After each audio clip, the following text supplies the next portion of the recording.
The moment you've all been patiently waiting for. It's the Opie and Anthony Show.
This is Larry King welcoming you to the Opie and Anthony Show right here on Sirius XM Satellite Radio. What the hell am I doing here?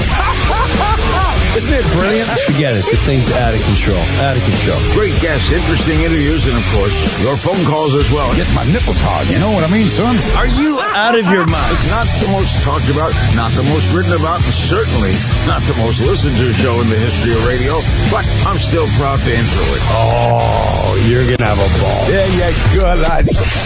America's most trusted name in news, the Opie and Anthony Radio Show. Let's welcome our hosts, Opie and Anthony. By the way, who's Jim Norton? By the way, morning. It's me and Jimmy today. Yes. Me and you, kid. Anna's been the victim of a gay bashing. Yep. We wish him nothing but the best. Poor sweetie. Poor little fella. Now I'm trying to unwrap my dinner from the Comedy Cellar. Yeah. My fucking... What'd you get? I got a great tabbouleh salad with no onions, no lettuce, and no lemon because it kills my reflux. And then 2 skewers of grilled chicken. God damn, they have good food at the cellar. Yeah, you have to heat it, but I gotta put the, what do you go? No, it's tinfoil. You gotta heat that shit up. Oh, okay. I'll put it in. Oh, yeah, this doesn't get heat. Okay, thanks, Kenny. Why don't they have microwavable pans or whatever? I don't know, man. You can't put that in there. No. You'll fuck up everything. I know. It'll make that tinny, like, yeah. But I'm happy I have a nice, healthy breath gift. I wound up going out last night. I didn't have a spot. I thought I did. I'm a day off. Like, I missed my spot the other night, and I didn't have one last night. So I just thought I was doing Leno last night by mistake. So me and stupid Keith Robinson went out for a nice fucking... I've been going out to dinner and lunch with a lot of friends lately. It's fucking... What's wrong with you? I don't know. Why are you doing that? We went to Blue Ribbon. I don't know. I just felt like hanging out with them. Like, I haven't... I'm like, I don't see my friends sometimes. Like, I'm on the road or whatever. It's like, it's nice just to go out to eat once in a while and fucking... Just chill out? Yeah. Also want to thank Fez. He stepped up. He's sitting in today as well. So we'll do just fine. We'll do just fine. Yes, we'll do. And I think we might move Mars up to the big boys chair today. Oof. So Mars, get your thoughts together. We're going to you in a few minutes. Okay. You didn't get Snooki's picture, huh? No, they forgot my fucking house dressing. No, I did not get my picture with Snooki. Why?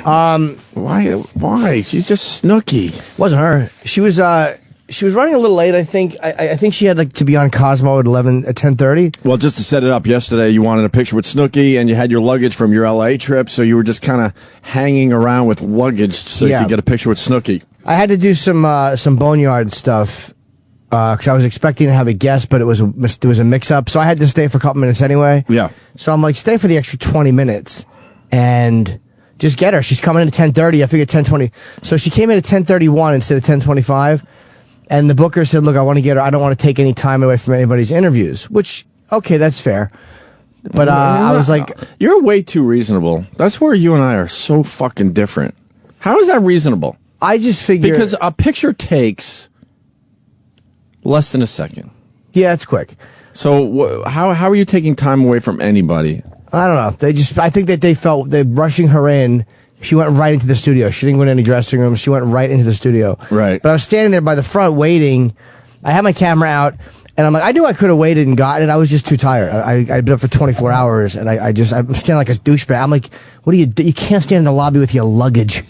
Like, luggage and a camera ready. Jane Fonda's one thing. I did that when I left for work last week. It's like Jane Fonda I would wait for because I don't like Jane Fonda, but she is a fucking, a 2-time Oscar winner. Right. But, Snooki, by the way, looked good. She was not, she lost a lot of weight. She looked fucking really good yesterday. I never saw it. She looked better. I mean, I know, but I never saw that she could possibly be good looking ever. So I did not get it. I was kind of bummed because I was like, the rest of the cast we're going to get this week, but it's like, what am I going to do next week? What am I going to do? Snooki's easy. I got her at a Jets game, so she's around. I'm sure I'll get her, and it's not exactly a pressing issue. It's like just to have it. Did she have good interviews over here? I left. She blew off our show for whatever reason. Our show has way more listeners than any of those other dumb channels she'd interviewed with yesterday. Yeah, that's probably a publicist Not to take away from protecting those her. dumb fucking channels, but I am. That's a publicist protecting her. Cosmo? How many fucking people listen to Cosmo? If she would have taken a picture in the lobby with me, she probably would have had the same audience. Exactly. That she was, but they don't know. It's like I think they want to get her on the platform, and they probably said no to shows like this and Howard just because. Yeah, why? Because we're going to fucking beat her up a little bit? I'm guessing. But we don't. We didn't beat up the situation. We didn't beat up Vinny. She's Snooki.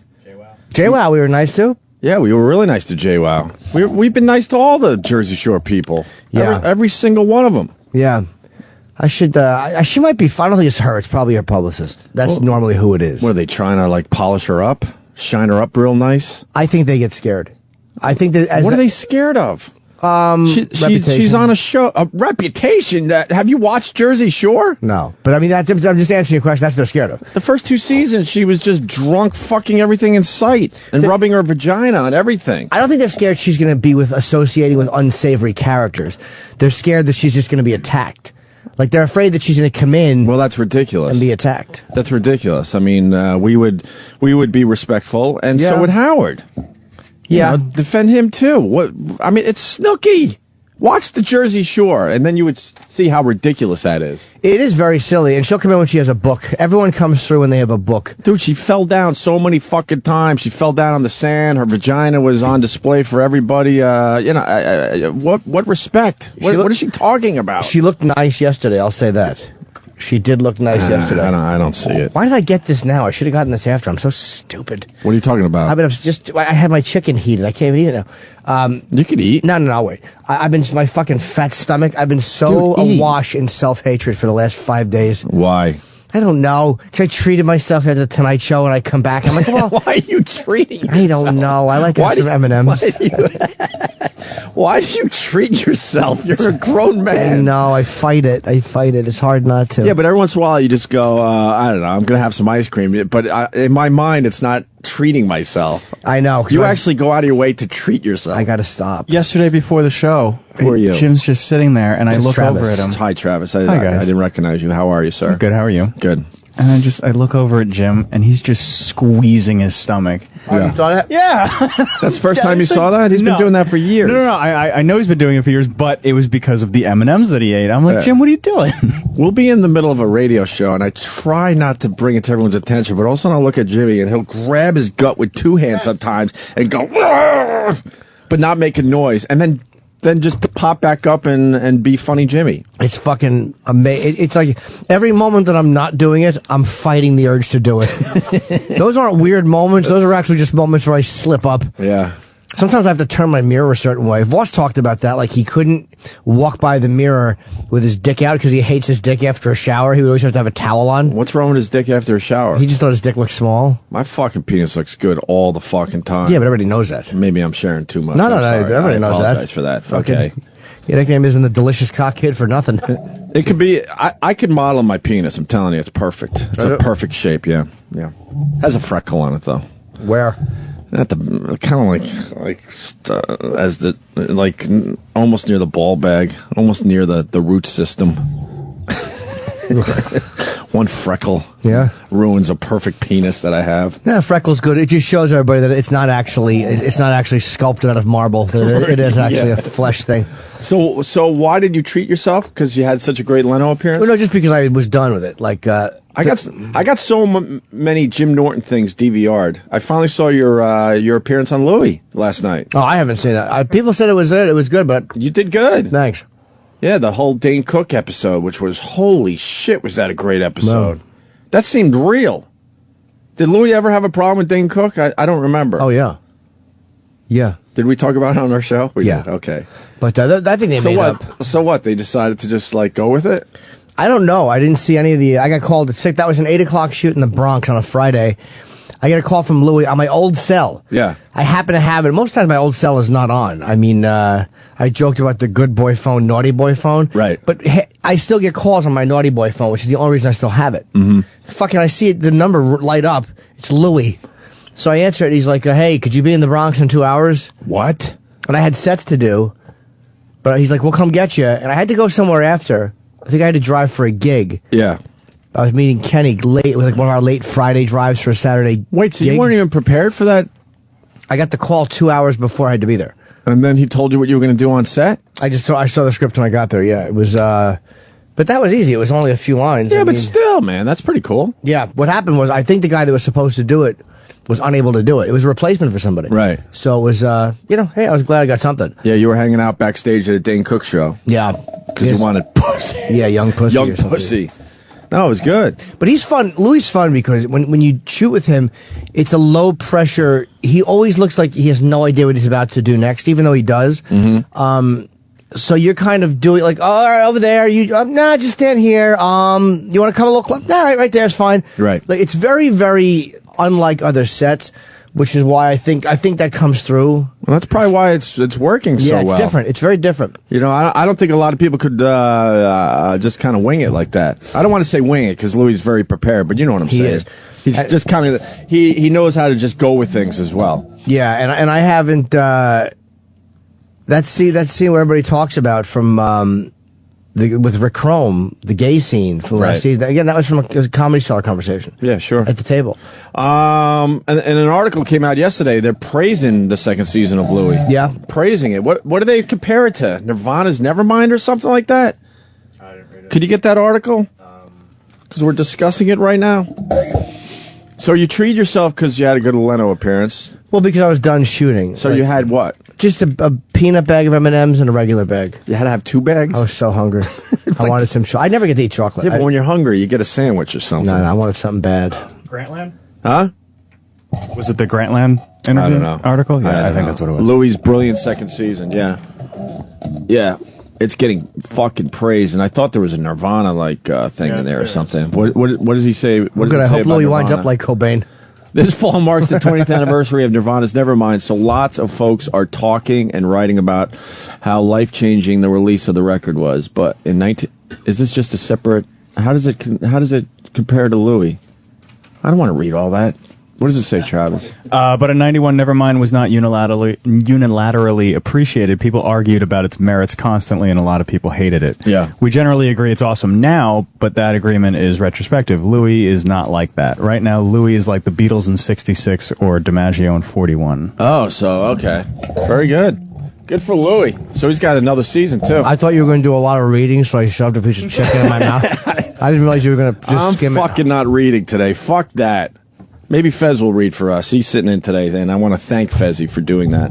Stepping up like he is. 2 shows for Fezzie today. 2 shows for Fezzie. Seeing Louie's, like a guy like his sensibilities, and seeing that like now it works. Yeah. It's very encouraging, man. He's a guy who's like, he's had things that have come close and not, and I was involved with one, and then there's others I wasn't involved with that have come close and not gone, and come close and not gone, and then he found it. Whatever it was, it just clicked. Right. But it's really nice to see that he's fucking doing what he wants to do and it works. Yeah, I think it opens the door for a lot of other people. Because Lucky Louie on HBO was a great show. It was It really was a great show. I liked it. it was a different vibe than this, obviously, but yeah, I thought it was funny too. But, I mean, it goes with what you just said. He tweaked it and finally found his mark. You know what I mean? I was watching the episode recently on Lucky Louie. Somebody mentioned Rick Shapiro. Right. And I forgot. Again, I don't watch stuff. I mean, I hate myself. So I'm watching the episode where Louie was drunk driving, and I was in the back seat of that for that scene. And at the end, Rick Shapiro does the public service announcement about having sex with the elderly. Right. And I forgot how funny that was. There was some stuff in that show that I just don't remember because I haven't seen it in probably 3 years. Mm-hmm. It's like, fuck, there was some funny moments to that. Well, the latest... well, I'm one behind. I'm always behind Louie because it's on 10:30 at night. So the one that you were in with Dane Cook, and man, he beat up Hollywood with that whole sitcom thing. You didn't see the episode, did you? I haven't seen one episode. Where Louie was trying to do this, do a sitcom his way, and he finally just said, fuck that, because they want him to, be kind of cute, the cute sitcom type of guy. And then the show ends with Bob Saget filling in for what Louie's part was. And he just beat the shit out of Hollywood. He was making a fucking statement at the end of that Louie episode. I know if I see it, I'll eventually see it. I'm just, when you work, like I said, you're working on something, you just don't want to fucking be influenced by what's going on. I think the problem a lot of people make is they watch everything and they know everything. Right. And they don't realize they're picking up things. That to me is why so much of TV is the same. It's because guys are watching things and, oh yeah, and then kind of not realizing they're being inspired. And then you have fucking 3 shows that are carbon copies of a great show. Right. So I just, in my head, I never ever want to doubt where something comes from. But you did great, man. Thank you. In the Dane Cook episode, I saw Dane. I got there as he was rapping for the day. So we said hello and excuse me. I think it was right around the time his play got canceled. He was supposed to be doing a play. He might have actually dropped out. I know it got canceled. Mm-hmm. It might have been him not wanting to do it. Right. But he's supposed to be on Broadway. Jesus. I don't know what happened. Overnight, we lost. Who did we lose? Janie Lane. Yeah. Lead singer of Warrant. Yep. He had some problems. Perhaps some music play. Is that... Huh? There he goes. I knew the request ready. This is the one he picks. Which one is this, Rob? Heaven. Okay. It's a good tune.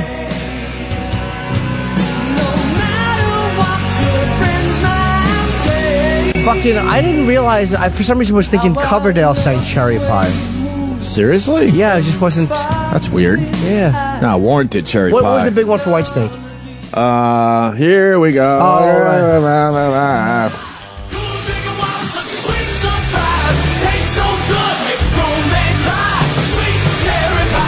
Oh yeah, no, I never.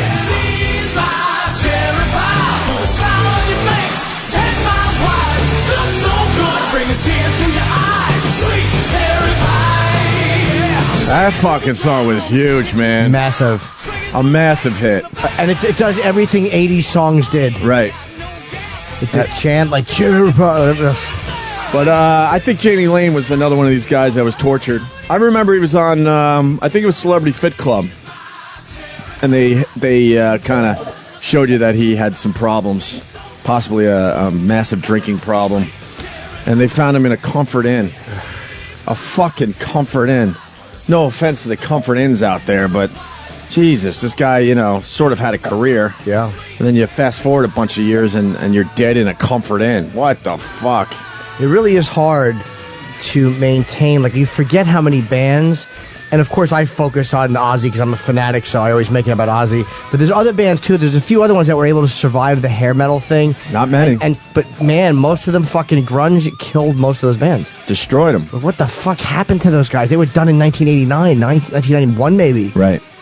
Like, Sebastian Bach still looks really good and young. Like, he's a guy that still goes out and does gigs. Poison, I think, is touring now.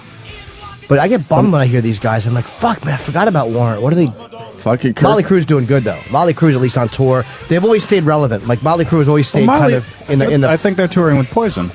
Oh, right, okay, yeah. But there were a few bands that went past the whole hairband thing. And Molly Crew was one of them that I was lucky enough to do that. You know what I mean? Others were just... They were put in the hairband category, and when Kurt Cobain came around, that was fucking it. That was a tsunami that wiped them all out, said so long. And then they had to sit around for, 7 or 8 years, and then they sort of started coming back a little bit, but, never to the point they were at. It's kind of like how Pearl Jam or Soundgarden eclipsed the grunge category, and they're still around. Exactly. Yeah, because then grunge became its own genre, but then there were only a few bands that survived that as well. Yeah, Travis is right. You don't look at Soundgarden as just a grunge band. You look at them as a rock band now, and Pearl Jam certainly the same thing. Right, the ones that stand out from what is considered the. I'm not going to say shtick because these guys do more than that, but whatever you want to call it. I mean, even let's go with your Ozzy. I mean, when the hairband thing was so fucking hot, Ozzy changed his look to fit the whole hairband genre. It's fucking. If you can find a shot in the dark, again, an album I liked. The Ultimate Sin, but it's weird to see like how guys go through these phases, and there's a balance you have to keep between adjusting to what you're doing so it's relevant to what's happening in music, right, and selling out. There's a balance you have to have, and I think he kept that. Yeah. See if you can fast forward to the stage part, but this video is so 80s. What a great song. But look at his hair. Yeah. Look at the fucking sequined white thing. I wish he was here right now so I could yell at him for this. He's got a perm. Yeah. Ozzy's got a perm. I told you it was the fucking Bette Midler years. When he was in Black Sabbath, he had just greasy, horrible hair. And now you're looking at him with a perm because that was kind of hot. But the 80s videos with the chicks with the fucking, that Marky Post hairdo. Yeah. The stage thing with the doves. Stage there, these chicks, it's terrible. It's a great song, though. Yeah. We're watching now. He's coming. He used to be lower on the stage, in the lap of this giant fucking like Eddie from Maiden looking thing. Oh, look at them headbanging these awful people. Let's say hi to Bill in West Virginia. Bill. Jakey Lee. Oh, let me see this. If you're just waking up, Janie Lane. Oh, hold on 1 second. What's sorry? No, I'm just going. No, you didn't. I'm looking at the birds flying. Yeah. Ozzy's outfits. I love them. When did he say fuck all that shit and go back to just being Ozzy? This was just a phase. He kind of. How many years though? A couple years tops. Yeah, I mean, he did this. I think his toenail polish is black. He's barefoot on the stage. Yeah. If you're just waking up, Janie Lane, the lead singer of Warrant, has passed. They found him in a Comfort Inn overnight. So yeah. Is that where he got found dead? I didn't realize.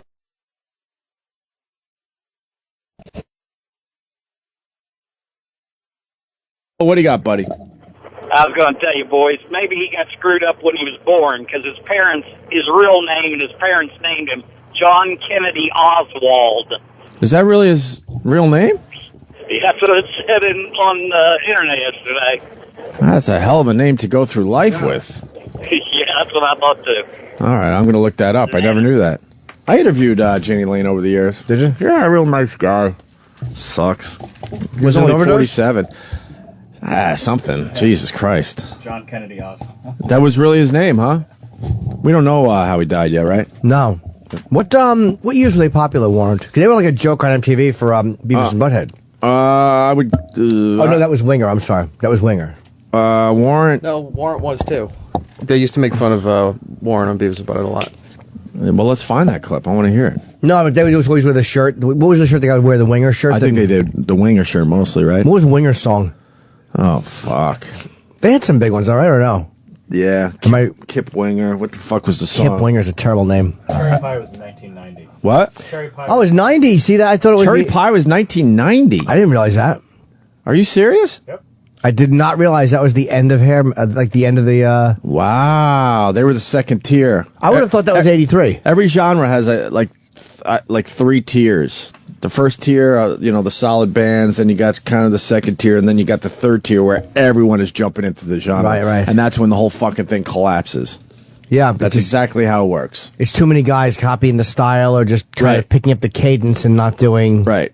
Same thing with grunge. You had your fucking big hitters. Who were the originals in grunge? Nirvana, obviously. Pearl Jam. Nirvana, Pearl Jam, Soundgarden. Mudhoney, if you really want to go deep. Travis is right. Then maybe the second tier, you got to kind of put Alice in Chains there, believe it or not, because they weren't even a grunge band. They just decided to go with the whole grunge thing because it was so hot at the time. And then I don't know, like fucking the third tier. I'm trying to even think of bands from the third tier of grunge. Who would that be? I mean, if you want to make a third tier, you could say like Puddle of Mud and Creed, just because they were just blatantly ripping off the sound. I fucking love Puddle of Mud. No, you don't. I really do. Do you? There's a few of their songs I really like. I know. I probably shouldn't say that. Eric's suggesting Candlebox. Candlebox? Yeah, that's about right. Yeah. What's a Puddle of Mud song? You got one, E-Rock? Hang on.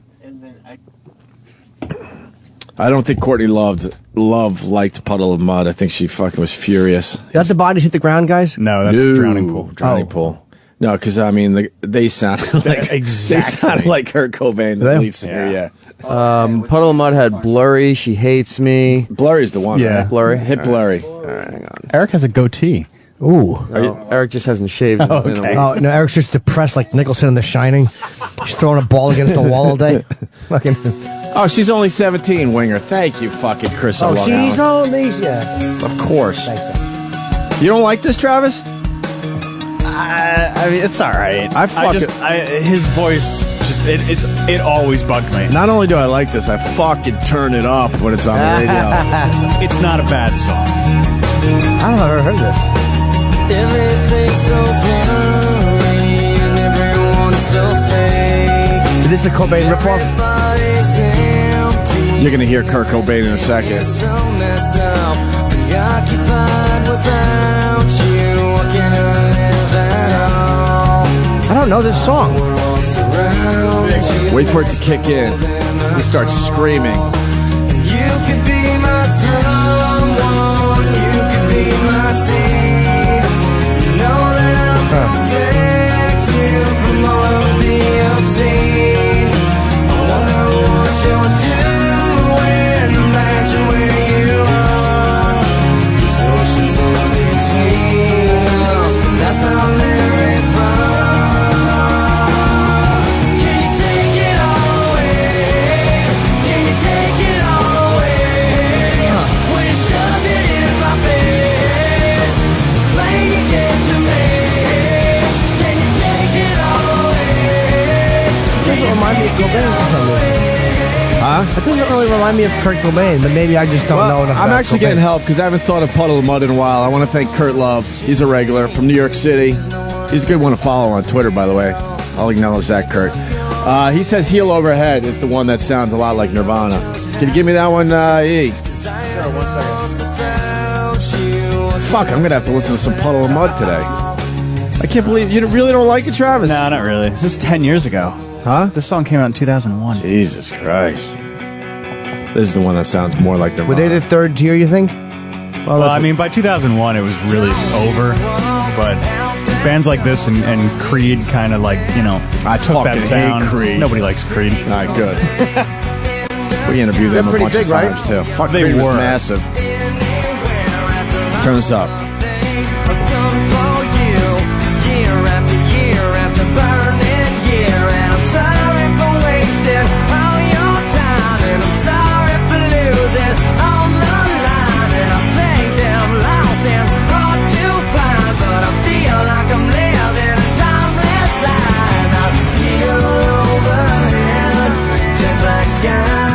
You could hear the Nirvana influence, though. A little bit of influence, but yeah, it doesn't remind me of it. I don't like it that much, no.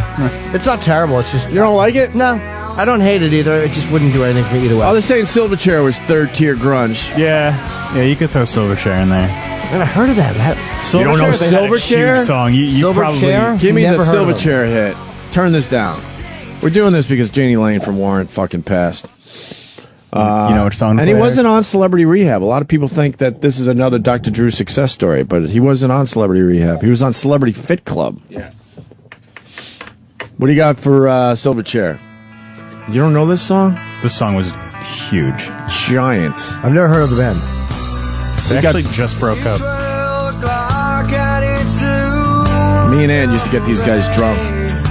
They were underage when they used to do a lot of shows up in Boston. We would get them beers. We go way back with these fucking guys. All They're right. probably 30 years old now. It sounds familiar, but 32. I think because it reminds me of other songs. The guy's 32 now? The lead singer, yeah. Holy. He was a 17-year-old kid that wanted beer. They were one of those baby bands. They were all teenagers. Are they still popular? Or? No, unfortunately not. I thought they had talent, too. And he married Natalie Imbruglia. That's right. Oh, yeah. Are they still married? No. Her big song. Wait. You know this one? Maybe. No. Wait. You know this one, No. Jimmy? Do not. No, they divorced in 2008. How long were they married? 5 years? What was her big song? I think it was called Torn. Yeah, Torn. How does that Torn? How does that go? Because it reminds me of Florentine did a pilot, and You can fade this out. Never heard this. We did a pilot for VH1, which I was thinking of very recently, and it was actually like me and Jim were roommates, and there was 3 sets of right, this song, da-da-da. This song was This was one of the so songs big. that we had in the pilot that we had to sit there and talk about, like make fun of. It's a stupid Starbucks song. Yeah. Nothing but chick music in Starbucks. I don't hate this song though. I know. I don't mind it, to be honest with you. This is a cover, Eric is telling me. Yeah, this is a wasn't cover even an song. original song. Who wrote the original? It was the original group was called Edna Swap.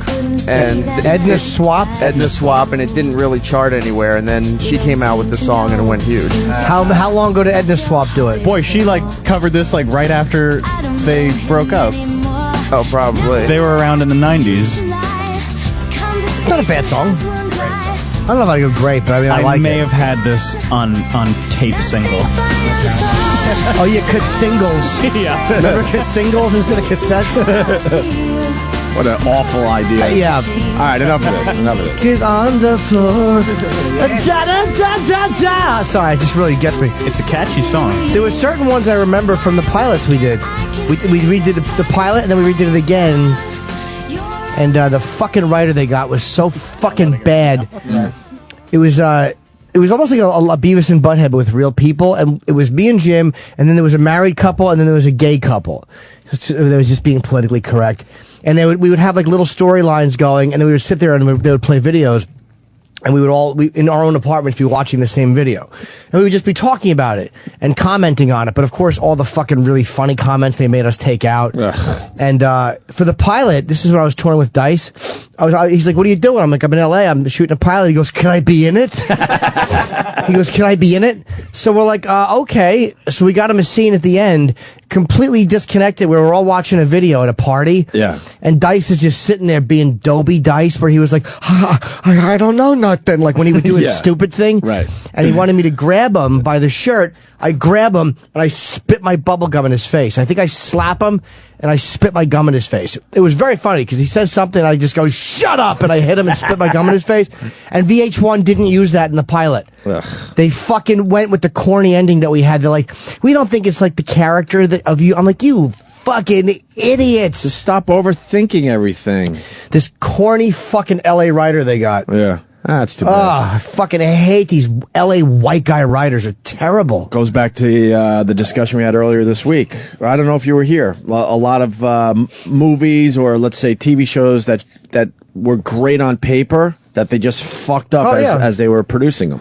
Because there's too and many. you just know it now as a horrible movie or something when, obviously on paper, maybe that horrible comedy was just the most amazing thing ever written. Well, Colin... And you'll never know now. Colin wrote, what's the basketball? Celtic Pride.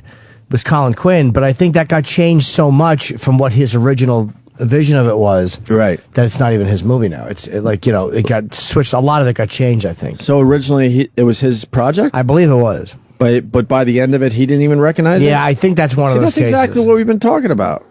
God damn, why do they do that? Because executive producers get involved and they have the money. But the executive producers, all those people are failed creative people. A lot of them are, yeah. Because if they, why would you want to be behind the scenes if you're creative? You know what I mean? If you could be in front of a camera. It's like that in every fucking industry. Not to go on a tangent, but that's how radio is.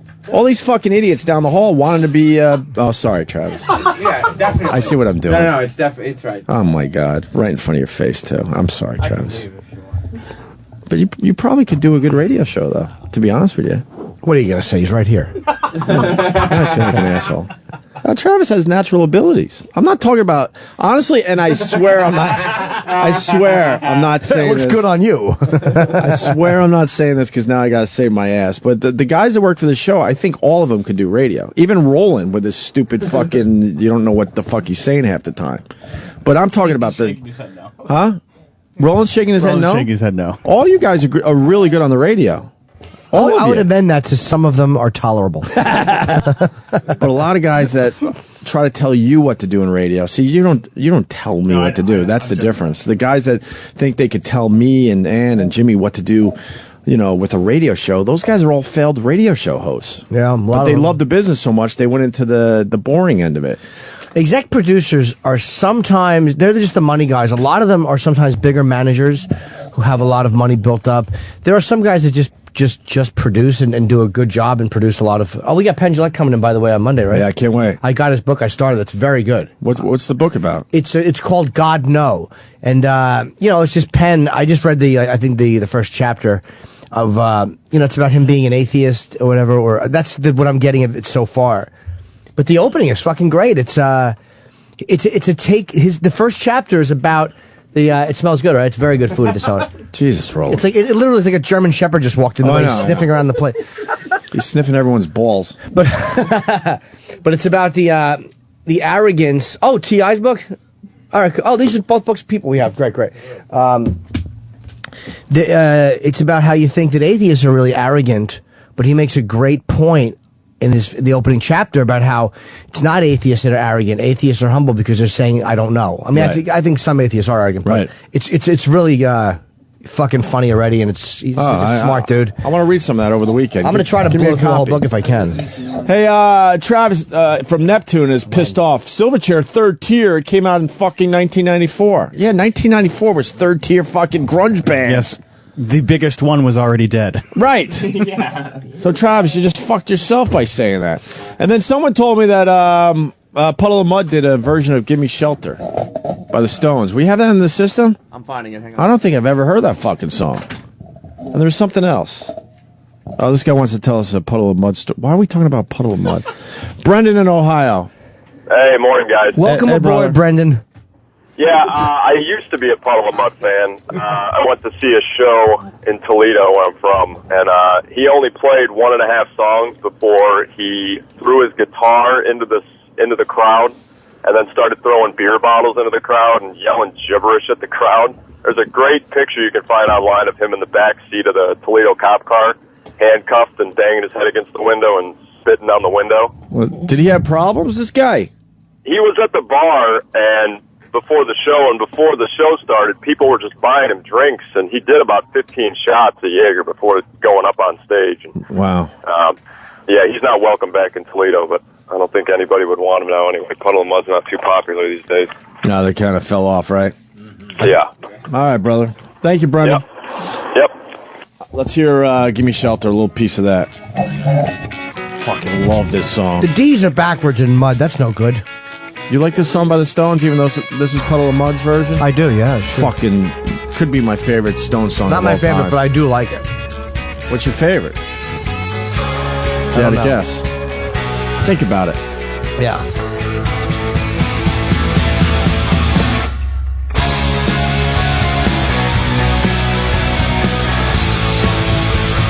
Maybe Paint It Black.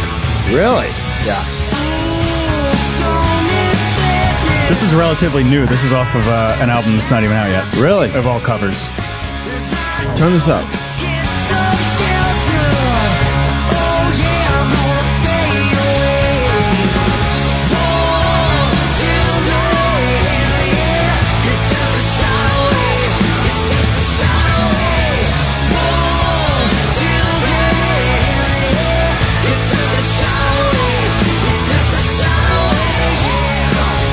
Then again, might be Sympathy for the Devil, too. We've talked about this before. To pick my top one, I might be Sympathy for the Devil.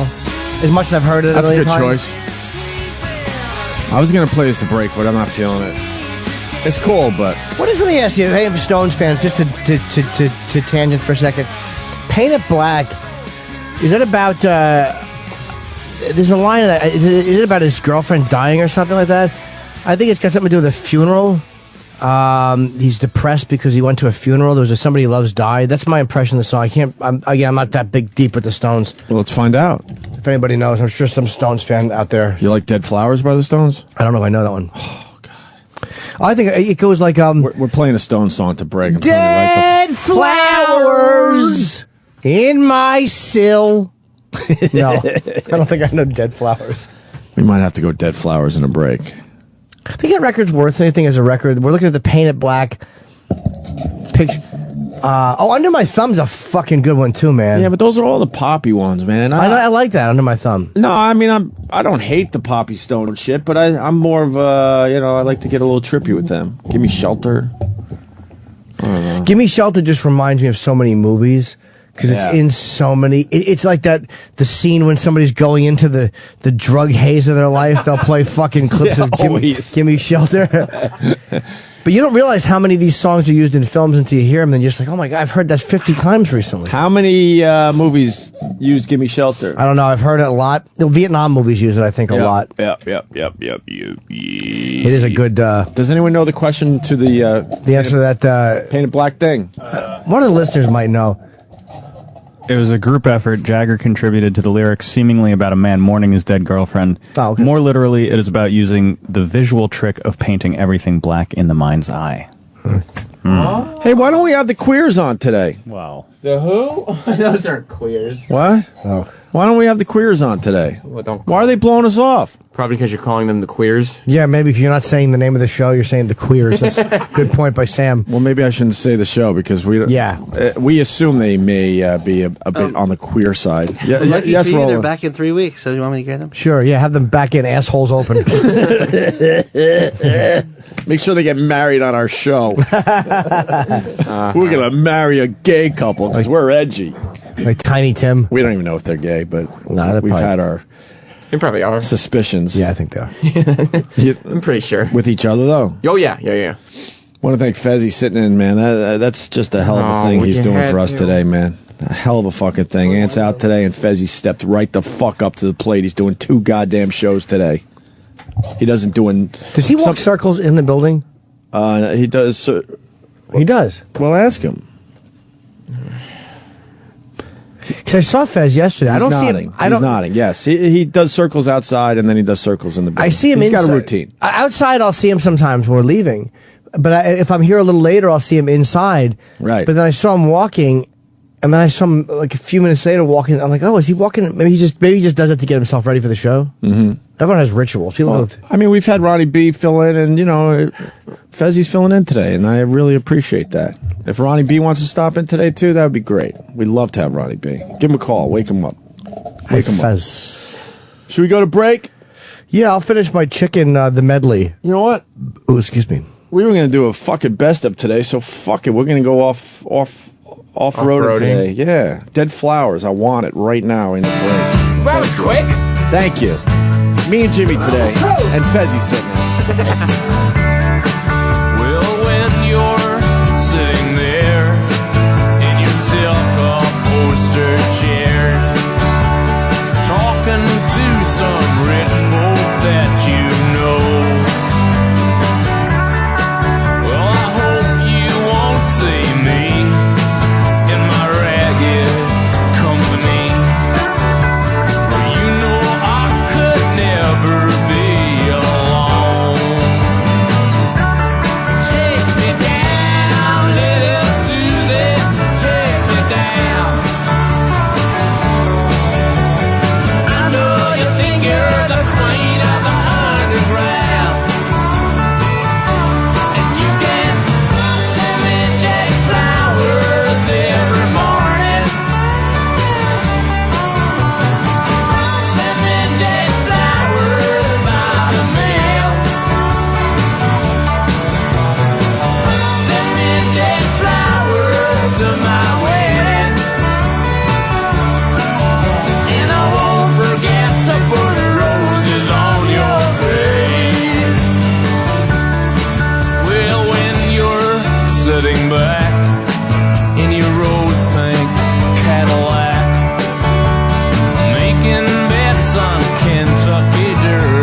virus. For years, the Las Vegas Strip has played host to some of the world's best entertainers, from the Rat Pack to Tom Jones and Siegfried and Roy. Now set your sights on a new entertainment destination. Ladies and gentlemen, live from Convention Room A inside the Holiday Inn Express in Henderson, Nevada, the latest and greatest tribute to the king, Elvis Dice Clay. She's here right up. Well, she made me Decked out in an authentic polyester sequin jumpsuit, Elvis Dice Clay karate kicks his way through 25 years of solid gold Elvis Presley hits. Do all your favorite songs, ladies and gentlemen. All 5,452 of them. I'm a steamroller, baby. Bring it up, baby. I'm gonna roll all over you. Play the nickel slots and sing along with the best Elvis impersonator this side of the Mississippi. I came along when rock and roll music had no trend. I feel very lucky. Enjoy dining at the free buffet while Elvis Dice Clay sings you a delicious melody. Seniors get in free with AARP membership card. You'll cream your granny panties at every show. Jesus Christ, what a box. You could see the meat pocket right through her fucking panties. We'll try this one, man. For Dixieland. The latest and greatest tribute to the king, Elvis Dice Clay. 8, 9:30, and 11, 7 nights a week. Live from Convention Room A at the Holiday Inn Express in Henderson, Nevada. I would be able to control the boner if this was more like expected to happen, but I didn't expect you'd be here in studio.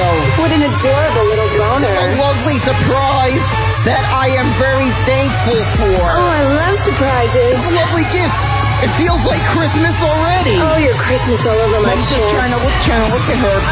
At the same time, I'm trying to control the boner here. Oh, Bobo. I'm trying to control the boner here. Oh, it's so cute. I'm trying to control the boner. I'm trying to control the boner here. Oh, pretend I'm your brother. I'm trying to control the boner. I'm trying to control the boner here. Your tweets excite me. I'm trying to control the boner. I'm trying to control the boner here. I would go over anal. I'm trying to control the boner here. Control the boner, Bobo. Control the boner. Control the boner, Bobo. Control the boner. Control the boner, Bobo. Control the boner. Control the boner, Bobo. Control the boner. Control the boner, Bobo. Control the boner. Control the boner, Bobo. Control the boner. Hey, this is Mike Wolf from American Pickers, and you're listening to the Opie and Andy Show. Anthony, do it again. Hey, She knows the word Anthony. Shut up. She knows the okay. word Anthony. Yeah, no shit. She's screaming it all night. Hey, this is Mike Wolf from American Pickers, and you're listening to the Opie and Anthony Show. Do it again. The Opie and Anthony Show. I love black cock. It's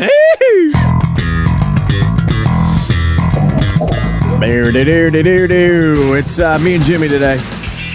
And Fezzie, of course. Sorry, Fezzie. Yes, hey, Fezzie. Fezzie's sitting in today. Thank you, Fez, for getting up early. People!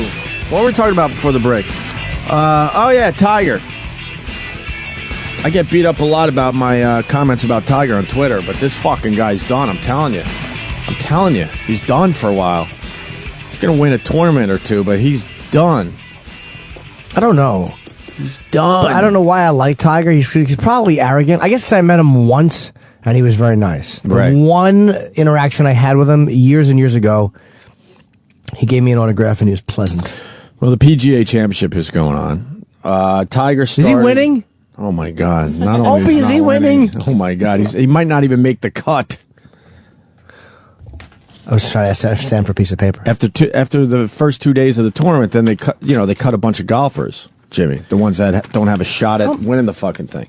And he has a good shot at being cut after today's round. He started 3 under after 5 holes, was it, Travis? Yeah. And then 3 under is good, right? That's fucking really good. And then he shoots a 77. 7 over par, 14 shots back. He's in 132nd place. Someone named good old Jerry Pate, I think it was, right? Jerry Pate. He's an old timer. He's like 57 years old. He also shot like a 77. So Tiger's just fucking. Is he? I wonder what he's. I was telling Travis before the show. A guy like that has a natural ability to swing a fucking club, just get up to the ball and hit the fucking thing. I don't understand how he would change his entire swing. Can you imagine? I don't understand how these guys change their entire swing and are able to be competitive after that. Don't forget, his wife has a girlfriend, a guy supposedly she's been seeing. Mm-hmm. That might fucking bug him. You know, it's like we forget. Yeah, he cheated a lot, but when you know that he was married to a 10. Yeah, and even though he probably didn't want to bang her anymore, when you know somebody else is fucking your chick, the mother of you, that's gotta fuck you up, man. It's like no matter what you've done, we never cheat and then think, who cares if she cheats? Right. Like a lot of guys have, I'm sure, killed their fucking wives for cheating after they had cheated too. Mm-hmm. So maybe that's fucking him up because he knows she's banging or he thinks she's banging someone else. I think you're onto something yesterday. He needs all those things he was doing to just kind of clear his head and play golf properly. Dude, this fucking invincibility. All that addiction shit that you were discussing yesterday. But all these people in the clubhouse that would look at him a certain way, it's almost like they all know and they never knew before. It's gotta be embarrassing. You walk into a place where you were the king, right, and then you've been totally exposed. That's humiliating. Right. You were never that guy. Or just the fact that you know that they know the way you talk dirty. Tiger was a tussable guy. What? Tussable. I know what you're saying. Tussleable? Yeah. Oh, you mean like rub his head? Yeah, type. he was like such an innocent fucking, it's Tiger. Right. He was almost like innocent. And he was never that guy. All that was exposed. That was all fake. You imagine you're dirty. I mean, for us, it's not as bad because we talk about this stuff every day. But you imagine your private dirty text messages coming out in the newspaper, or fucking all the way you would fuck on Ambien, all these weird. Really, he's a private dude. Right. It's like for me, it's like who cares if they know what you say? Big fucking. But for him, that's a massive, massive invasion. So that's probably killing him. Yeah, I picked Rory to win this whole fucking thing, and I got a weird sports Rory curse. O'Malley, turn it off. Rory McIlroy. So I pick him, and then he pretty much breaks his wrist yesterday, or it's a tendon problem, right? Yeah. He hit a ball off a root. You never fucking do this in golf, Jimmy. Let me tell you this. I don't know what that means. You don't know much about golf, but the one thing you never want to do is fucking take a full swing if your ball is anywhere near one of these fucking roots. A tree root? Yeah, and he did just that, and he fucking cringed immediately. And then it looked like he was going to drop out, and every swing he had, the next 5 or 6 swings after that, he would throw the club because it hurt so much. And then all of a sudden he iced it, and it kind of came back a little bit, and he finished around, and he was even, I think, for the day. Yeah.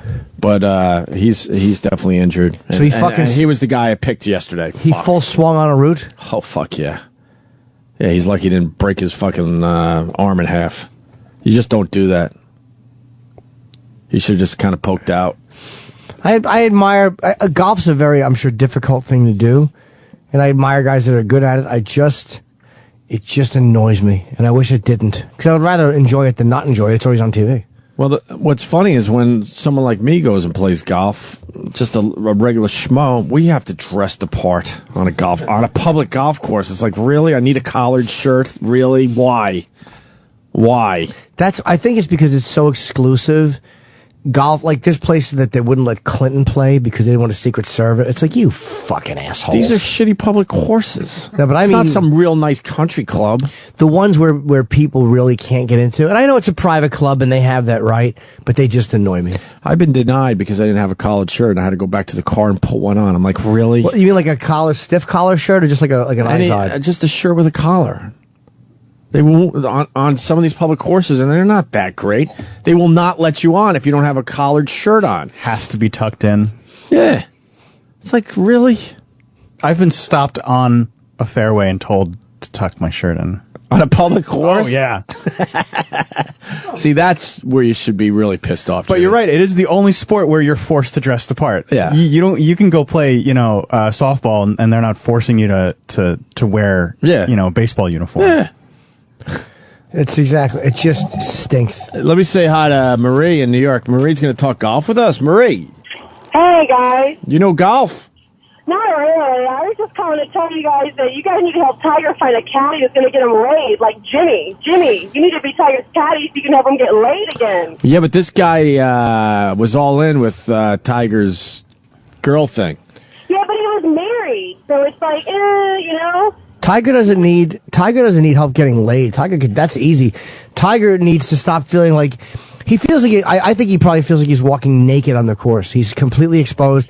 Everybody knows everything, and his thing is he's worried about corporate sponsorships. He should just go out and start fucking, but he wants those corporate sponsorships. He should just be. We said it yesterday. Tiger the Playboy showing up at the golf course with a fucking bimbo. Who cares? You've been exposed, so just fucking go with it now. But then he's going to lose $100 million in endorsements. That's what he's afraid of. He's going to lose all that if he doesn't win a tournament the next year. He's practically lost all of his endorsements anyway. Nike stayed with him, didn't they? Yeah. What's that watch company? Tag Heuer or whatever? Yeah, they dropped him. Did they? Yeah, like last week. He's ranked what in the world right now? Oh, Marie. Go bake a pie. What, Marie? What, Marie? Sorry. Oh, no, I was going to say. No, I was just wanting to talk over Travis. Oh, God. What, Marie? When she took his money, she took his go ego, dust too. something. What? When she took his money, she took his ego, too. She did take a lot of his money, but, you know, and it's rare that I think the woman deserves half, like, because she didn't play golf. But I think that as a married couple, she was kind of doing the right thing from what I know, and he just really fucked up. He fucked up badly. She doesn't deserve half. He's got 2 kids with her. She doesn't deserve half. That's a tough one, man. I'm telling you. Tiger has enough money where he could have gave her a nice settlement where she would never have to worry about money ever again. The whole half thing drives me nuts. It drives me nuts, too. That's ridiculous. Only because it was such a public way he got caught 100% cheating. Like, and again, the kids are the thing. It's like, it's hard to argue in favor of him when he fucked so many different chicks while they were married. It's like, yeah, I understand just all that. humiliated. But his kids are going to be taken care of for the rest of their lives. She's going to be taken care of for the rest of her life. And it didn't have to be half. It's disgusting what happens to fucking guys in divorces. Simple as that. I agree. I'll never change my stance on that. It's ridiculous. It is disgusting. All right, Marie, that was wonderful. You really did a lot today. Thank you. Oh, yeah, thanks. No, you did. Well, it's hard to hear. Marie, it's actually hard to hear you. You're cutting it out, but thank you. What do you do in New York? Where are you going? What's up? I'm going to work. Where do you work? I work for a nonprofit, so basically I don't make any money. Oh, okay. Oh, that's smart. Oh, real quick, if they make you wear a collar shirt, they should make those guys take off those dumbass loudmouth pants. Those things are awful. I agree. Oh, Voss wears that shit. Oh, that shit is so fucking tacky. The whole thing is ridiculous. It's stupid. I just want to play golf in a comfortable T-shirt. Touchdown, guys. Thanks for everything. For everything. Wow. All right. Thank you. Let me say hi to Angelo in Tampa. Angelo. Hey, guys. What are you doing? Hey, man. Hi, Angelo. Hey, back in the 90s, I wasn't much of a golfer at all. My buddies were, and one friend convinced me to go out to a public course, so he called for a tee time and all that good stuff. And I used his sister's clubs. I didn't have clubs. So we're out there waiting for our time. There's just a bunch of old people around, and there's no way in hell, I'm sorry, no 80-year-old person is going to go quicker than us two. So we're waiting, and they call him in. He goes to get the cart, and he's there for like 10 minutes. I walk in, and he's going off on the golf pro, and I'm like, what's going on? He goes, they're not going to let you play. And I'm like, why? And the guy said, verbatim, you appear to be an amateur, and you're going to slow down play on the course, come back during the week. And my buddy, knowing golf, said, you can't do that. It's a public course. We got a tee time. And they did. They basically said, you're not playing today. Yeah, and it just never felt more like a black guy in all my life. Why did they say you couldn't? Because I appeared to be an amateur. The way I was swinging the clubs, maybe they knew they were girls' clubs. I don't know. It's not like I had a pink bag or anything, but yeah, just by how I looked. Yeah, but you know what? I mean, not to get too inside, but that's the responsibility of the ranger. You know, he would push everyone along and make sure you're not slowing anyone up. Yeah, so it was. I do hate the attitude of these golf courses. I absolutely do. It's ridiculous. Yeah, I think they're kind of. Who gives a fuck what you look like on the course? Who cares? Well, my buddy's biggest thing was, public courses are out there to promote the game, to get new people started, to bring money into that, and they did the opposite. They're kicking people off because they're thinking as a public course that they can do something like that. Yeah, private courses, sure. Right. But as a public course, you want everybody to come and spend money and get involved, and, it just helps golf in general. Right. And this fucking asshole was just like, no, sorry, come back during the week. Yeah. So, figured I'd just let you guys. Thank you, brother. Not surprised at all. All right, man. Yeah, I don't like the attitude or the culture of it. God. All right. We got to help Rob in New York. Thanks, man. Thank you, sir. Rob, are you just trying to get on the radio? Be honest. Listen, this is a hot issue, and you guys must care for me because you took me really fast. Of course, but hold on. Are you just trying to get on the show, or what you're about to say is real? No, listen, it's real. I had to let this chick know yesterday what I found yesterday morning. Okay. I'm 34, going through a divorce. This chick's 22, so I'm game. Let's go back to your place, do whatever. The other night, midweek drinks on a Wednesday. Oh, I'm a gentleman, so I went down on her. I took care of business. Didn't expect anything in return. That's what I like to do when I meet a new chick. It sets me up for the next time. So, well, hold on, dude. Jerk off on the way home? no, I took care of that when I got home, though. All right. But still, listen, I've seen enough of these text messages and nasty emails. So the next morning, which was yesterday, when I hit her up with it again, the lights are on, and I noticed something between her two holes. It wasn't nasty, but they were there. I know what the fuck they were. There were 3 of them right next to each other. On her taint? Yeah, pretty much, like right below her pussy hole. What were they? They looked like warts. Oh, okay. Like little, I thought she had like shingles or psoriasis. Oh, What my the God. fuck is that? Are you sure it wasn't herp? Hey, listen, man, I don't know. I looked at everything on the internet. I Wikipedia'd it. I was on WebMD. WebMD, oh my God. We tell you guys all the fucking time, don't do the WebMD thing. Because you want to talk about a flow chart that leads to cancer or AIDS, go to WebMD. Absolutely. It's more along the lines of a wart. I got this information from what I looked at. And then I was trying to tell her as responsible as I can, like, hey, don't feel funny, but I think I found this morning and didn't know what to say. Right.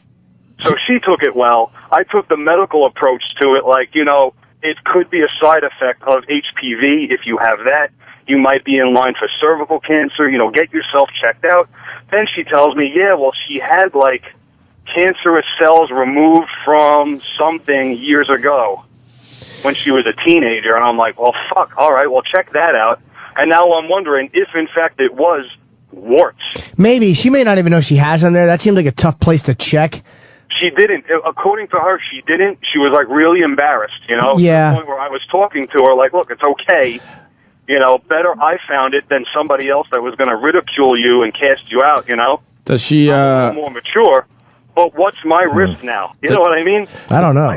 I could only be so cool about this. Like, I was definitely there. I took care of that area good, my friends. Does she take, I don't know, take spin classes? No. She's a little chunky. She's not doing anything. Are you saying it could be from the bike? The bike seat cramming her fucking taint? Right, maybe it it might be. Maybe a little too moist down there. Yeah, it works like from spin class. Like a chin strap, but on her fucking asshole and vagina. I don't know, man. Chances are, like, if you're a guy, you've probably been exposed to it anyway. I mean, let's be honest. I mean, what guy hasn't been fucking exposed to warts? We just don't know we got them. I don't know. I don't have anything. I had a pretty good run of long-term relationships and the few bangs in between.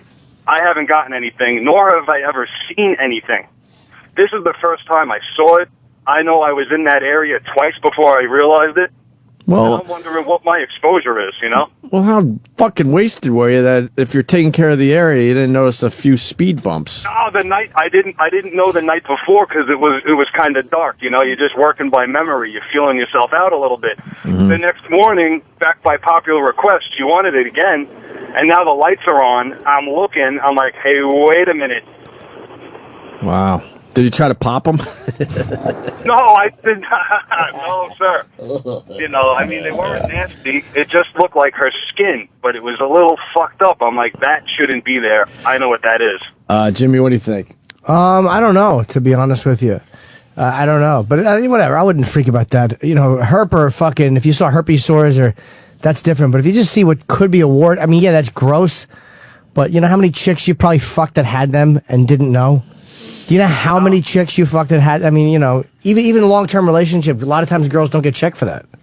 No, unless you're getting your pelvic check or whatever they do, you know, with the inside scope or something. You could be riddled with these on the inside and not know. Yeah. I just happened to see it on the outside, and they weren't runny or it wasn't gross. It wasn't like any of those emails you see from your buddies. This was just like, oh, look what the fuck that is, you know? Are you panicking? No, I'm no. I mean, you know, you gotta fucking face the fire. You know, I thought I did the right thing by telling her in a way where she wouldn't freak out. But on the other hand, I want to know, like, is my fucking tongue gonna fall out in 5 years? Do I have to worry about what I did? Well, did they look like skin tags? Yeah. So maybe they're skin tags. Nah, trust me. What's her nationality? Oof, I don't know. She's Irish. She looks Irish, French, Canadian. If she looks French Canadian, that means she probably has a nice pussy. I don't know why I always associate like French and Polish chicks and Native American chicks having fucking fat voxes. They got polished pussies. Yeah, nice fat ones. Fat, like no inner lips. The juiciness on the outside covers it all. You don't like open her leg to get to it. What's worse than a fat pussy with no clit? You ever have those big lips and a fucking no clit? It's like, what are you doing?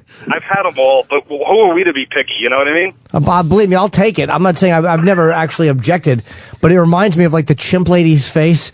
Like you just see like this fucking fat cheeks and no nose. It's kind of creepy, even though she had a big nose. All right, well. All right, I don't know. So that's what I got going on. I don't know if I'm due to call Dr. Steve tonight whenever he's on. I just want to know, like, how does one get it through? All right, fine. Wake up, Dr. Stupid Steve. Hold on the line, Rob. We'll go back to you when we get Steve up. Hold on, Sal. Hey, thanks, guys. That's Rob, yeah. All right. Oh, yeah, that's a good idea. Let's say hi to Brian in Texas. Brian. Hey, he needs to just get some alcohol and scissors and cut that shit off. That'd be cool. No worries. Hey, let me ask you, dude. I have a little skin tag on my head that drives me nuts, and I got to get it off. It's ugly, but I forget I have it. It's not that noticeable. I know, but it's fucking horrible, right? It's right there. I got to get. I had one on my throat, and I seriously, dude, I cut it off with scissors. It bled like a motherfucker, but I mean, you know, they're harmless. I should just pull it off. Yeah, I think my brother does all his own surgery. You could do that one, Jimmy. That's easy. I want to get it removed though. I go to a skin doctor every fucking year, and the shit she does to me, I'm like, I could do that. I should do that too. Will she pull it off? Will they cool it off or something? You just take a little fucking medical scissor, or whatever, and cut it off. And it bleeds a little bit, and then you put a Band-Aid on it. And then if you do it yourself, it's free. If you go to a doctor, it's like $400, $200 probably per skin tag. Get the fuck out of here. Yeah, they're just gonna. I think my brother uses what does he use? I'm trying to think. He uses clippers, like fucking toenail clippers. Oh. Yeah, try that, Jimmy. Toenail clippers. No. You wouldn't do that? Fuck no. You get a nice cut. Oof. All right, man. So you do your own surgery there, Brian? Oh yeah, where I can, you know. I'm not going to pay somebody that much money to do something I can do myself. Right, I hear you. That's a can-do attitude. Right. There's a lot of guys out there that do their own surgery, I'm telling you. We could do a whole hour on this. I wish... Old school. If my brother Brett's up, the owner of F.H. Riley's in the heart of Huntington Village, we're expanding. We took over the upstairs. We're fucking moving forward, making the place bigger. If he's up, please call, because this fucking kid... He's been in the restaurant business since he was 12, 13 years old. No, there's no health insurance in that business until you own something.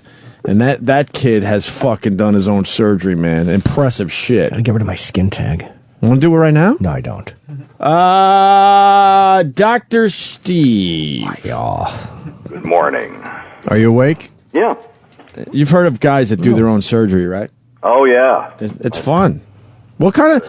Before we go to Rob, who has a really good question for you, he's panicking.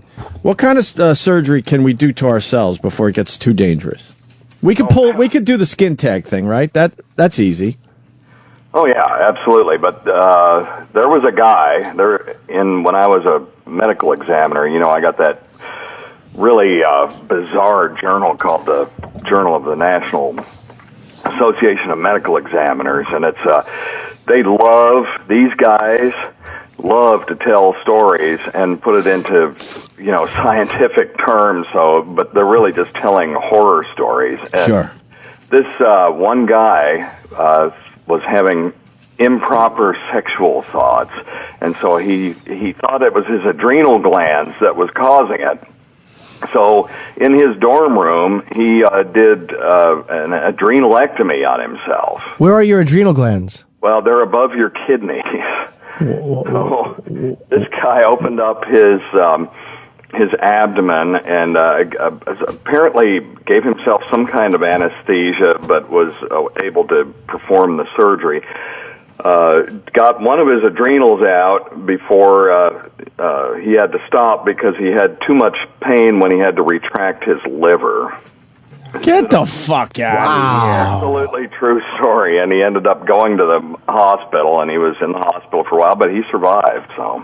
What a dope. What was his problem? What was he wanted to suck dick or something? No, I don't know. Pedophile? He never. It never really said that in the article, but he was hoping to turn it off. And he did all this research about how to take out his own adrenal glands. Jesus, stuff. It was bizarre. Yeah, no, I know that. I knew that guy. Oh, you did? Yes, he's all right. You didn't know. He's all right. Well, there's a term for that in psychiatry, and I can't remember what it is. But. All right. Hold on. We got Rob. So, Rob, we got Dr. Steve on the line now. Dr. Steve, hello. Dr. Steve's not a real doctor. He just plays one on the radio. We all know that. Right. And so tell Dr. My own beer too. And makes his own wine. So tell Dr. Steve what you got going on, and maybe he could diagnose you without seeing you. You got to remember that. Let me sum it up for what happened. Rob was in Los Angeles, and Magic Johnson put a load in his hiney. Is that a problem? Go. Oh, fuck.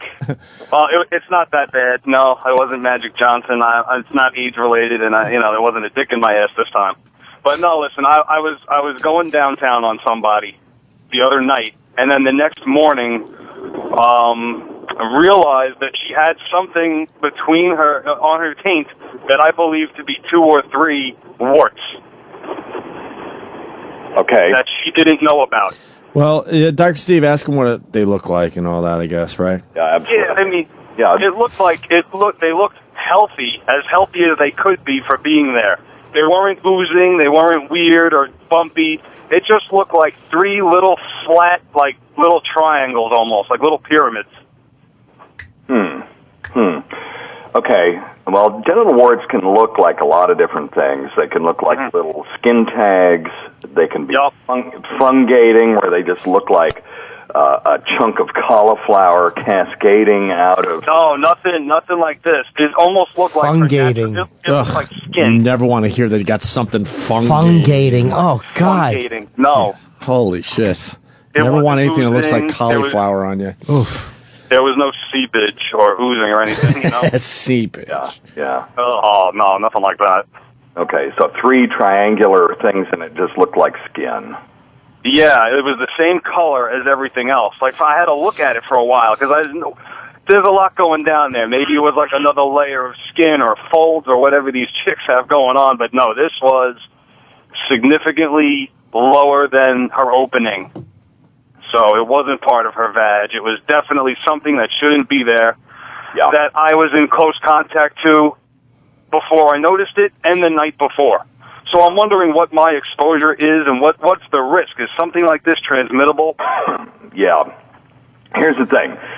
If they were warts, it is possible for you to transmit that from the genitalia to the mouth.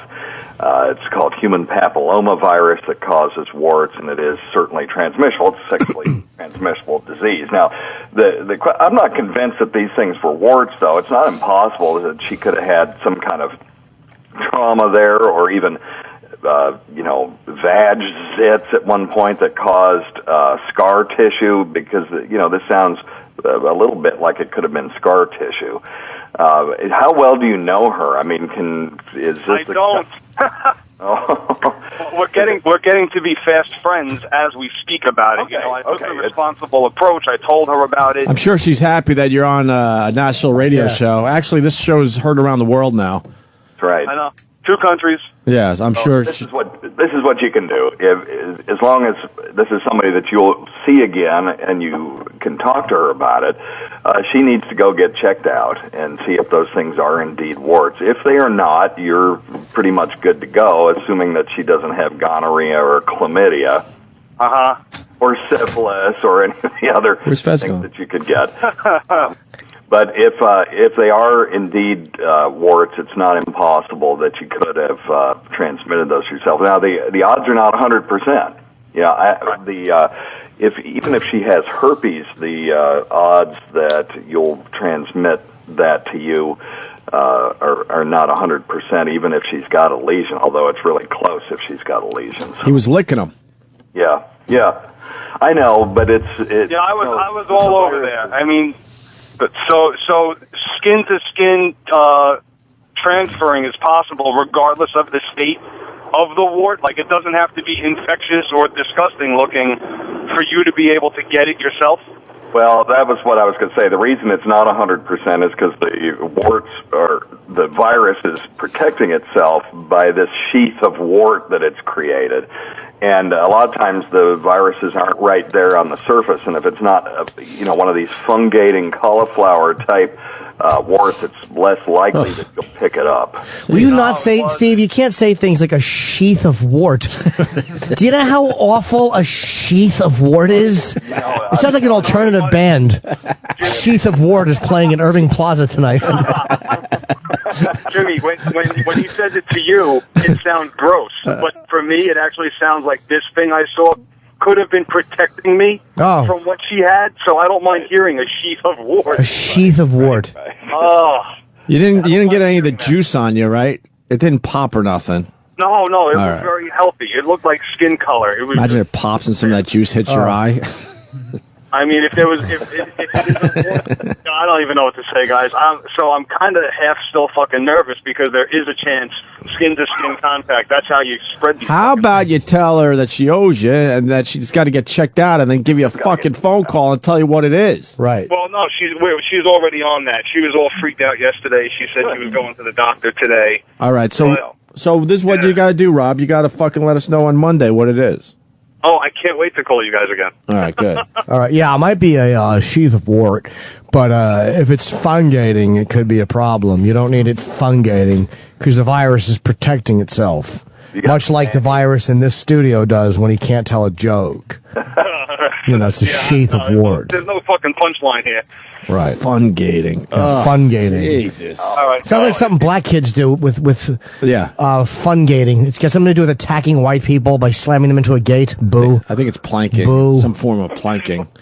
Fungating. As I started that joke, I realized there was nothing humorous happening. Yeah, it happens. I didn't help too much either. Steve, anything else for poor Rob, who's probably going to die in 10 years from AIDS? No, it's really common. About 50% of people who are really sexually active have been exposed to human papillomavirus, and I'm not. You know what sucks? I am not really sexually active. I'm going through a divorce. I filed my papers. This is the first chick I've banged in 6 years, and I didn't even bang her. I just went down on her.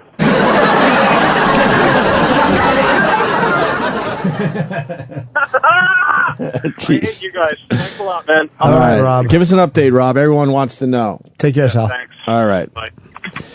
More importantly, we got guys calling up Steve that have done the surgery to themselves. This is a guy thing. I don't think women do the self. I've never heard of a woman doing it. But I know my brother Brett. He's got some great stories, but I don't think he's up yet. But he's fucking done a lot of surgery on himself. He once got a nail stuck in him from a nail gun, and he removed it himself. Could you imagine? He went over to my brother's house, and they did it together. Nice. And it was deep, deep in him. I forgot where it was. I think it was in his hand or something. I remember that one, but he's done a whole bunch of these. If you're in Braveheart times and you need to yank an arrow out of your shoulder, that's one thing. But right. We don't live on a desert island. You could go to the doctor and have that done. You know what I was thinking of recently? It's funny you said Braveheart. like those old days, the Roman Empire. It's like we forget there was no internal medicine. Like as much as my nose gets stuffed and I'll use like a neti pot, or I know I got surgery. What the fuck did even the Caesars couldn't get their stuffy noses fixed? No, they just suffered. You were supposed to die. Yeah. People lived to be 35. Yeah, you were supposed to die from all that shit. We made it to 40 something. Yeah. What was 40s considered old back then? Yeah, in some cultures it was. Yeah. I mean, And then once in a while you'd make it to the 70s, but that was rare.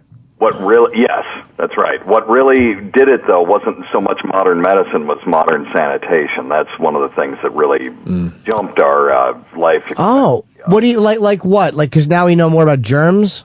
Well, yeah, I mean, they cleaned up the water supply, and so we weren't getting cholera and all kinds of waterborne illnesses, and then they cleaned up the food supply, so we weren't getting foodborne illnesses, and then we just weren't shitting where we eat, and when we developed, sewers and stuff, to get the shit away from the food and water supply.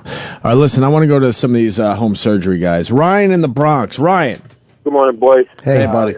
Yeah, quick thing. That chick might have an ingrown hair too, man. Because I had something like that in my ball bag once. It formed like a pimple, but it turned out to be like an ingrown hair, But anyway, in my case, absolutely right.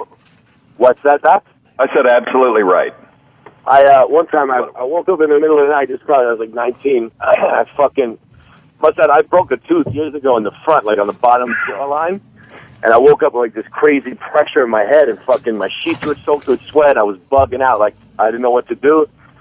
And I went to the bathroom, like fucking, for some reason when shit like that happens, I go and stare at myself in the mirror, like that's like I'm gonna put myself in a fucking trance to beat the pain or whatever. And I fucking noticed that I had like a white bump on my gum under the tooth that was fucked. So I was like, fuck this, man. I went and got a razor blade, fucking slashed the bottom of my gum. Oh, like. Smallest cut though, like when I say slash, I didn't put a fucking, an 8-inch cut, just like a centimeter. Dude, this shit drained out of my mouth. I felt the fucking pain relief from the back of my head to the front of my fucking face. And I was just like, wow, like that was probably the smartest thing I've ever fucking done in my life. When I told my dentist about it, the dude freaked out, But I could tell, like, same shit Opie said, It's like, I go to you charge me $1,500 for that, Yeah. I did the same thing. Oh, Chip. You did not. But, quick question. You guys ever hear anything about that dude that said he killed his wife or not? No, never heard a word. Well, I heard he killed her. You did? Oh, Yep. All right, punch it out, boys. All right, man. It's funny. All right, take care. Yeah, Jimmy was gone. I didn't even tell you he killed her. Oh, cool.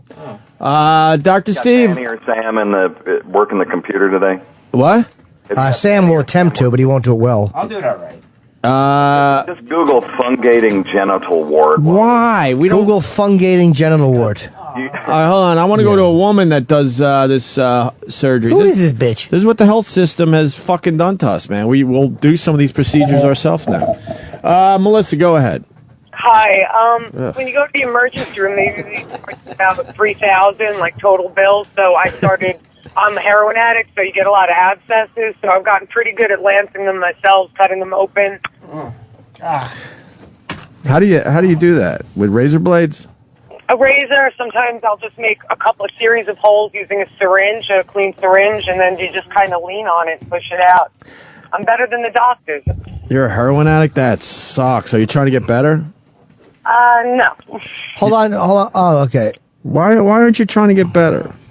I don't, it doesn't work out. I try, but I think it's, I'm one of those addicts I use more to, I'm definitely self-medicating at this point, not really feeling the high, but. What'd you want to be when you were growing up? I didn't think I'd live past 27, so, everything else I guess is gravy or crap, I don't know. Do you have a job? No, I don't. How do you get your money? How much are you spending on heroin every day? Yeah, how much you spending on it, right? Almost $100 a day. Where are you getting the money? I'm on disability. I'm one of those people. Oh, wow. If you wanted, and you got to want to, but if you wanted to get out of that cycle, what are you doing? I don't know. He's being a doctor. He has to. Yeah, but we don't have to save all the fucking baby turtles. Let her go. You don't have to. I mean, She's cool. You could tell this is what she wants. I I mean, there are maintenance programs that you can get into where you're actually still getting medication like Suboxone or Methadone, and you just don't have to be, popping abscesses on yourself. Why did you become a heroin addict? Like, what was the thing that happened to you, if you had a point to it? Nothing really happened. I mean, I wish I had been molested or had a good reason to. I mean, great childhood, everything. I have pictures that I drew when I was in grammar school of syringes going into trees that were made up of veins.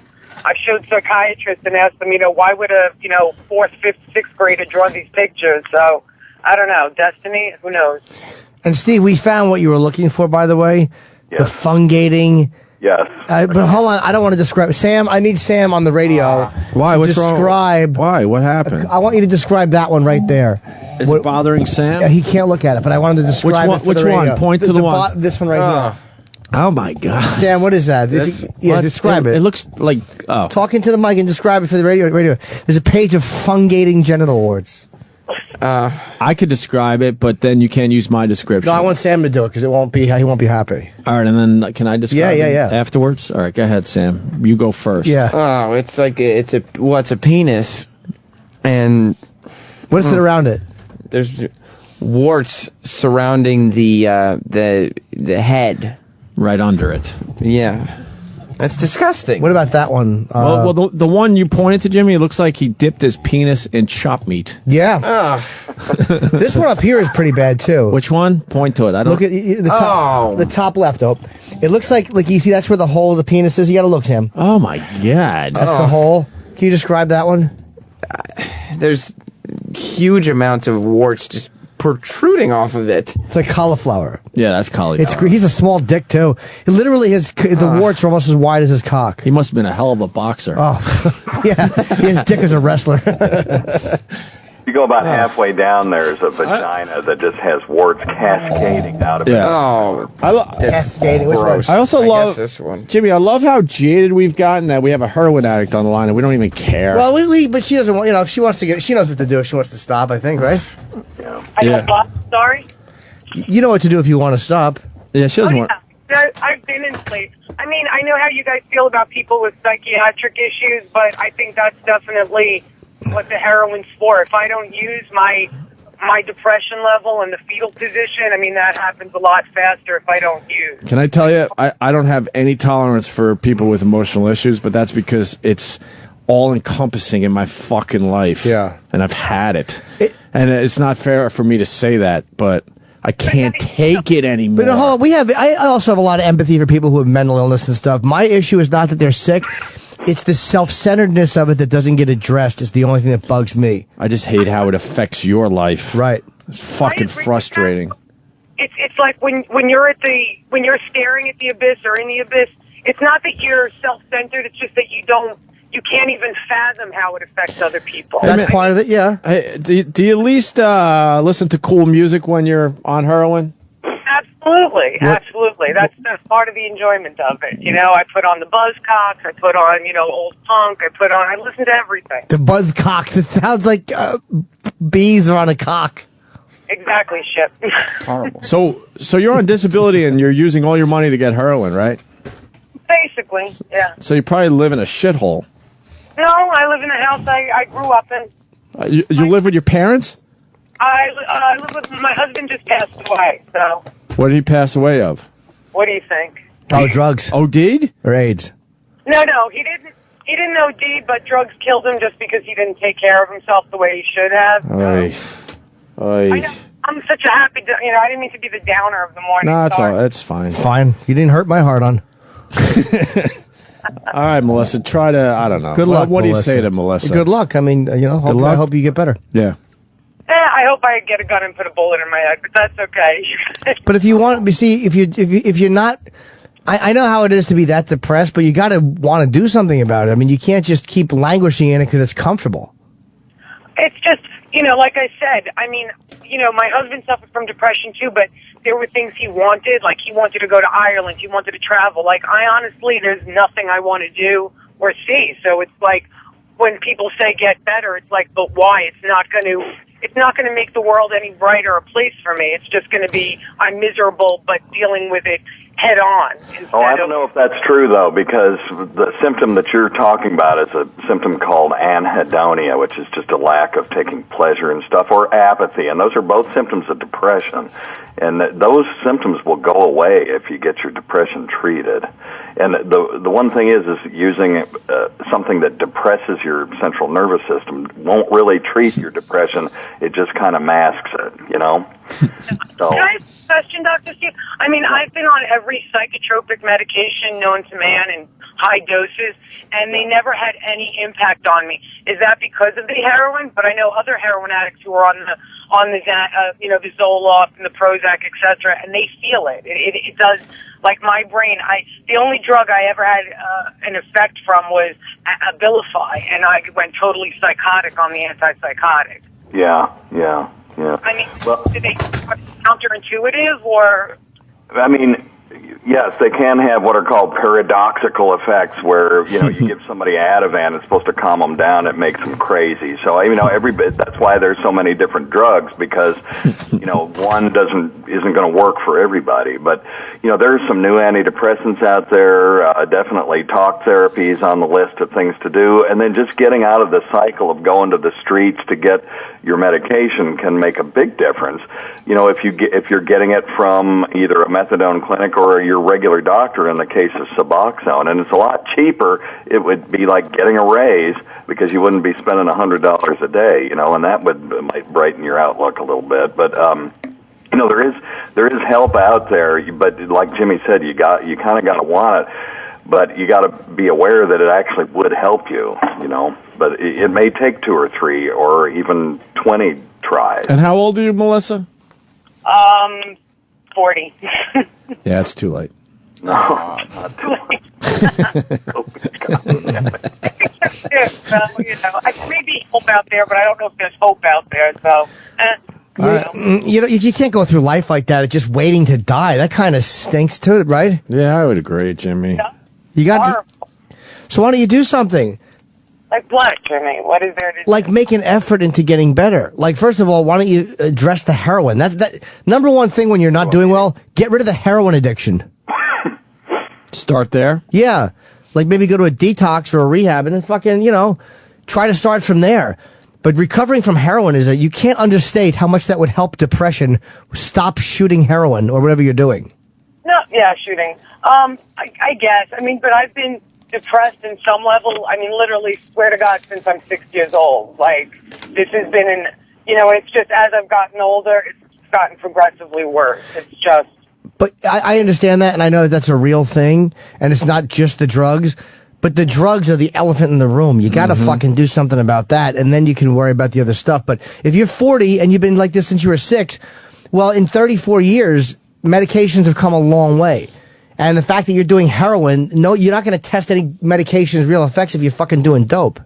Yeah. It's a good place to start, right? Yeah. If you're trying to get yourself back together, get rid of the heroin addiction. Yeah, I mean, it's just that whatever I've done to my serotonin and my dopamine, the heroin works. Like, I was on, like 300 milligrams of, either Zoloft or one of those. They had given, I had to take like 6 different pills because they only come in a certain milligram amount, and it did nothing. Like, I wish I had negative side effects. I just had no side effects. It was taking a placebo, basically. It was, I'd be in the psych's office, and when the nurse would leave, I'd be the other patients, like, does this work on anybody? And they'd be like, oh, yeah, I couldn't leave my house. Now I'm great. And I'm like, oh, man, I'm the only person in the world that these medications have no effects on. How long have you been doing heroin? 10 years. All right, well, maybe that's a big part of it. And I imagine you were drinking a lot before then, right? I drink it all. I hate alcohol. Oh, really? Yeah. Okay. You just started with heroin? I started with cocaine. How long were you doing that? When was I doing that? How long? How long? Probably like 5 years, 5 or 6 years. All right, so since you were 25, the last 15 years you've been just addicted, right?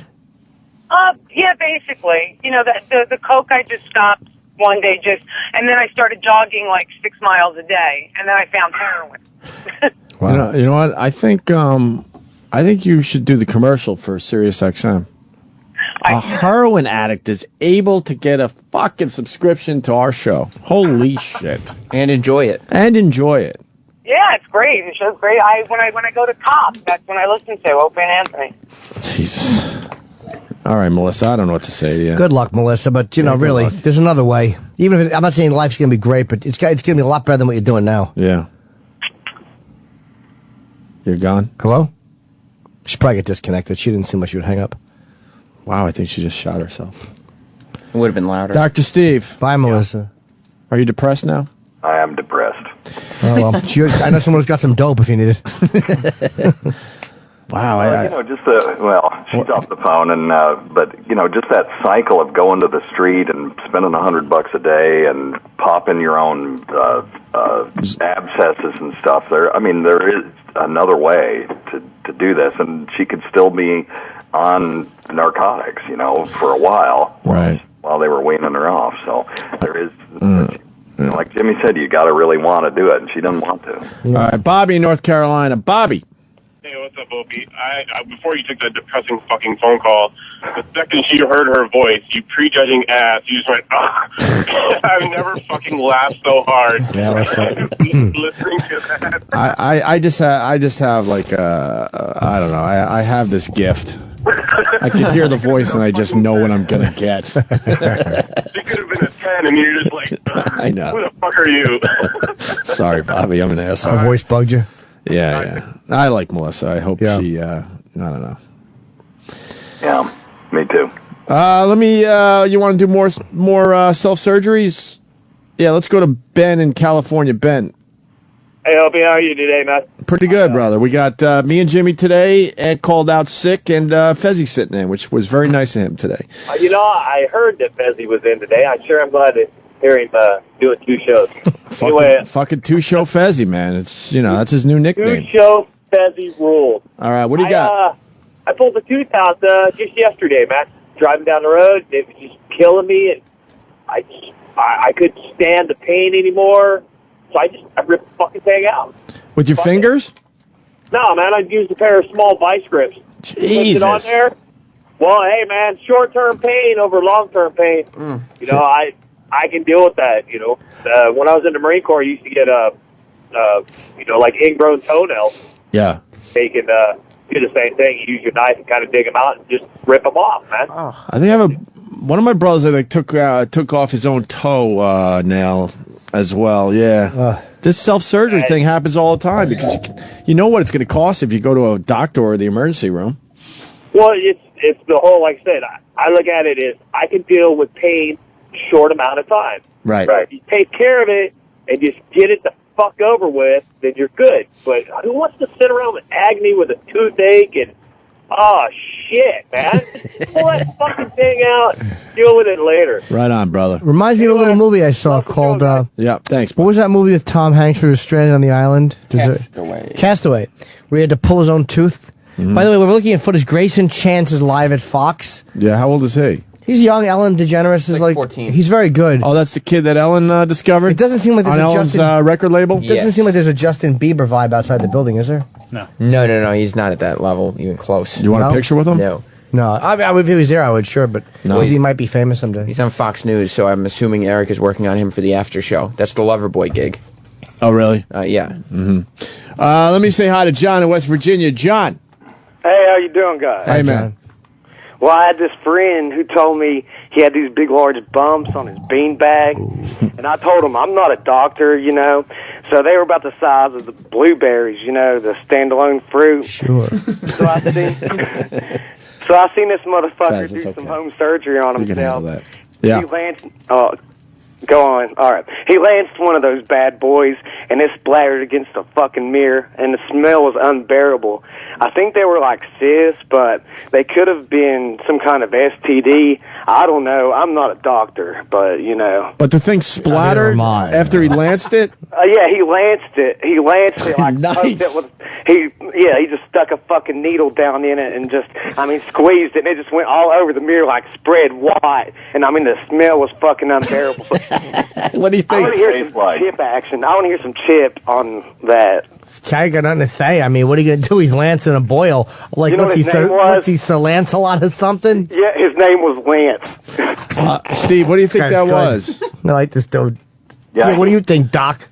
He had some plugged sebaceous glands that got infected, is what it sounds like, and those were little abscesses. So yeah, that can happen. Yeah, sebaceous, right? Sebaceous Bach or something. Yeah. Singer. All right, let's go to Heather in Brooklyn. Heather? Hey, it's Heather Height. Oh, that's Heather Height. I recognize the voice. What's up, Heather? I never got to go to the doctor when I was a kid. I think my dad had some kind of like manic depression that went undiagnosed, and he moved us out to the middle of nowhere. And so if I got sick, I had to just kind of suffer through it. Mm-hmm. And I remember having like really high fevers and just being like, like out of my mind as a kid, and he would just go to work and leave me there. And I guess if I didn't die, I was okay, My mother was sick, and there was a doctor would come over. He was a black doctor, and he would always lay her on the floor and do like all kinds of like leg and chest tests on her or something. Well, you're lucky to have that kind of health care, Chip. Yeah, there'd be like two of them in there, the doctor and the doctor's helper. And she would say, Chipper, go outside now. The doctors are going to help Mother. And they'd make all kinds of noise on the floor and like leave water on the floorboards. They did home visits. What's that? They did home visits. Jesus. Yeah, they was checking a guy. Didn't look like a doctor, though. He looked like the guy that was cutting the grass the week before. His underarms smelled. Heather, you could have died. I know. I probably have some kind of heart condition or something from having strep throat Yeah. without any kind of antibiotics or anything. But he was like weird socially. He would not like want to. He'd get angry when the phone rang and stuff. And why? Well, yeah. What was he doing? Just yelling at it, like quit ringing or something? Why do you get angry at the phone rings? he would be. Who the hell is calling? He would literally like yell every time the phone rang, and I was like a teenager. So Where's he now? he lives in the mountains in Pennsylvania. He's a redneck. Oh, you don't really talk to him anymore? No, he's the only living of 3 kids, and both his brother and sister died from drugs. So Oh, nice. Is he doing drugs? no, actually, he's only an alcoholic. So he's like the white sheep of the family. Oh, wow. All right. Well, thanks, Heather. All right. Oh, sure, you're welcome. We got a guy that... TMI. Avi, is it? Or Avi, or what the fuck? Avi? It's Avi, yeah, from New Jersey. Oh, hi. I watch a lot of things in your format. Fuck, I don't, don't ever want to laugh at Chip. But fuck. Avi, what do you got, brother? Yeah, I had like a rotten tooth in the back of my mouth, and there was just pieces of it falling off. And then one day I pulled out this like stringy rubber band from it, and I went to the dentist to get the rest of it taken out, and I told him about it. He said I pulled the nerve right out of the tooth. Oh, my God. You must have had lovely breath. Oh, my God. Yeah, it was wonderful. Well, it won't hurt anymore after that. But is it possible to pull your own nerve out? Yeah. How is it possible? The pain... Well, the nerve, well, look, by the time you can yank it out like that, that nerve is It's gone already? Yeah. Oh, Tooth yeah. was dead. Yeah. Tooth was dead. Yeah. All right, punch it out. All right. There you go. He pulled his own nerve out there, Dr. Steve. There you go. Sometimes when I was young and I was running around the house banging spoons or something, my mother would say, "Get off them, Chipper," and I'd say, "What?" She'd say, "My nerves, you're on them." Yeah. That's how she would tell me to stop running around making noise. Let's go to Todd in South Carolina. Todd. Oh, and been a listener since y'all did that assault on the media, man. Love the show, dude. Thanks, Todd. Hey. Thanks, Todd. And, about a month ago, I went to the doctor. I had like a golf ball size lump on the side of my throat. Basically, what she told me was it was a blocked salivary gland. Basically, it was like kidney stones in my salivary gland.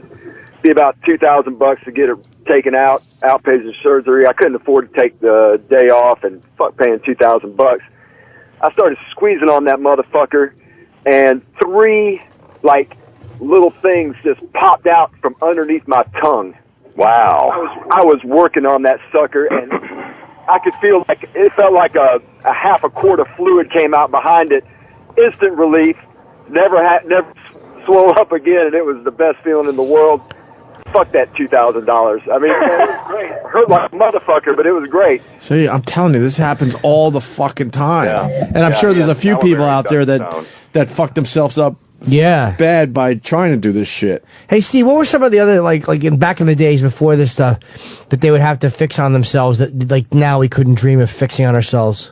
Well, if you got trauma to your leg, someone would just have to saw it off with no anesthesia.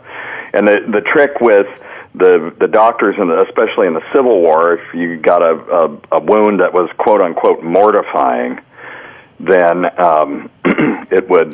Did you hang up on me? No, we're right here. Okay, I just make sure. Sorry. Now I have. I decided to take a nap.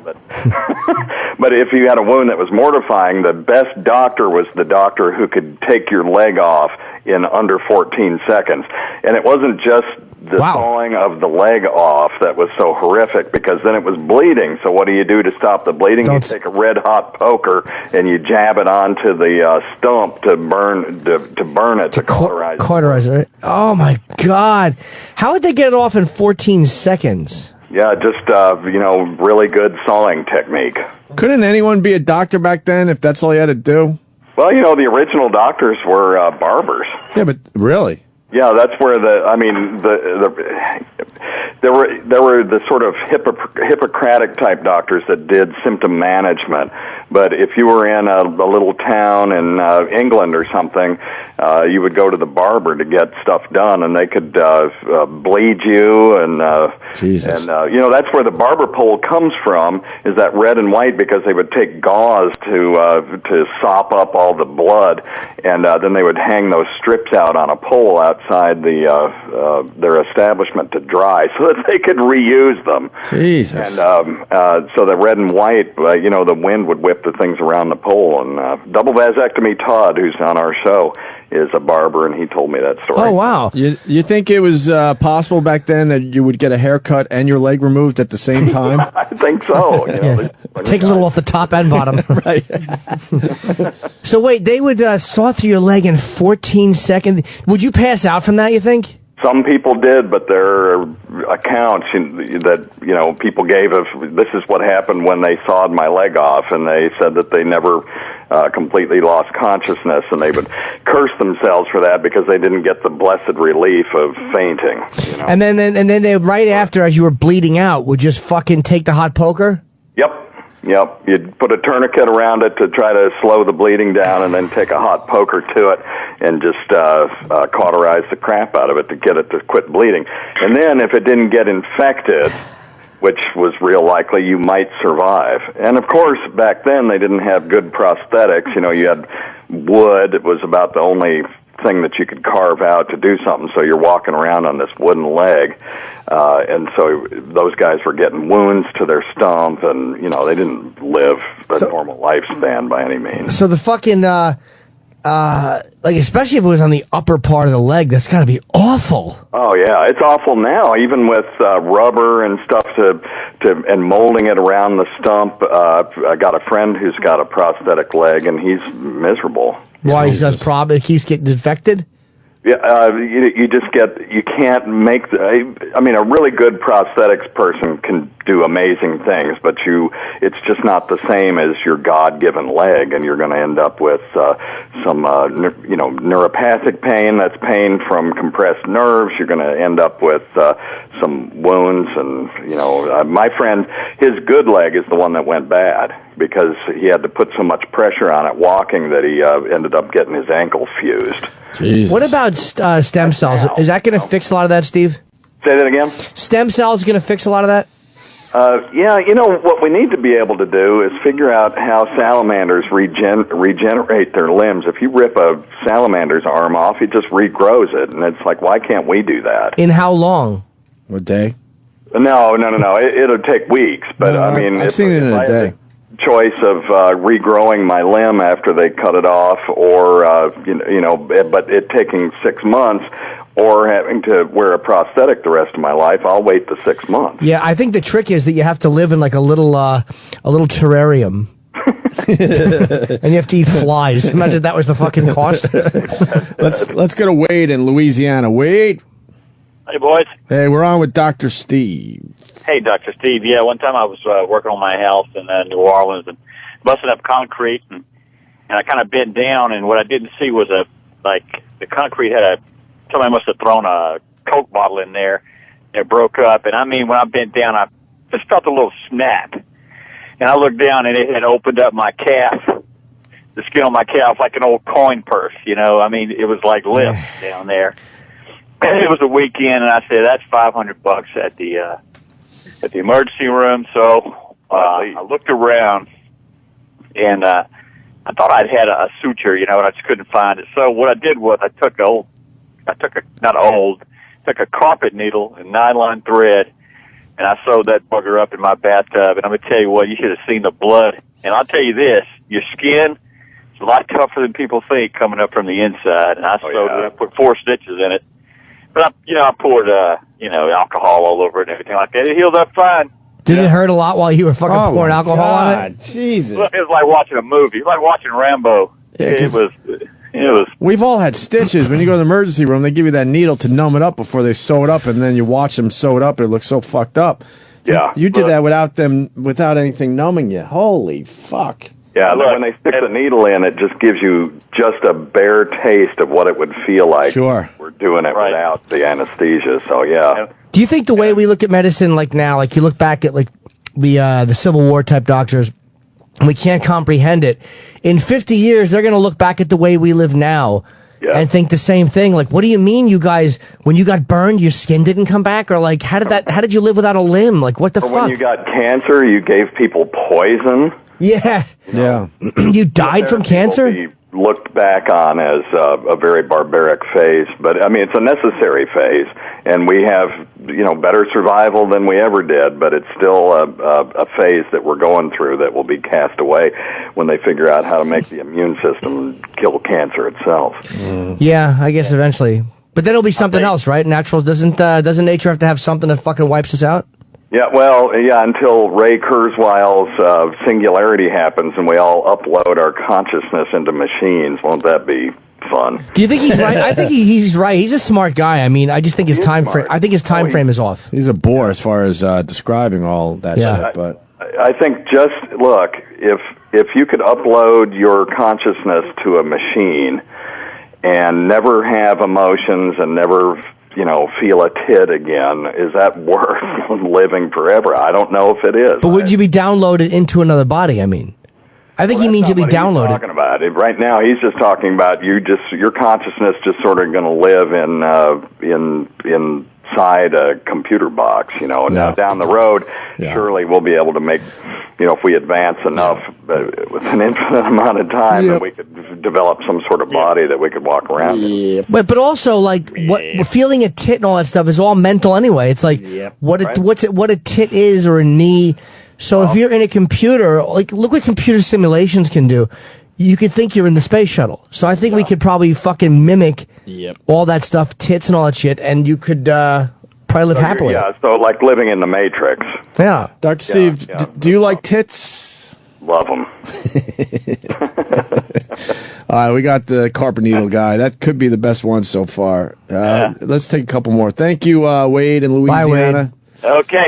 What are you waiting for? A bus? Wooden legs. Crazy. Poured bleach on it and fixed it. A staph infection. Nice. That's what we have here. Broken fingers. Father used popsicle sticks. My dad used to do that. Yeah. I got so many fucking crooked fingers from playing basketball growing up.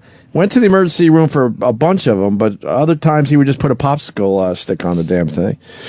Try to cut it out. Oh yeah, this is the other side of this shit. Let's go to John in Long Island. John. How you doing, guys? Hey, John.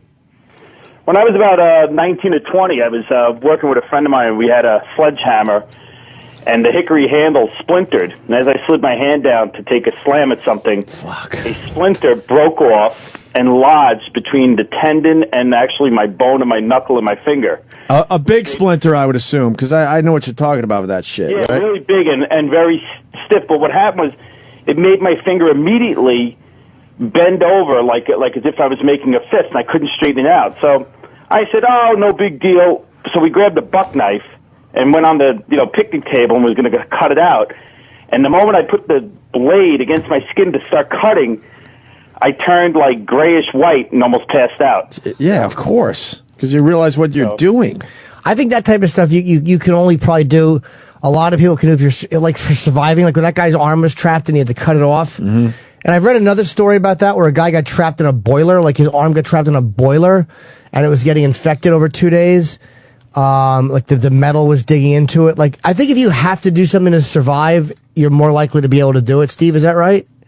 It certainly makes sense. The thing is that if he had to survive to get this thing out, although he turned gray and started to faint, at some point he'd wake up, and if it was life and death, he could try it again. And you know, that guy that cut his arm off, he must have lost consciousness a dozen times while that was happening. Did he? I don't know the story. But he would wake back up, and he had there was time for him to wake back up and go at it again, until he finally got his arm off. But, geez, I can't even imagine what that would be like. Yeah, the one I read about in the boiler was bad, too, where he was in this house, the people didn't know he wanted to, he bought it, was fixing it up, right, and his arm just got caught in whatever it got caught in, and he had to cut it off. And the arm couldn't be, it couldn't be reattached. You know what? I forgot, Dr. Steve. Recently, I cut my finger really bad cutting a stupid bagel. We've all done that, right? Yep. And it was the weekend. I had company over, and I fucking hate the emergency room. I crazy glued it together. I forgot about that one. Yeah. And I absolutely needed a stitch. I put some shit in there to disinfect it, and then I fucking crazy glued it together. Yeah. Although, because it was a clean cut too, I knew where you could just kind of squeeze it back together. Did it work? Yeah, it fucking worked. Yeah, I got a nice scar, but it's not like a jagged scar. Well, crazy. Will we eventually be able to get like burn victim scarring and stuff finished with stem cells? I think so. I think so. That's one of the things is right now it's a surgical procedure to do those skin grafts, and it's just never the same. All you're doing is protecting the skin to keep it from oozing.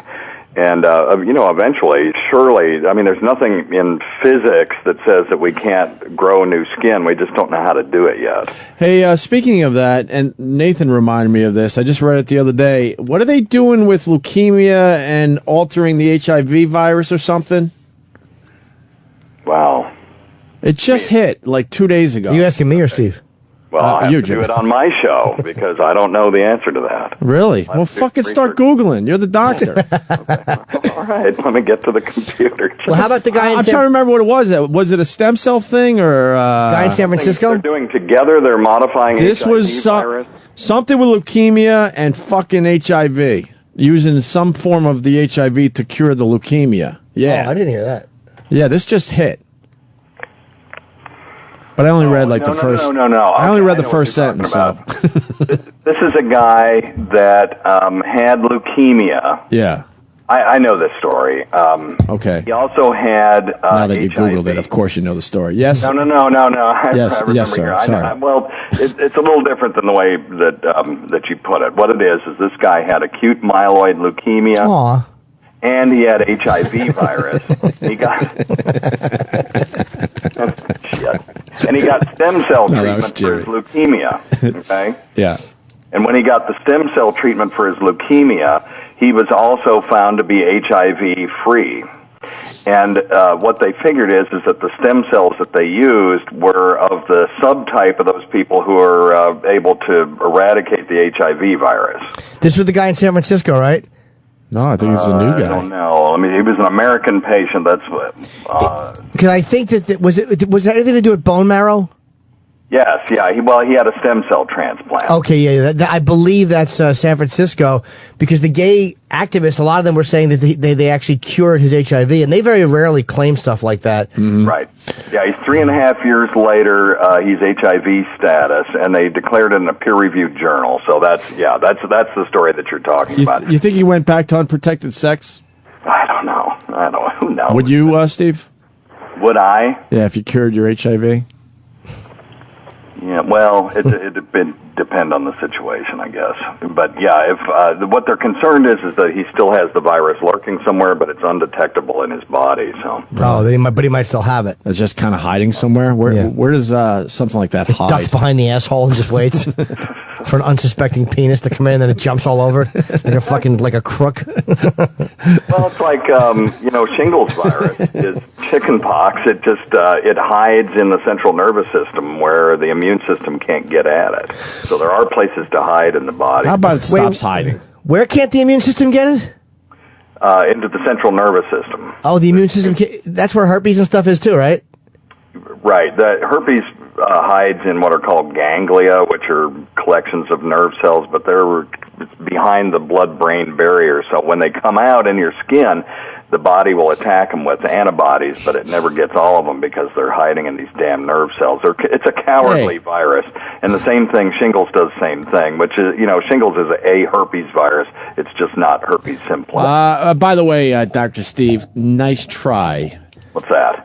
Addie in Frederick, Maryland writes, What? Dr. Steve is talking about an old story. Opie's talking about a story that came out yesterday. There you have it. HIV virus used to turn white blood cells into cancer serial killers. Wow, okay, that is a different story. So how about you Google that? All right, well, by God, I will. Jeff in North Carolina, what do you got? Hey, one time, a long time ago, about 2 years ago, I had this cyst thing on my shoulder, and it sat there for years and never changed. Then one day it got kind of red and mushy, and if I touched it, it just oozed out all kind of gunk. And about that same time, I'd heard Dr. Steve on the radio talking to the guy from Red Eye. He had something on his back, and Steve was explaining it, what you do to fix it. So I got me a box cutter and some disinfectant and stuff like that, and I went in there and cleaned out the item, and everything was perfect. Wow. There you go. Because of you, Dr. Steve, people are performing surgery on themselves. Please don't give me credit for that. No, you just said it. Didn't you just say that? Yeah. Yes. Say it's because of you. So Well, I know it was against specific orders, but, I do what I want to do. yeah. Right. There you go. Thank you. That was Bill Schultz. Yeah, Bill Schultz had a cyst on his. I have photos of that in my phone. It's terrible. I had a video, and YouTube decided it was too outrageous, even though they have a video of a dog being burned alive. Mm-hmm. Yeah, I found that story about the leukemia, by the way. Oh, okay, what do you got on that, Dr. Steve? Yeah, it's just this research team at the University of Pennsylvania. They're experimenting with this harmless version of HIV. That's the one I have. It sounds like, I don't know what it sounds like, but they combined it with genetically modified white blood cells, and they're using them to activate the natural killing function of white blood cells to kill other white blood cells. So, yeah, this is something real early and won't be coming to the market for years and years. But it's interesting, Hey, and let me ask you something about that. Let's say you have one of these life-threatening things like a leukemia, and they got something that they think might work, but they're not going to allow us to have it for a while. Is there like a back door where you could go in and go, fuck that, I want to try this because I have nothing. Experimental? Yeah, I have nothing to lose. As long as they're doing human trials and you qualify for them, there are websites that you can go to look for clinical trials. And if you've tried the standard therapy and it's not working, and the only other thing to do is to sit back and wait for something bad to happen, you can often get into a clinical trial. And some people have great results from that. Other people, even get placebo and you get nothing. So it's a bit of a crapshoot. But yeah, it's out there. Okay. Definitely. The thing about viruses is that they can do something that we don't have the technology to do, which is to go into cells and fuck around with the cell's DNA. And that's what viruses do. And they co-opt the cell so that it will make reproductions of the virus instead of making reproductions of the cell. And, if you're smart, you can use that to your advantage by making the virus drag certain information into the cell so it'll do things that we want it to do. So, pretty interesting research, actually. So it'll be like a virus, okay, that you kind of throw something on its back and it carries it with it when it goes. Yes, exactly right. Well, we got one more. A lot of people need help, but this guy's worried about something, so we'll save this individual, and the rest of you, I don't know what to tell you, because we got to move on to other stuff. So good luck with your lumps. But Dale in Georgia, what do you got?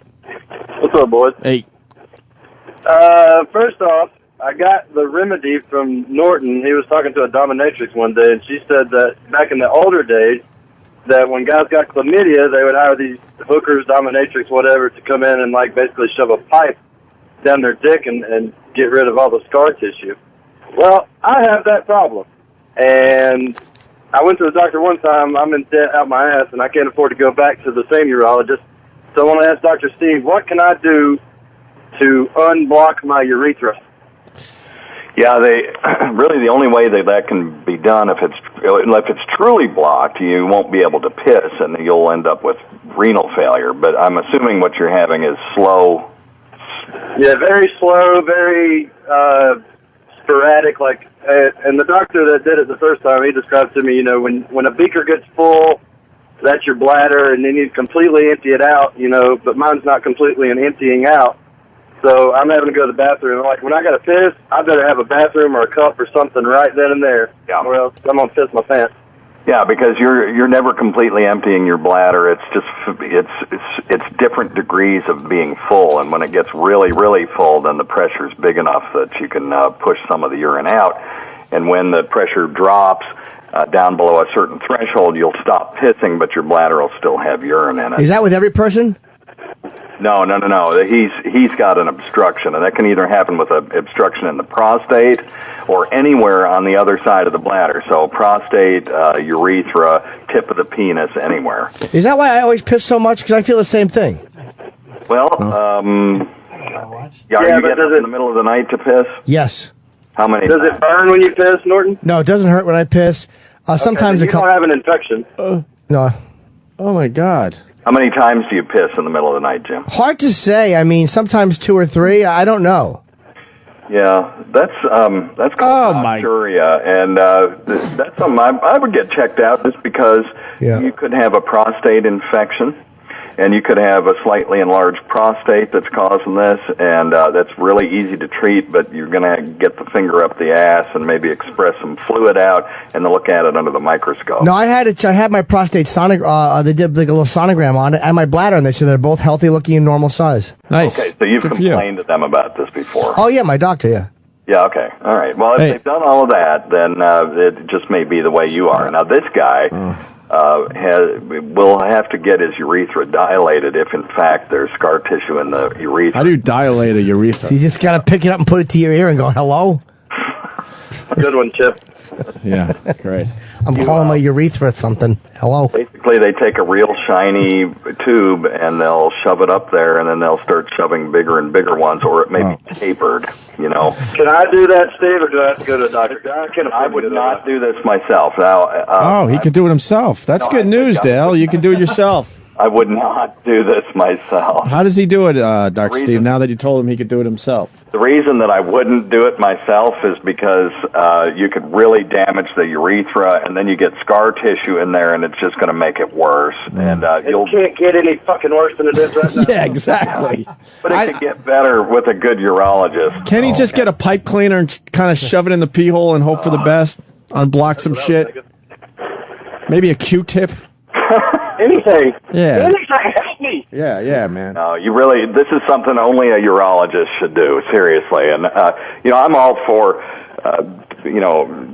taking care of yourself, but this is just one of those ththings you just can't do. I always feel like my bladder has stuff in it. God damn it, now I'm all freaked out. As a doctor, Dr. Steve, can I go to a urologist even if I owe him money? Can he still treat me, or can he refuse me? Yeah, well, if you owe that particular urologist money, some of them will say, we won't see you till you bring us the $250 that you owe us. But you could go to another one and just tell them, look, I don't have insurance, or I have crappy insurance, I'm going to need to make payments. If you tell them up front, then they won't bug you. But then I used to use an alias.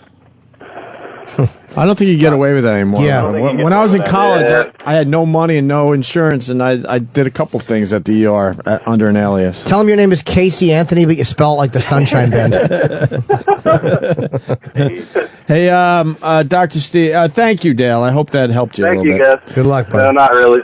I know, it didn't help at all. I just told him to go to a doctor. Well, that's good advice. That's, you're good for that. I want to thank...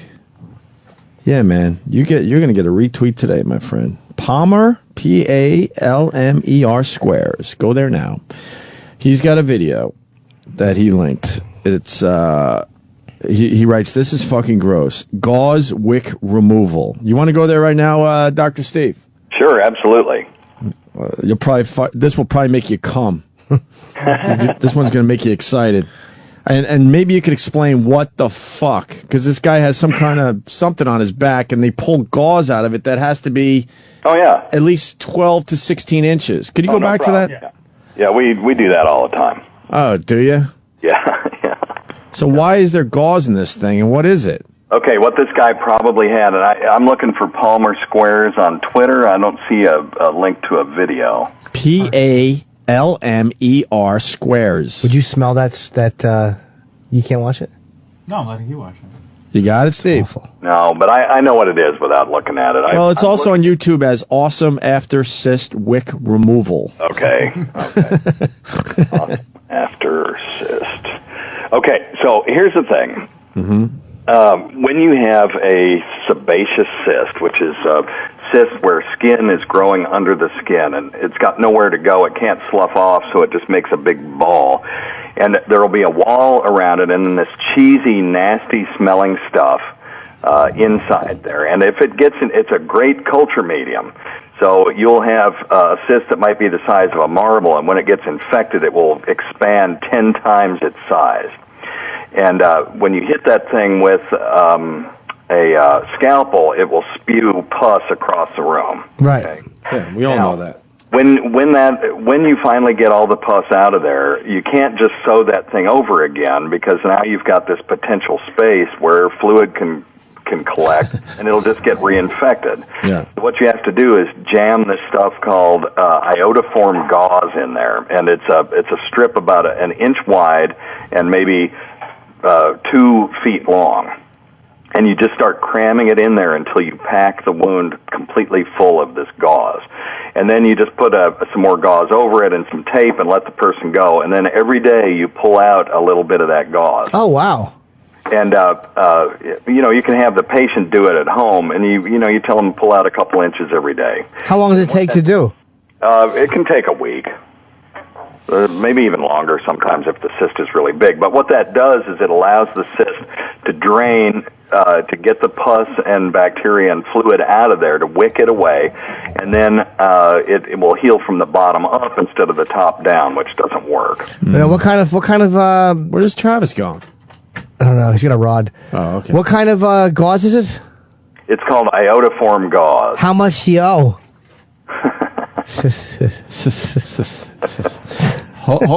Oh, no, I didn't mean to do that. Oh, fuck, I fucked up everything. I fucked up everything! What'd you do? Is anyone on the phone still? Steve? Oh, call Steve back. That wasn't my hang-up bit.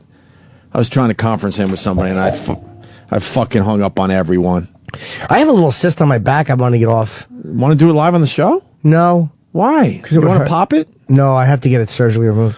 It's on my spine. This is going to be a cheap Twitter plug, but Opie Radio, I just fucking retweeted the video of the cyst thing, so you can go there and check out the video.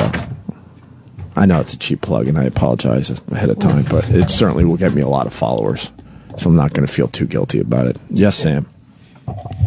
Hello. Steve's not going to believe me, I know, but... Steve? Oh, you accidentally hung up on I know. That one was a mistake. See, this is the whole cry wolf thing. You're never going to believe me, but I really, Exactly. I really did fucking do that by accident. Right. Fezzie was distracting me. He was offering me some fucking coffee, and I have enough coffee today. How's Fezzie doing the show so far, Steve? He's sitting in today. As good as always. Absolutely. Two-show Fezzie today. I did watch that video, and that's exactly how we normally do those things. So yeah. Jimmy's got a cyst on his back. Could you maybe walk me through this? Like, let's make believe like we're on the space station, and I'm the doctor because he has no choice, and we have a doctor on the phone, and I want to do the surgery on Jimmy. Can we do this, you think? Yeah. Let me take a look at it, Jimmy. It's at the base of my spine. I've had it for years. I had it looked at on in Philly on fucking. Remember how long ago that was? The same thing. It hasn't gotten any bigger. So you think you can walk me through this? Make believe we're on some kind of mountain climbing expedition, and I got to do this surgery, or Jimmy's going to die. Yeah. So we got a doctor on the phone, and you just talk me through it. I think we can do this today. Yeah, absolutely. It's right above my spine. It doesn't hurt unless I'm doing a sit-up, which would explain my fucking gut. Is it red? No. It's white. It's the same color as my skin. There's no, it's under the skin. Okay. Well, what I would recommend as the doctor on the ground is that if it's not red, leave it alone. Oh, really? That's what the doctor told me. He goes, if it doesn't hurt, leave it. Can I prod it a little bit? Yeah, you can definitely, palpate it. Yeah. Feel it. It's right above your ass crack, right, Jimmy? Yeah. Yeah, I'm sure he wiped his ass really good and clean this morning. Opie, go ahead and feel But wait, why should I leave it alone? Because it's not doing you any harm right now. That's the thing. Unless it's cosmetic, it's bothering you, or it hurts, or it's draining, it really can be just left alone. Now, I do recommend that sebaceous cysts on the back, particularly if that's what it is, be removed if you can feel them, because if they get infected, it can be 10 times worse. Now, what you may have, if it's at the top of your ass crack, is a pilonidal cyst. Oh, shit. And that's a different thing. That's basically a giant ingrown hair, and those have to be removed surgically, or they'll just keep coming back. You can't just open them up and drain them. Yeah. So you got to remove it surgically, but that's probably a local anesthetic, right? Oh, yeah. And it depends on the extent of it, and it depends on the surgeon. You know, you can do a spinal anesthesia, or they can do local anesthesia. They can even do general anesthesia if they got to go too deep. But sure. I don't want a fucking needle in my spine. Right. Well, I'm not saying that you should do that. I'm just throwing out Okay. options. All right. But yeah. All right, Steve. All right. That's good to know. Enough already. All right. Sorry. What's my Twitter? Your Twitter, Opie Radio. I mean, what's your Twitter? I'm sorry. I've said that wrong. Weird Medicine. At Weird Medicine. He's a great one to follow. Yes. He'll creep you out, but, you know, he only talks about medical procedures. All I want to do is Ad ask Steve nauseam. questions on the phone. I Like know. an 8-year-old. It's so rare you get a doctor who you can actually talk to. I know. We who can do knows this all everything. morning, but we have other things to do. I mean, they're saying Bert and Ernie aren't gay. We got to get into that after the break. I think we just covered it. Yeah. Bert and Ernie aren't gay. What do you think, Steve? You think they're gay? I think Weird Medicine is on 10 p.m. on Saturdays on the virus. Excellent plug. But you taped it yesterday. Yeah, we You know, I was going to call you and be on your dumb show, but I didn't know where to call. Oh. You tweeted, like, call, I'm doing the show now for Saturday, and I'm like, fuck, I don't know what number. If you go to that link, it has the number at the top. It's a Ustream thing. What we're just doing some podcasts and taking live calls. It's kind of fun. Is it? Yeah. No, it's not. It's horrible, but it's... I think I confuse a lot of people. Me and Steve are pretty good friends. You would never know it listening to us, but... Steve, thank you for your time today. We really appreciate it. Oh, absolutely. Thanks, Steve. I hope you have a good weekend. All right, have a great weekend. See you soon, Hope buddy. you grab some titties and enjoy yourself this weekend. Doing that right now. You are? Your own titties? Yep. We don't work well together as far as comedy goes. Okay.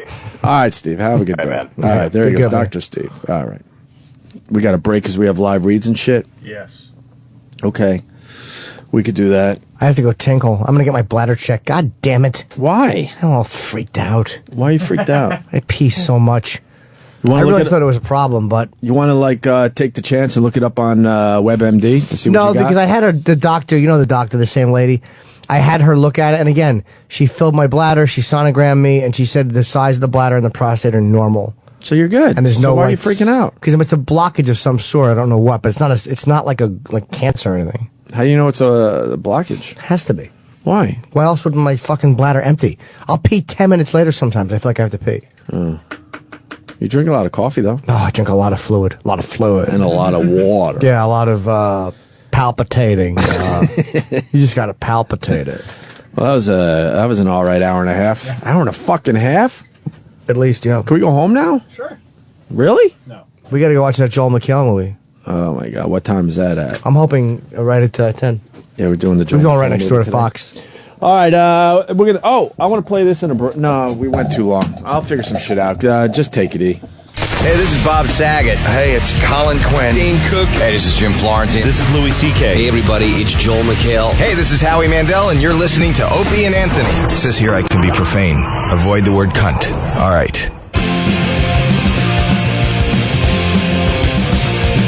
Jim Norton has left the show, so now it's down to me, Travis, and Sam. All right. Jimmy is back on the show, so thanks, guys, for helping me out. No problem. Where were you, Jimmy? Outside yapping with Kenny. I thought you were doing a live read. Yeah, I fucked it up really badly. I don't know what happened. You mixed up some of your words. I did? It's no big deal. At least you went off script a little. I did. Added a little personality and flair. Well, thank you, Sam. That's why you're around, to lick my ass. Really appreciate it. And I'm happy to do it. Ugh, Jesus. Speaking of which, Bert and Ernie. Licking ass. Fucking, it was trending on Twitter yesterday that, there's a petition out there that these two should get married. It's just silly. So people were signing the petition, which was ridiculous. Why is Fezzie walking out of the studio constantly? I think the Bert and Ernie thing is bothering him. Well, he told me during the break that he said everything he needed to say about this on Ron and Fez, so that's probably why he left. He knew we were doing this. So that's fine. Fezzie will be back. He's been filling in for Ant today, doing a fucking terrific job. Two-show Fezzie in the fucking house. In the house! So, what do you think, Jimmy? Bert and Ernie, gay or not gay? No, I don't think they're gay. They're puppets. Fucking puppets. Right, exactly. I think the guy who created them certainly loved one. Yeah, but what was he Mr. getting Henson. at? Was he getting at the fact that guys were living together? No, I think there's an innocence to them that goes beyond sexual preference. I think they were just friends who could sleep in a bed together without there being a need. They were sleeping in the bed together? Well, wherever they were. I think they were. Mm-hmm. But they weren't. What do you mean they slept in bed together? They did on Sesame Street? Did they sleep together? No, I think they might have had Oh, maybe twin they beds. did. Maybe twin beds. I just think there's an innocence to it that's childhoodish, not sexually I oriented. think they were gay because they were older gentlemen. Yeah, but again, everyone... And there none was of no those kid female characters. puppets were around. Huh? There was no kid characters, really, in the puppets. I mean, look at Snuffleupagus or Bird or fucking Count. How old was that motherfucker? No. Oh, they have Let me separate... see. Yeah, I mean, once wow, there's they have video, separate once there's beds video. when the cameras Because were on. I hate these fucking ads on YouTube you have to X out. What are you doing with those cookies in bed, huh? Well, the cookies? Well, I was just hungry, Bert, so I thought I'd have a few cookies before I went to sleep. Ernie, B&E. don't eat those cookies while you're in your bed, huh? Why not, Bert? Because you get crumbs in the sheets, that's why. Gee, Bert, I get crumbs in the sheets? Yeah, Ernie, if there are crumbs in the sheets, they'll get in your pajamas. Ooh, crumbs in my pajamas, Bert? Yeah, Ernie, and if you get crumbs in your pajamas, they'll make you itch. You know that. I don't like to itch, Bert. No, and if you itch, you won't be able to sleep, Ernie, so don't do it, okay? Good night. I don't remember his voice being like that. Oh, gee. Hey, you want eat the cook? We should probably beep that. What happened at the end? Can I please hear the end? If I get crumbs in the sheets... What do you think I happened? get crumbs in my pajamas. And if I get crumbs in my pajamas, I'll itch. Then I won't be able to sleep. Oh, Bert, thank you so much for stopping me from eating cookies in my bed. All right, Ernie, just go to bed, okay? Okay. All right, look. Oh, I bet he's going to go I'm over... never going to eat cookies in my bed again. He's going to sit in Ernie's, and that motherfucker is going over to Bert's what are you bed, doing? and now he's going to I'm gonna get eat cookies in fucking your bed, crumbs Bert. in it. Move over. All right, see, it was just an excuse to sleep together. These two are gay. What the fuck?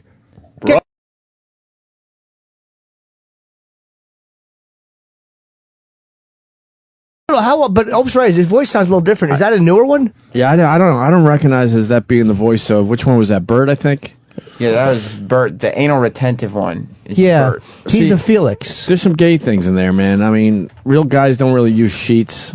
Your sheets are usually at the bottom of your fucking bed. I love sheets. I make my You bed. pull your sheets up every night? Every night. I despise when comforter touches me. Really? I like a nice air And do conditioning. you wear pajamas? No, I sleep naked. Of course. Don't you? Pajama bottoms. No, you don't. Yes, you do. Why? You wear PJ bottoms to bed? Yeah, but not the shirt. Because I think No, but the bottoms are terrible. I think the PJ shirt is where it starts getting a little. You know, No, but why the bottoms? a little foofy. Why do you wear pajama bottoms? They're comfortable. No but they're- underwear though. No, but no. I let my penis fall out of the fly. Why wouldn't you be nude in bed? Naughty. Because I get a little I need socks on too. You sleep in socks? What the fuck's the matter with you? You sleep with socks on? I get cold. No, that's a weird thing. That's not. No, I'm serious. I get cold. You could just put on I another feel blanket, uncomfortable. though. The socks thing is very strange. No, it's not Sam who doesn't eat fucking steak. Shut up. How do you not fucking sleep naked I wear PJ bottoms and I wear socks. in the summer? Yeah, but my room's, it's kind of cold. Socks and PJ bottoms. I can't comprehend it.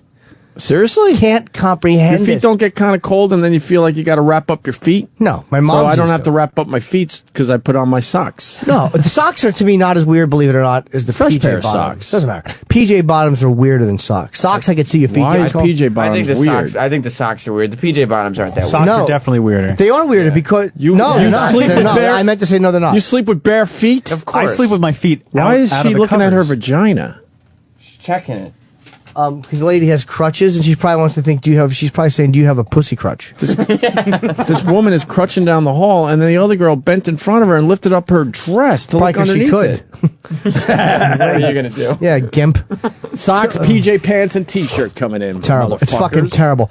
I'm totally nude when I sleep, even in freezing winter. Absolutely naked. But the thing is, Doesn't parts of your body get cold?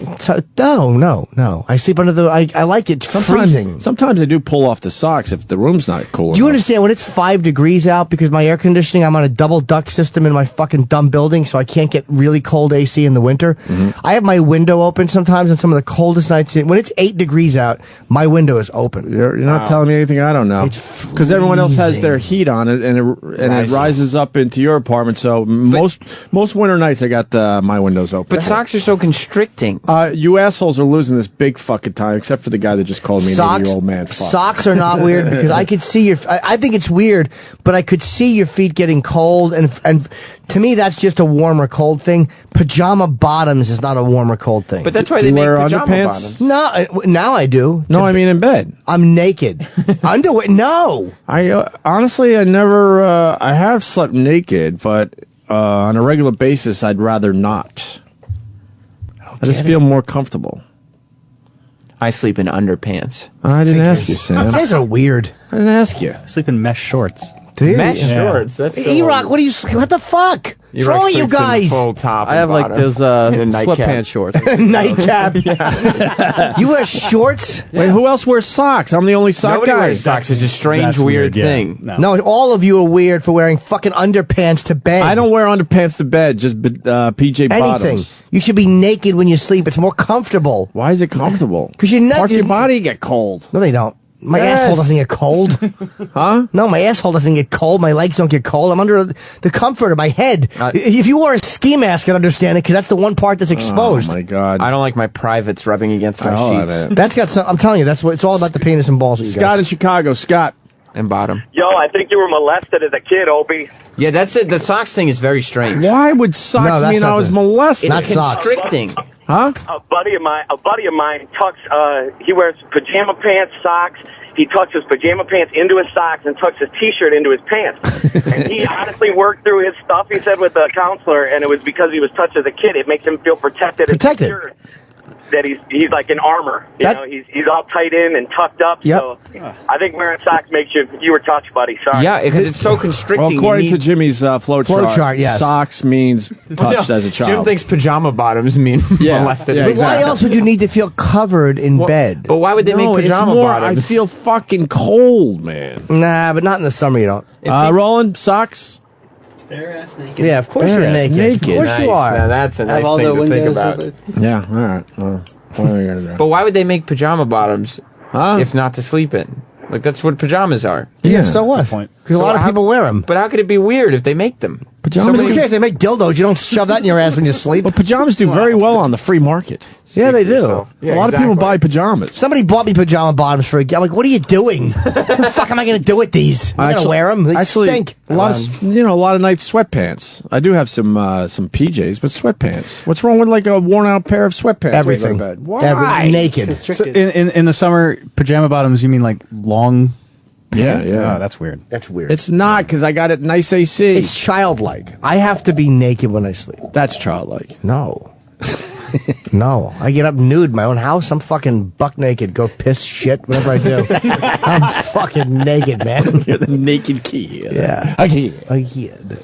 A few people are saying they wear socks, so They're strange. I'm not officially losing this one. It's I've not tried- looking good, but I'm not losing this. I sleep in socks when I'm in hotels because I'm scared of bed bugs in the beds. But other than that, And I don't sleep in socks are going to save you? Yes, they will. won't- They can't will bite they? through fabric. They won't bite my feet. Yeah, Wait. but you do realize the bed bugs. You give them a chance to get inside your socks, and now you bring them home. Well, they come home with me anyway if they were going to. At least now they won't Not bite really. my feet. Here's what you do, because I'm in hotels so much, and I'm so bedbug paranoid. Even in good hotels, I always put my fucking suitcase never on the bed, always on that thing. And on the thing on with the luggage rack. straps across. Yes, and I never if you're naked in bed, bed bugs aren't going to come home as much in your clothes, I don't think, as your suitcase. What if it bites you on your pee hole? I don't know if I've ever been bitten by bed bugs. I'm sure I have and just didn't know. But man, now I'm wondering if I was fucking touched. Are these the same socks you've worn all day? Or do you have special socks? always a nice pair of fresh socks. It's very strange because I have trouble sleeping in socks because they're so constricting. They are. They're very constricting. Don't tell me what's strange, Sam. It is strange. You got so much weird shit in your head. Well, strange knows strange. That's true. What? Who's weirder than Sam and me?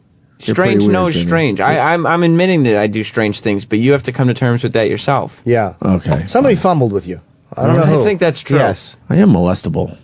You were a very cute kid. Oh, yeah. Still a good-looking guy. Very yeah, shy but now about it's sex. not molestation. Yeah. When you're a boy, you're very shy about sex when you're a boy, probably because you felt weird. Because it does feel good when there's a strange mouth down there, even though it's bad. You're not supposed to be doing it. It feels good. A lot of people saying socks. So all these people were molested tonight? I would assume so. I think socks is less weird, even though I can't ever think of wearing socks in bed. I think the constriction thing No, man. applies to All of a molestation. sudden I wake up in the middle of the night because my tootsies are fucking cold. That's why I don't think it's as weird. But I don't believe So then the socks take care of that. pajama bottoms. I don't believe is a cold issue. But in don't the you wanna- summer, you're not cold. Don't you want to wiggle your toesies? I don't like dragging my nice-sized penis all over everything. See, it's about the penis, though. That is what it's about. I don't. I That don't was a like. joke. No, but I know. But I think it's about the penis. I don't like rubbing my butthole and pee hole on sheets. Are you kidding? No. Why don't you? The idea it seems gross to me. Because what if there's any kind of residue or anything? Who gives a fuck? You're gonna stick it in a girl's mouth?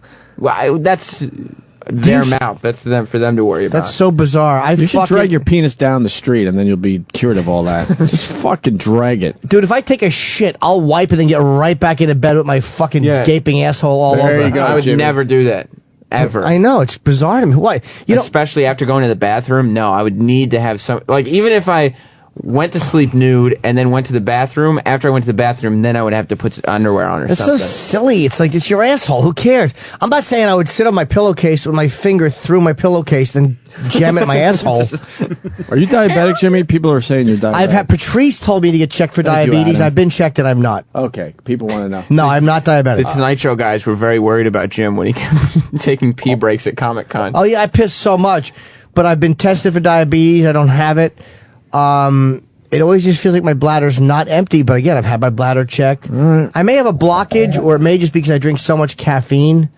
Might be a part of it. Let's say hi to Kyle. This is a speed round, Kyle. So let's go. Boston, hit it. Hey, what's going on? Hi, buddy. I'm 23 and I have horrible feet. If I don't sleep with socks, the bottom of my feet crack wide open.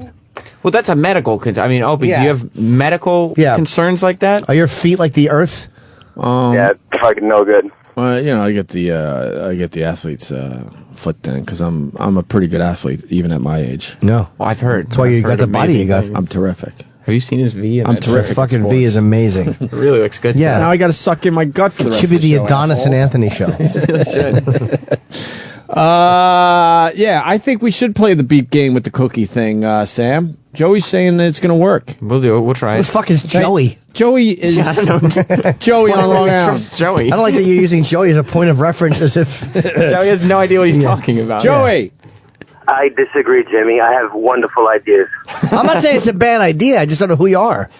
You shot it down immediately, and it's going to work perfect. If you beat cookies out of that little Bert and Ernie bit, Yeah, it's going to sound like pussy. All right, No, it's going to sound like Cox because Bert and Ernie are gay. I don't give a fuck what Sesame Street's saying. Maybe it'll sound like cum. When what's-his-name was doing the Sesame Street thing, times were different, and this was his way of sneaking a little something in there for maybe some people that were in the know. Oh, Gregory, I don't know what you're talking about. Fuck it, that's what was going on there. Bert and Ernie slept in pajama bottoms. Who's gay?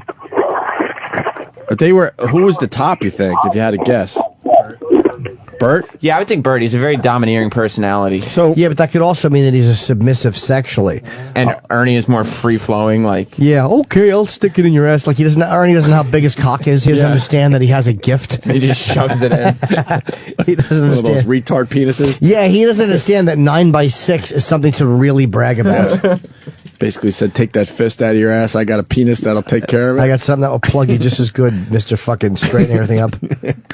Come on. So then Sesame Street, I guess, had they actually released a statement yesterday because of Twitter saying, look, these guys are just, they're just pals. No sexual orientation whatsoever. They're just fucking puppets. I'm for gay marriage, and I think gay people should be able to do whatever they want, but it's like, would you guys relax? Stop it. Do you have to make the fucking Bert and Ernie part of the club, too? They're just buddies. I think the turtleneck gives it away, too. You can't pull off a turtleneck if you're a straight guy. Yes, or if you're a puppet with no fucking chin. Yeah. What? Can't wear puppets with no chin, shouldn't wear turtlenecks. My agent Pete wears mock turtlenecks, and Jonathan hates his outfits. Really? Mock turtlenecks. They're like half turtlenecks. Oh, they come and Patagonia sweaters. Like he always wears Patagonia shirts, and it drives Jonathan fucking nuts. He hates Pete's shirts. Jonathan nuts? Is he a crazy person? My fucking I told you, Bill Tetley's ring is married. He's insane. Yeah. He's an insane person. We were talking about Gene Kelly, and he was talking about it to his wife. He just went, "Why, Gene Kelly?" And she's like, "That's not even Bill Tetley." Did I say this on the air yesterday? Yeah, but it's funny. Okay. I don't Who gives remember. a fuck? It's a whole new audience. I didn't know if it was off air on There's it. always a new audience listening for the most part. No, I just don't want to say the same. Except for the OCD listeners that have to listen to every fucking second, every fucking day. You talking about Coke Logic? He might be one of them. He'll sing the songs wrong. Yeah. Like what? Like he just makes them his own. He'll go like, "Yeah, good wife phone, not a wife phone." He does it around his family. He just does it. He does it around his wife. It drives her nuts. Yeah, good wife phone.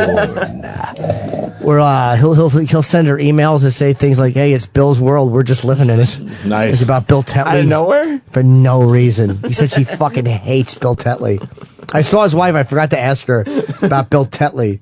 Drives her fuck. It's ruining the marriage. If you had brought up Bill Tetley around the two of them, would he have then started singing the Without a doubt, he would have went. He guaranteed, because Jonathan's such a fucking like an OCD wacko. He would have it would have been stuck with him all day, and he would have just fucking annoyed his wife with it. I thought she threw keys at him. I'm so happy that happened. That's classic.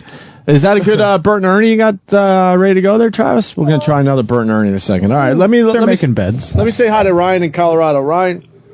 Hi, how you guys doing? Better Good, now, brother. Good. Hey, man, I was going to talk about this whole sleeping naked thing, and I'm caught in a quandary, and I was wanting to get you guys' opinion. Sure. Suicide. Okay, I've got this really hot Murder chick. suicide. She's kind of a hippie goddess type, right? So we've been going to bed, and she's fucking great in the sack and all the above. But after we're done fucking, I kind of want to shut my boxers back on for only one reason. I've gone down on her, and I noticed it's maybe some patchouli or something, but her snatch is kind of got that. I've been down there, and you stay down for like 5-10 seconds, and you come back up. You don't stay down. So what she does is when we're done fucking, I want to lay there naked, but her pussy smells so bad that she knows it smells because she goes to the bathroom and she gets a hot rag. Then she comes out and wipes the cock off. And I can't tell if she knows it stinks or it's some kind of delicacy to her. And I'm basically... nothing worse than a smelly pussy. Does she? Is it hairy or no? Fuck. No, actually, she just got it waxed. It's kind of a Velcro, like a landing strip look. I wonder if she has like there are girls that have just like maybe she has a yeast infection, or maybe she gets bacteria in her pussy. But once in a while, there are those pussies that just stink after you fuck them. Mm-hmm. Your phone's breaking up, man. We're gonna have to let you go. Unfortunately, the phone sucks. Your phone's breaking up. Good luck with that. Sucks. Hey, Queen Elizabeth, who's one of my regulars on Twitter, she writes, as I tweeted yesterday, Bert and Ernie cannot be gay. Mouths that open like old lady coin purses cannot suck cock. They don't have lips. Well, that was a cruel joke by Mr. Henson. Having gay puppets that can't suck dick. Sure. Let me say hi to Lauren, who's going to defend me here in Kansas. What's up, Lauren? Hey, what's up, guys? Hey, man, I gotta defend you, dude. I keep the house at like 68 degrees. I gotta have the socks on at night. And no, I was not butt-fucked as a young kid that I know of. There you go, Jimmy. I don't think the socks are weird. You don't understand. I don't think the socks are weird. You think every guy should sleep naked? I just don't. It's got... No, I don't say that. So why can't I sleep with either, like, I said pajama bottoms, which, it's probably half the time, and then it's sweatpants. Everybody else. Because you guys are shy about your penises. You and Sam are a little shy. And buttholes. Yeah, a little shy about it. I'm not saying you're not a healthy, normal guy. Because I don't show you my penis like you show everyone your penis? No. But you're a little shy about your penis. I'm proud of it. But you're a little shy about it. Should we have Penis Day on the show? You want to see I don't mean with each other. No. You want to see it? No, it's not. I mean, I wouldn't turn away. But, no. But you know what I'm saying? It's like, you know what? Next time me and you go to the bathroom, I'm gonna step back just slightly. It'll be there for you. I probably wouldn't look, to be honest. My glance, I guess, just to talk about on the show. I want to see Ozzy's penis. That's the only penis. That's the only guy's dick I really want to see. Is I want to see Ozzy's dick. Out of respect. What if Ozzy's penis was like awful? Would it just bum you out? No, I don't care. No matter what his dick is. Would you look at him differently? Never. If he was like hung like I don't know, like fucking like a cherry. No, I think he has a big dick.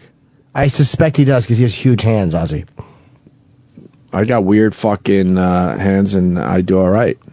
Ozzy is a fucking big-dicked Brit. My pinky decided to stop growing after 11 years old, but besides that, my hands, proportionate. I don't know. But it's not big. Yeah, I think Ozzy's packing. How much? I don't know. I'd probably pick him to be an 8 guy. About 8. That's my guess. So I could ask him. What? I can picture asking you, he doesn't understand, looks at me with the glasses. What? Hyperactive bladder, Jimmy. Fuck. John in Massachusetts. You take that one pill. The Flomax? Yeah, that's all you need. John in Massachusetts. What are the side effects of Flomax, John? In alphabetical order, go. I take Vesicare. Oh, what is that? Exact same thing that you had. I mean, I'd wake up, a couple times a night having to pee, and when I did have to go, it was urgent. And what does Vesicare do? It just makes it so that I'm normal again. Well, at least from that perspective. Right. But like that and Flomax, what is it doing for you that's helping you feel like you're empty? Oh, it allows you to empty completely. It's it affects. I don't know. It's something to do with the nerves down there. And stuff. Okay. I have peripheral neuropathy as well, so maybe they're related. Was that good? What is that? It's nerve pain in my feet and my hands. Oh, Jesus. So wait, I'm sorry, buddy. So when you pee, what are the side effects of like Flomax and Vesicare?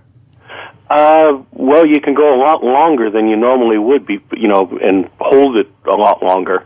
That's the only side effect that I've noticed. Oh, a little bit of dry mouth sometimes, but I don't want dry mouth. Yeah, well, I talk for a living. Fucking peanut butter mouth. That isn't all that bad. That's probably because you're draining all your fluid when you piss, like all your saliva, everything. You notice that you're pissing white foam. You're like, this is not healthy. Yeah, it takes and draws it all from your brain and piss it out. All right, I mean, I'll try that, but I don't want the dry mouth. So, how long after you take it does it start to be effective in milliseconds? The next day. Damn, Jimmy, let's do this for you. I have to see if I can. It's got to be prescribed dope. I can't just start taking medicine. I would say you just do it. But it's prescription. They have 2 doses, 5 and 10 milligram, and try the 5 milligram, and that take care of you. Mm-hmm. You all set. On planes, dude, I literally can't fly unless I'm in the aisle because I'm up pissing so many times. I know exactly what and when you have to pee, do you have to go real bad? No, it's just uncomfortable. I can hold it for a long time. Like I that's why I think it's an active bladder. Like I don't think there's because I can hold piss for a long time. Yeah. On your chin? No. That's pretty good.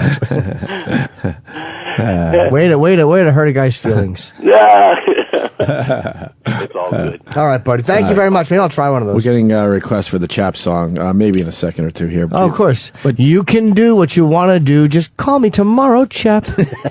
Dan in Atlanta. Dan. Here's the sock thing. For 30 years, I've been getting shit about this. Yeah. It's like your feet feel dry, but they don't feel cold, but they feel uncomfortably dry. But when you put the socks on, everything's cozy. He was molested. Yeah. I think not only, but not by a white man. Obviously not. I never thought twice about wearing fucking socks. And It's PJs. constricting and strange. The socks. PJs are weird. I think the sock thing, if you need to know, we never had heat or AC growing up, so we had to fucking stay warm, man. But if you want to know if you want to know the real answer, I bet you that's what it's all about. I mean, we fucking used to, right, and now it's just a habit, I guess. We grew up with no fucking AC and the heat when it got really fucking cold. We had a wood burning stove, so if you were downstairs, you were nice and toasty. But when you went up to your room, it was fucking cold, man. It's one of the best feelings ever. at the end of the day to take your socks off and then get right under the covers and move your toesies around under the cool covers. Really? I would say getting blown beats that by a long shot. Well, you ever get your ass eaten? You ever have your ass eaten, Sam? No. Why not, Sam? Sam, get a fucking haircut, and that'll go to second place. You never got your ass eaten? No, I'm not there yet. But not where? In the human race? No, anal activity. Do you have a hairy ass? Is that why you're self-conscious? No, not particularly. You don't like your fucking ass? Oh, my God. I'm sure I'll get there as I grow as a human being, but I'm just not there. Wow. You gotta do it before you get older, though, man. Yeah, no one wants to eat a 50-year-old ass. Yeah, that's for the young, man. No fucking way. What's wrong with you? You never had a finger in your ass? No. Why, you being blown? No. Jesus. I mean, I've heard. Who'd you vote for? Putin? What's the matter with you? I've heard good things. You've heard good things. All right. I'm just not there yet. I'm sure I'll get there. But You're I'm 30, not, right? Oh, no, I'm 27. I'll be 28. You gotta do it next before month. 30. 30's the cutoff for ass eating. So I got Your only a fucking couple ass years. eating rules, dude. Yeah. Oh, my God. My girlfriend and I, a couple of years ago, argued. Not the girl I dated, but a girl, actually, an ex, once removed. We're arguing because I was talking about ass eating. And she's like, I don't like to do that. I'm like, why eat yours? Because my ass is clean. It's probably cleaner than most chicks' asses because there's no hair on it. I mean, it's, if I could say, delightful. But I'm like, well, what the fuck? You want your ass eaten? And we had a real argument about it. But you bet she started eating it after a while. Well, it's important to reciprocate. Fuck yeah. Like, get in there. Yeah. Fuck are you? Hang outside like you're all hoity-toity, hot stuff. Eat my ass, bitch. Get in that asshole. Get in that asshole. We got a 40-year-old that still wets the bed. Yeah, that's it. Oh, God, that's healthy. But he's on his feedback. I would love to get him on the phone. Well, that's like Eastside Dave wet the bed until he was like 14. Of and course he did. He said to this He's an day. alcoholic. Of course he does. To this day, he wets the bed. He passes out. He doesn't sleep. 3 or 4 times a year. Of course he does. Which is, I mean... He's a drunk. He's a drunk. Well, I'll do it once every 2 or 3 years. I'll fucking... Really? Yeah. The last time I did it, I remember it was in Bonnaroo.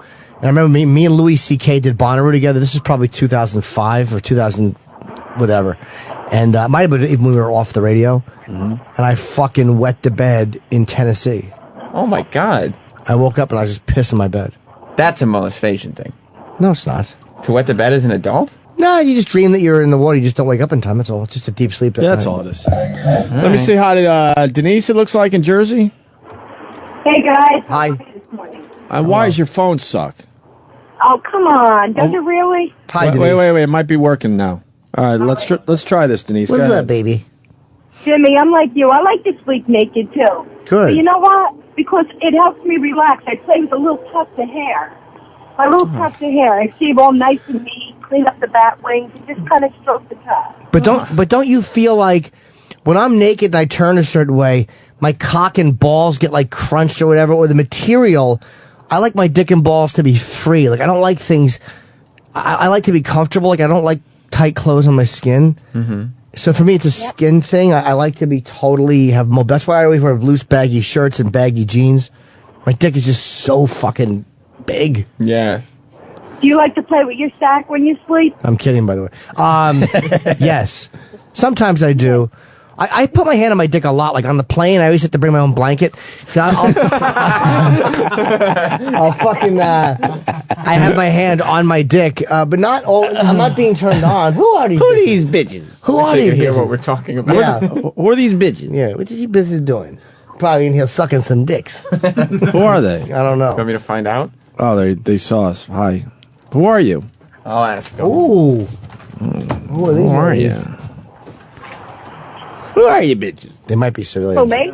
Oh. Sorry, Denise. We got bitches outside the studio. Yeah, there's a few gals checking me out. They probably recognize me from some sexual place. From all your TV credits. No, nothing to do with TV. It's just some place I shouldn't have been. Like, oh yeah, we saw him wandering out of a peep show. Fucking 5 a.m. with his fucking with a piece of the floor tile stuck to his shoes.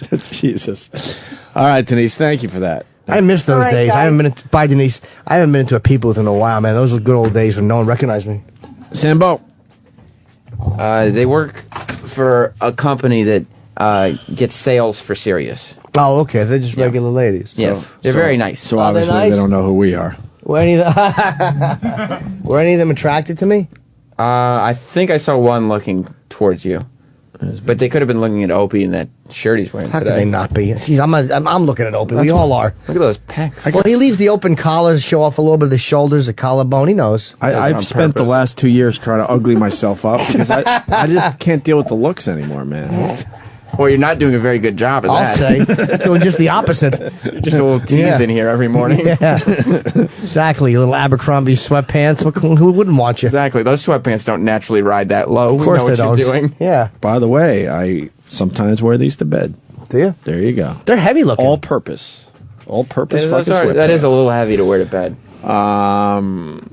Wants to call Sam out wearing socks at a hotel.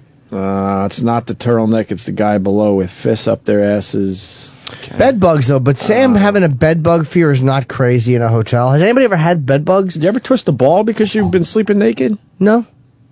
No. Seriously? No, unless I'm having a break-in-2 electric boogaloo dream.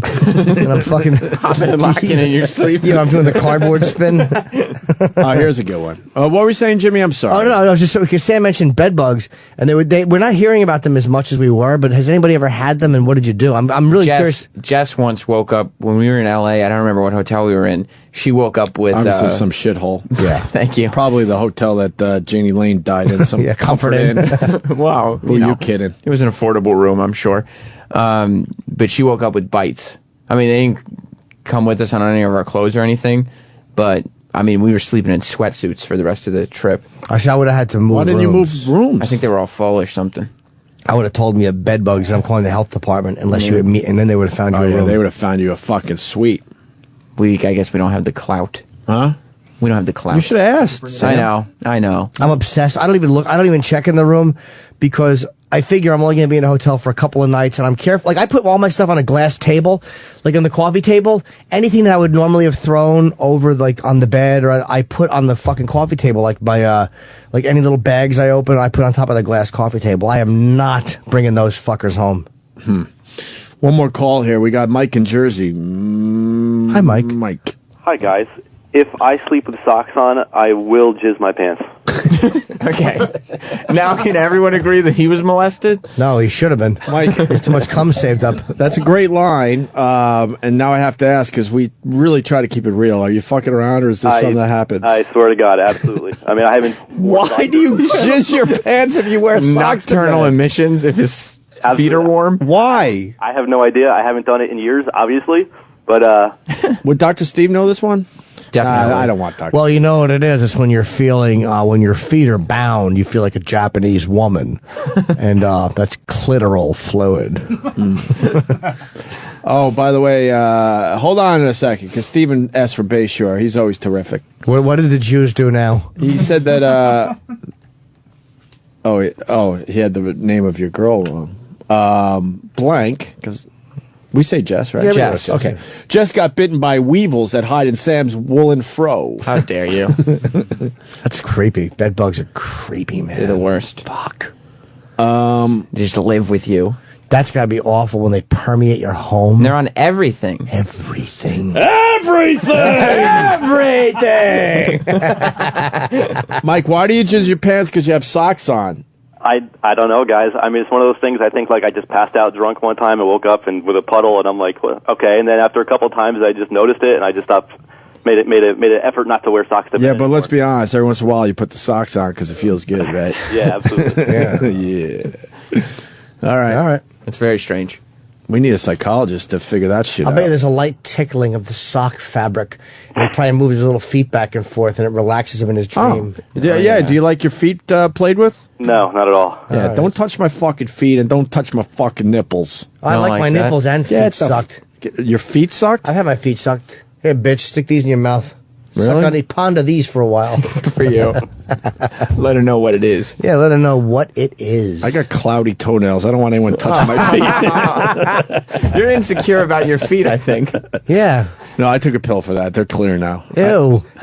Cloudy feet? There was a time where I had cloudy toenails. What are you, an American Indian? And they started to get a little thick. Chief Cloudy Tootsies. Right. There is a pill for that, but it fucks up your liver. What's the pill My called? liver's good. I had a little fatty, slight fatty liver, but Doc said that's normal because of the American diet. What is the? But it also could have been caused by this fucking pill I had to take to What get was rid of it? my cloudy toenails. I don't remember. I think I've seen the ads for it. You have to go like 3 or 4 months. Yeah. Cloudy toenails. The guys out there know what I'm talking about, and maybe a few of you girls do. Fingernails and It's toenails. fungus. It's a fungus thing that makes them all cloudy and kind of. Ugh. How come the whole finger isn't covered in nail? It's just an odd thing on the end of the finger to have. Whoa, imagine if the whole finger was covered in nail. No, Sam. Yeah, I guess not. We're going to take a break. Sam just fucked the flow up. Yeah, thanks a lot, Sam. That was something Jim brought up and I was expanding on. Yeah, but you didn't. You just kind of Fez has stopped been here it. 3.5 hours. He didn't fuck up the flow. Nope. Two-show Right. Fezzie in the fucking house. He's been good. We're going to wrap up next, I guess. When are we seeing this movie, Jimmy? Roland's they can email me back. They said that clap is. Oh, shit. Don't take the Flomax. Why? What's it do? Not going to tell you, but it's not good. Well, tell me. No, can't tell you. I have to know. Nope. What do you do with Flomax? Nope. Flomax. It sounds like two people named Flo and Max are hanging out or something. What? You want to know what the Flomax does? I do, yeah. A lot of people saying, don't take that shit. Okay. All right, let me go to this one first. Chris in Makes you South. shit blood with no notice. What is SD? South Dakota? Oh, yeah. Yeah. Hey, buddy. Hey. Hey, man. What does Flomax do? What is Flomax? Hey, Jimmy. Good morning, guys. What's the problem with the Flomax? Oh, shit, man. What's the problem with Flomax? I don't know if it was Lamisil, Dr. Steve. Another doctor. Oh, that's Dr. Steve, Dr. Steve. Dr. The Steve? Dr. Steve? The Dr. Steve is saying Lamisil. I don't know if I was on Lamisil. I remember my doctor at the time, who I think died because he didn't take care of himself, opened up a big fucking drug book, put on his glasses, and then decided what drug to give me for my cloudy toenails. I'm not sure if it was Lamisil, but I know that's one that treats it. Anyway, Chris, go ahead. Sorry. Yeah, they put me on. I'm pissing just like you, Jimmy, and they put me on Flomax. I took it for about 4 or 5 days. I was so fucking dizzy, so fucking floaty, driving down the road, working and shit. The pissing all the time was better than feeling that way, man. I'm no doctor, but I'm wondering if you were dizzy because now you're relieving yourself of your fluids, making you a little dehydrated. It came and went. I was on 2 different medications, a powerful antibiotic and that. I stopped taking it and I felt better instantly. I couldn't function on it. And you start reading, every drug comes with that disclaimer of the side effects. You read that shit, do you really want to take it? Right. I guess I would try it, but if I got the dry mouth... Try it. You'll like it. Try it. You'll like it. And I'm with Jimmy on sleeping in bed. I used to sleep fucking buck. My wife thinks it's disgusting, so I limit it to underwear. I hate fucking socks on my feet, and I love the cold sheets and cold bed. When Yes. you fall in the bed, go to sleep. Fucking love it. My wife thinks I'm nuts. When I was a kid, I used to always sleep on the kitchen floor under the kitchen table because it was cool, and I used to put my pillow on the fucking air conditioner. Jesus, for really? a while before I went to bed. I also had a waterbed for a while when those things were in, and I could never get the temperature right, so I was always fucking cold in my waterbed. You were just sleeping on cold water? Yeah, block of ice, like a flea. The waterbed people understand. If you don't get the temperature right, you either bake your ass off or you're too cold. You got to get it. I don't even know what the proper temperature was. What an uncomfortable thing. The waterbed's still popular anymore or no? No. They're not, right? Because of the comfort top mattresses and all that shit.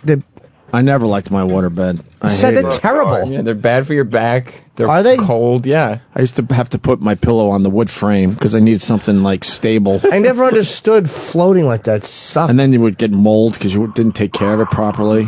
Some water would always spill out when you were trying to refill it. You had to change the water? No, I never changed it.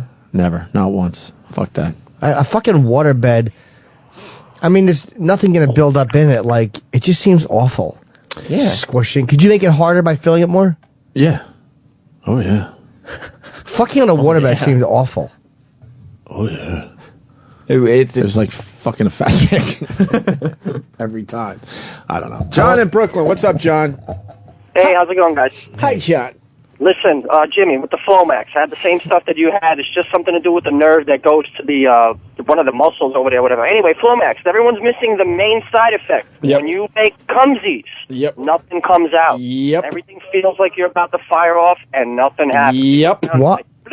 What? Why? Abnormal ejaculation is the #1 side effect. Yep. Oh boy. And there you go. Occurring Jimmy. in 18% of people. Yep. And Jimmy, knowing you're into a lot of cumsies, so you might get offended with that. No, but I wish it was more. If they said like when you come, it will last for 3 minutes and be like silly string. What was that? Abnormal ejaculation. I heard you. No, but I wasn't repeating it. Oh. I'm gonna fall for my own gag, but I would have, but I wasn't repeating it. Abnormal ejaculations, runny or stuffy nose, up to 18%. Infections, including the common cold or flu, up to 10.8%. Dizziness. I'm getting a communique here. Yeah. I think it's normal you wear socks to bed. It's strange that you duct tape your asshole shut at night.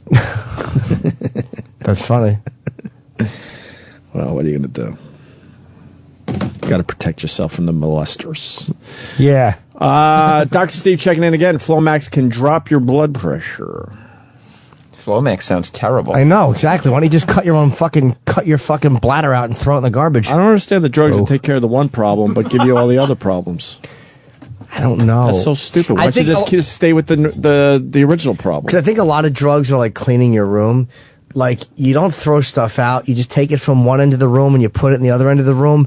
So the one end is better, but all this shit's piled up in your closet. Yeah, it seems you like can't that's open the door because it'll all fall out. Right. That's what some medication seems to do. Is there anything that works better than Flomax, though? Does Dr. Steve know? And can give you some cum, too. Yeah, that or at least won't affect, because my cum... Yeah, Jimmy needs cum. Yeah, I mean, especially Lots of it. I normally, I was voted a boy most likely to have a viscous load 3 years in a row. Dad took Flomax, had to have surgery. Why? On his prostate. Oh, because he forgot to piss a lot. 7 years ago today, my dad was in a horrific... today is? No, it was yesterday, but 7 years ago today, he was in a horrific coma, waiting to die. Just thought I would share.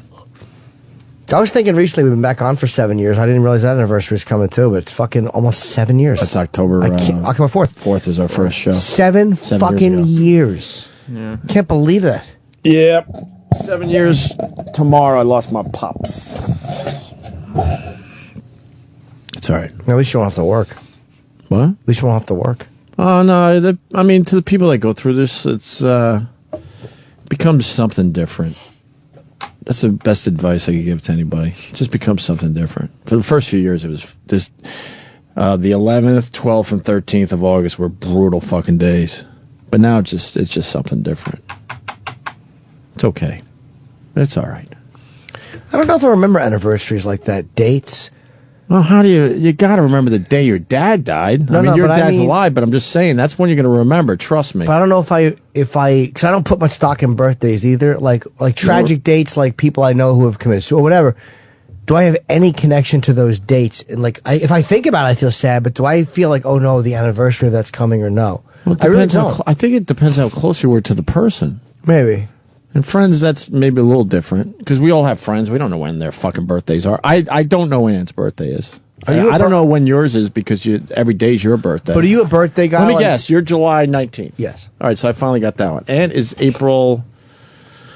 Does anyone know? April? I don't know. April something. I know it's April. Whatever it is, I hope he doesn't see his next one. Jesus. No, it doesn't suck, Steven, that's for base sure. It really doesn't. That's why I bring it up. It becomes something different. But it did fuck up the show. We're going to break anyway. You want to break and then we'll finish up? Yeah. All right, we'll do that. There's something else, but I don't know. Some good phone calls. If you're on hold, stay there. We'll wrap up with phone calls next. You can do what you want to do. Just call me tomorrow, chap. Sirius XM. The virus. He's He's one of the biggest comedy names in Middle America and south of the Mason-Dixon line. Ladies and gentlemen, give it up. It's Billy the Bass Man. Where we go? All right, now settle down. Oh, well, I'll tell you where we're going to go to Funnyland. He's back with an all-new CD. Where we going? What do termites eat for breakfast? Oh, what, Billy? Oatmeal. Where we going? Fat, uneducated slobs are calling it a comedic masterpiece. Did you hear about the lookalike competition in China? Yeah, everybody won. Jim Crow is rolling in his grave with laughter. Fuck the... Oh, hey, I hate the fucking... Oh, just like you do. Where we going? Move over, Larry the Cable Guy. There's a new bland, predictable redneck in town. All right, what's Mary short for? She got no legs. Where we going? It's Billy the Bass Man and his all-new CD. Where we going? Available now at truck stops and Cracker Barrels everywhere.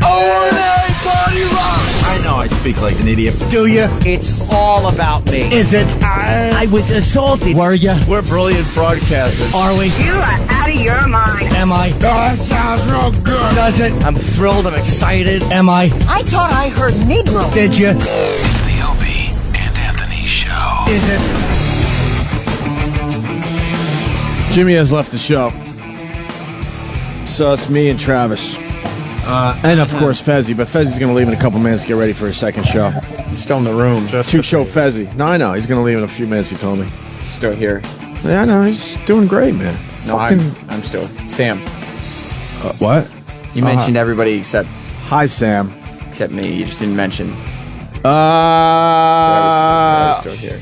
Uncle Sully in Beacon Hill is talking about how, like, this is a weird time of year for me. My dad passed away 7 years ago tomorrow, but he was hit. He wasn't hit. He was in a massive car accident on the 11th. The 12th, he was in a coma. Early on the 13th, he died. So these 3 days are weird. Not as bad as they used to be. It became something different. And Uncle Sully writes, Opie, has having a son made it better? It's a good question. Not really. It makes me miss my dad more. But what his son did was made me realize officially that I'm going to die someday. Oh my God! That's what a kid does to you. Because you see him continuing on your legacy, which means one day, you won't be there to do it. I mean, everyone knows they're going to die, but you kind of don't think about it. But when you have a kid, you realize, holy shit, I'm going to fucking die someday. Oh yeah. Oh my God! Parents know what I'm talking about. You missed a great one, Jimmy. Yeah, I just walked into the middle of an uplifting moment. I was pissing. No, fucking Sully wants to know if having a son made it easier about my dad not being around. Not really. Made it a little tougher. Made you face your own mortality. Yeah, but you don't want to talk about that, Sam. We want to talk about you and getting your ass licked. That's fair. I mean, I guess we got Joey in Nevada. Joey! Hey, what's up? Hey, happy birthday, Jimmy. Hi, Joey. By the way, Ant's birthday, April 20th. I was going to guess the 19th. 420. I knew it was in April. That's good. What? Nothing. Travis said you're wrong. About Ant's birthday? He's getting a little lippy. Oh. Who told you that? It's not the 20th? Ouch. I think whoever told you that is saying that that's Hitler's birthday. Oh, fuck. But I didn't know if you were going with the bit or not. So wow. Just pretend you were going for the bit. Sure. For the bit. When's his birthday? It's in April. No, we all know that. In the 20s? Go ahead, Joey. Yeah, I just want to tell Sam, man, this weekend, get your wifey drunk, dude, and get her to toss your salad, bro, to change your life, dude. Trust me. It's the greatest thing ever, man. I don't think I would have to get her intoxicated and all of that. I'm just not, as I said, I'm not there yet. Sam, You think she'd do it? Are you open to the possibility of getting your ass licked? Yeah, I mean, in my lifetime, yeah. By Eric, sure, yes. But we're saying you can't do it after 30. Well, then I have 2 Unless years. you have a clean ass like Jimmy. My ass. Jimmy's the exception to the rule. We all understand. Most people, though, at 30, they shut down the ass. The ass play. I'll work to maintain a clean rectum. You're not going to get your ass licked, are you? No. Not today. He's fucking timid. At some point, I'm sure it will go down. Life is long. 26th of April. It just came to me. I can't picture Sam fucking. Not the, like I can't picture you fucking either because you're my friends. It's weird to see your friend or aunt, really. Travis was once quoted with some of his fellow staff members saying something to the effect of, "I would love to see Sam having sex." Nah, but I understand which really that. creeped a lot of people out. You can't see your friends being. How great would that be to see all of us having sex? How creepy that would be. In the same room? I think Kenny fucks like a lion. On the same cracker. Do you think Kenny fucks like a lion? I don't know. Kenny, how do you fuck? Yeah. Hell of a way to the end a great show. Fuck. I put no effort into it. No? For what? I think Kenny. I think Kenny is straddle and wrap his arms under the woman's shoulders, facing the pillow guy, and hump away until he's done. I think there's a lot of just uncomfortable grunting. You know, he's been laying a lot of pipe lately. Who? That's Troy Kwan. Troy Kwan. He's been Troy fucking like Kwan. an animal. He likes to fucking party. Yeah. Does he? Yeah. He's fucking like. Where's Troy? We haven't heard from you today, Troy. Multiple chicks in a given week, you know. Oh, is he dumping a lot of loads? Oh, yeah. I think he's enjoying being single more than I am. Notice what Sam did. I fucked no one. This was about you and getting your ass licked, and all of a sudden we're talking to Troy Kwan. Well, Troy I mean, Kwan, you fucking laying some pipe lately, or I what? don't know where he's getting his info from. Well, he came on the after show and said that he looks at women as orifices. Oh, right. No, and I what do said- you do with an orifice but fuck it? Am I Chicks right? Send you naked pictures too. I saw him on the phone. Yeah. No, I just don't have any use for a relationship right now. So the only thing I'm interested in is just the hole. I thought you were going to say I have no use for a pussy.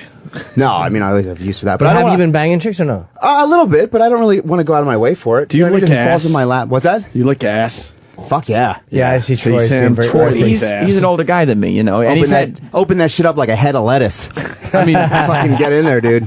Troy also was exposed to a lot more in the world than I have been so far in my life. You dated black chicks. Yeah, but Troy was in a band, and he. You know what kind of a ride a black chick gives you? No, So you obviously. should know some shit by now, Sam. Well, I mean, I know some shit. I just have not ventured into the world of ass play at this point in my life. I don't think that's so, you know, it's just not happened. Why not? Because I'm not there yet. Are you a dirty talker in bed? No, I'm fairly quiet. I can't picture Sam doing anything other than like missionary position. Yeah. No, I picture Sam as a fucking doggy style guy. I picture Sam having sex with a sheet in between him and his lovely Opie fiancé. is right. So how do Just you kidding. fuck? Are you a doggy style guy? I've done both positions. Of course you have, but what is your preference? It depends on the given mood. So, like, if you're horny, how will you initiate? Will you say something to her, or will you just start kissing her neck? Kissing her neck. I won't. I don't do a lot of dirty talking at all. Because what do you do if it's not reciprocated? I feel silly, and the risk of that is I don't Tell her want to talk dirty. Yeah. Say yeah, it. but I don't want her. I don't because then in my head I know that she's saying it because I asked her to say it, and then it doesn't mean anything to me anymore. No, I get that, but eventually, sometimes you're right, and I'm agreeing with that. I'm the same way. It's not a turn on to me. It's not organic, but sometimes you have to unlock it. Like sometimes if you unlock it, yeah, at first they're doing it for this, but don't forget they're little pieces of shit too. Like in all women, they have that fucking filth in them. Oh yeah. So sometimes you're just unlocking that. If and when she talks dirty, I'm very entertained by it, but I don't. It's not. I'm very entertained by it. Yeah. You don't. What's the matter with you? He's just so not sexual at all. That's exactly it. What, I don't know why. what's your religion? I was not raised terribly religious, but Baptist Protestant would be the religion. Yeah, I heard the Protestant in there. Well, I'm not They're sexual a bunch of with weirdos. you guys. No. Do you eat ass? No. There's no. He's never here or there. It hasn't. I'm not there yet. Dude, if you're not eating her ass or you're not having your ass eaten by now, it's never going to happen. Never You don't gonna think so? happen. No, because like when Never. you're in a relationship with a girl, it's like you don't start. If you don't start from the get go, it's not going to happen. And once you've eaten ass for a while with a girl, you're just kind of like, I'm not eating her ass anymore. I'm in a relationship with her. It's like playing the guitar. You don't pick up a guitar in your late 20s and think you can play it. Yeah. But you don't explore new things as the relationship progresses. stop. No, you Oh, stop having sex. Sam, what the fuck? How naive. You start having sex with other people. I mean, that's how it works. Jim, you're pissing a lot because you jerk off too much. Do you know what, man? That fucking might be accurate. You're swelling the area up. God damn it. Leaving less room for pee. That's probably right. I jerk off like a chimp where I don't even come. How do you do it, man? Like, where do you get the energy from? Do you understand? I sit on my sofa. I've been obsessively writing into my notebook and on my fucking. I do that. I play chess with friends. I've been watching The Sopranos, and I fucking have been reading. I'm doing things all day, weird things, all to stop myself from just jerking off every moment. How many times a day do you jerk off? I sometimes will just come once every 2 days or once a day, but I just jerk off and don't come. I stop. That's weird. Yeah, that's a little weird. I've never understood that. It's a high, dude. Yeah, once I come, then I have to face reality. But isn't the high completing it? No. Yeah, I understand. I understand trying to make yourself last, but then you gotta eventually let it go. I did last night. Nice. Stringy? No, it was just like I hate when I sit on the sofa and jerk off because my stomach is bent in. I have to see my fat stomach. I was rubbing my dick on my stomach. It's creepy. All right, Troy, thanks. I'm glad you're banging chicks and stuff. I'm not. I don't know where he's getting that How many information times a week do you Why bang? wouldn't you want the world to know you're banging chicks? He bangs like at least once or twice a week, and for a single guy, especially working this schedule, that's a good number because it's lots of different women. I can't get a date. It's fucking, how do you do it? He's banging all the time. No, I'm not. I don't. He downplays it because that's his thing. You think he goes to DJ gigs and all the chicks are like, oh, look at the cool DJ, and then he fucks them. Yeah, Troy makes chicks wet. Yeah. You do, right, Troy? I don't know. They get moist panties when they're around you? Nah. You don't think girls get wet around you? I'll bet they do. Troy. Especially when you're pumping out the jams. Kenny, if you were a girl, would you get wet around Troy? I'd be on my knees by now. Doing what? I'd suck his cock. He's looking at my cock while he's saying that. He has to look down at my cock while he's saying it. Of course he does. Fucking weirdo. That's creepy. It really is creepy. Oh, fuck, man. I'm sexual around Jess, but I'm just not sexual. No, I know that, but I pick up people's vibes pretty well. Like, not directed towards me, but it's like, because I'm an addict, you just kind of get intuitive with that stuff. Yeah. What about your masturbation, Sam? What about it? Well, how many times a day? Not. I would say once in a day would be the max. Really? Not the max. You masturbate once a day? No. In a day, I would only do it once. Do you jerk off more than once a week? I probably, maybe 2 to 3 times a week in an average week. Now, do you look Sometimes at porn? once. Yes. Wait, you're whacking off now? 2 to 3 times a week? Right now. No, I'm not whacking off you know right what now. I mean? Like, yeah, but sometimes I don't have, if I have time. What or I'm porn? not tired. What porn? Whatever I can find on the red tube. What do you like? The blowjob stuff, the fucking, the anal stuff? Intercourse. Vaginal intercourse. That's. I can never jerk off to you're that. like It's looking boring. at penises going into vaginas. That's right. That's vaginal intercourse. Now, when you watch them, Do you picture that being your penis? Yeah. what position do you like? There's always one that we like to find. I like a position where the man is standing and the woman is like on a couch or see a his table or on a surface. Slumped over like she's fucking No, drugged up? on her back. Oh, okay. Wow, yeah, that's a cool. You know? I like to watch an Inari Vox blowjob, like that sloppy spit blow. Like that's what I need to fucking blow my load. It's nice. What about you, Kenny? I have no privacy. Yeah, Kenny's not allowed to jerk off. There's nowhere in his house. But if where you he can could. go. Just jerk off on the drive home? Yeah, you should jerk off on the drive home. Exactly, parks in front of the fucking local grammar school. Jerks off in front of the jungle gym. You should whack off on the way home, Kenny. Today? Yeah, get clear stuff all over your suit so it looks like you laminated a fucking zipper. Yeah, just unzip your fucking big fucking suit pants and Yeah. go to town. All right. Can you do it while Sam's on the after show? Yeah, will you call in and jerk off over the phone for the after show? Yeah. I appreciate that. Kenny Yeah. just says stuff. He doesn't really. He's not going to do it. No, I called yesterday. You did? Yeah. He did. And what happened? He was one of the many guests on the after show yesterday. Yeah, because I had to make it bring to everybody's attention how he doesn't care about Troy if he lived or died. I jokingly said I don't care. It wasn't a joke. Okay, Yeah, whatever. what's your problem with Troy all of a sudden? Sam's changed. He's using foul language on his Hits 1 show now. I didn't know that was an XL channel. I'm not using foul. What was the word? Kenny has told this to every single person that he's seen today. I've heard this story 9 times today. You can't deny it. What's the language? What was the language? Tell him, Sam. Are I you said, proud? Tell him. I said Danny McBride is going to be on the morning mashup this morning. That's right, Kenny effing Powers. Right. What's Because- next? The N-word? Damn. He's used that joke. What's next? The N-word. 25 times today. Every single person he's passed in the hallway while I've been there, he said, what's next. I always feel special when Kenny talks to me until I realize that he tells everyone the exact same thing. I'm just the opposite. I feel special when he's talking to anybody but me. He does the same conversation over and over. Oh, that Adam and Levine over. from Great Neck is sharp. He says, doesn't Kenny drive you home, Ope? Well, he does, but not today, because me and Jimmy got to go to a movie, because Joel McHale's coming in next week. That's why I said, Kenny, jerk off today. Who in our staff is? We have to, by the way, the staff lunch I didn't forget about. I still want to do that for the guys that went on stage. Remind me of that. I do want to do that. I just was away this week. All right, well, who else is coming to the movie? I don't know. I can't go. I got a show to do. We should go now, though, because Yes. I think they're starting at 10:30 for us. Oh, let's go. Jimmy, you got Utah next week? Utah next Friday, Saturday, Salt Lake City, Wise Guys Comedy Club. My first and last probably gig in Utah ever if it doesn't sell out. Nah, you'll do well, right? I hope so. I don't know.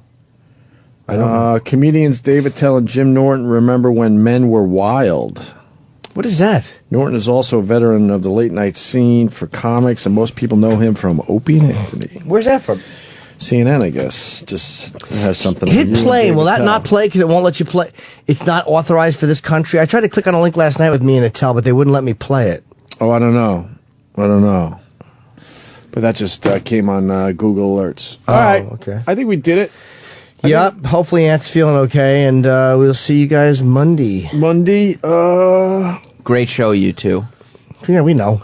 Okay. You don't have to tell No us that. shit. I could do this Sam in my was the fucking hole sleep. today. Good one. Way to end on a high note. See what I mean about him doing the same jokes over and over? Yeah, we all kind of heard that during the break. Nobody laughed then. Did you do it during the break? Yeah, he tries out his stuff. You jerk. He I was in tries the bathroom. He tries out his stuff.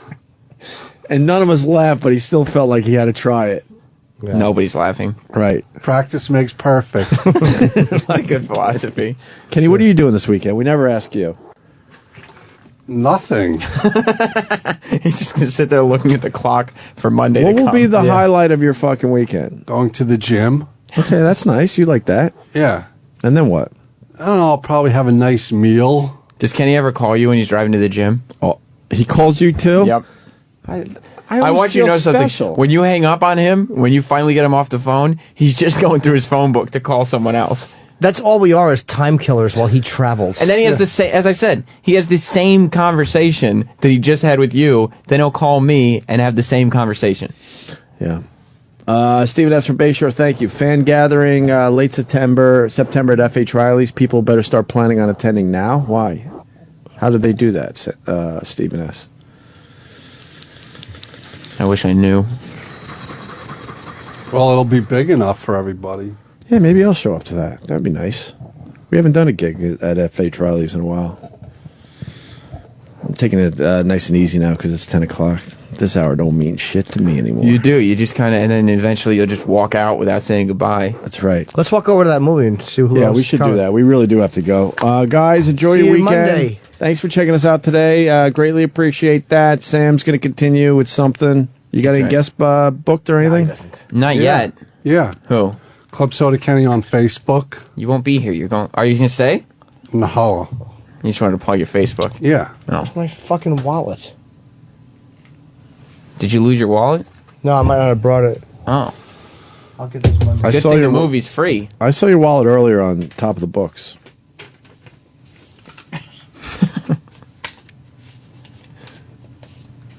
Oh boy.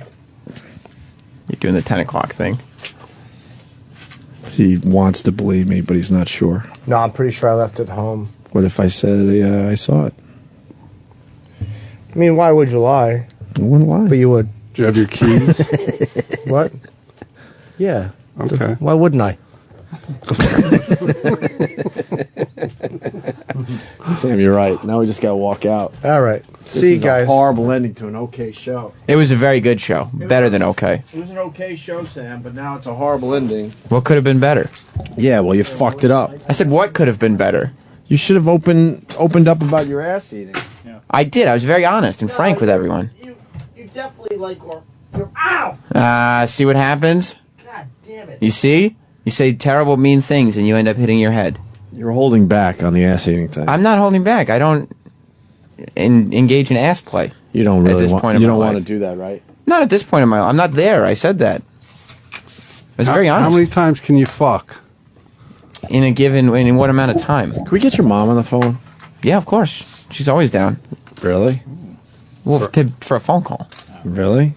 Yeah, we can. But you're leaving. You know what I'm going to discuss with her, right? Ass play? Mm-hmm. I mean, whatever. Maybe she can walk you through it. Nicole's walking by. Nicole and Stan got into a big fight yesterday. About off what? the air. I don't know. You don't even. But I would bring them in, but you don't like them on the after show. You shut up. That was between me and you. You don't think they're entertaining. And I'll take your word for it. I'm not criticizing that because you're a radio genius. Mm-hmm. But I take that to heart. That you say they're no good, they're no good. Who are you, me? That was between me and you. They suck on your show. They do? Yes. He also said that about Bobo. About Bobo? Yeah, I told him no more Bobo for a while. Have you seen Bobo's tweets to you? No. He said he wants an explanation, and he doesn't think you're treating him fairly. Good for him. You don't give a shit, do you? No. Good for you. That's a good attitude. No, I don't fucking pay attention to him. Good. All right, guys. I know we're doing nothing now, officially. It's all right. People are entertained because almost packed up. It's voyeuristic, the end of the show now. By the way, I could do this. Next week, we got Jim Florentine. Holy we got shit. Penn Jillette. We got Joel McHale. What? We got Vinny, Uncle Nino, Paulie D, and Dina from the Jersey Shore. Oh, my God. A big week of guests. Bob Kelly and Penn Jillette on Monday. Oh, Bob Kelly? Yes. Why was he in a police uniform? Anyone know? He got an acting gig, but what was it for? Maybe Law and Order. I'm just speculating. I don't know. Eric says fat cops. Fat cops?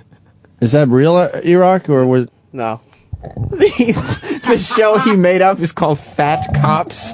It could be an R-rated movie with I don't know, like fucking Seth Rogen or something. That's not clever. I think it's pretty clever. Fat Cops? Yeah. That's describing what you see in the picture. I can see that, though, as a movie they would make. Bob Fat Kelly. Cops. And who's his castmate? Iraq. Bob Kelly and Eric Nagel. Fat Yeah. Cops. And Patrice booked a movie, I heard? Oh, that's fantastic. Because he had to reschedule a Chicago gig. Oh, yeah. Oh, we got to go, Jimmy? All right. I didn't even realize Jimmy left. Are you going with us, Roland? Time to go. You're going, Roland? Time for your shit show. You're just walking out? You're not going to, like, end the show? Well, I'll tell you this, Opie. You did a great job. Roland, you coming Jim with us? Yep. did a great job, too. Yeah, Roland's walking. You staying, Kenny, or? Yeah. Wait for me. Okay. I don't think Kenny's coming back. He said he was. Yeah, I think he was lying. Why don't we go to a break and start the after show after this?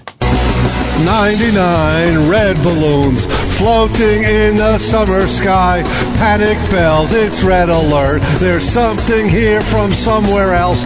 The war machine springs to life, opens up one eager eye, focusing in on the sky where 99 red balloons go by.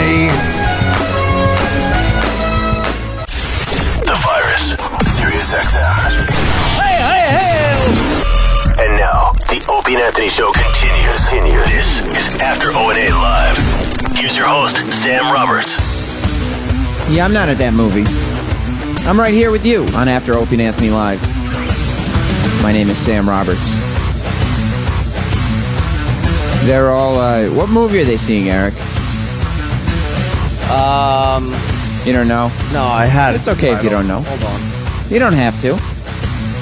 We're free-flowing here. The show is over. It was a great show today. Unfortunately, Anthony was out sick. Hopefully he's feeling better now. But Opie and Jim made the most of what they could do.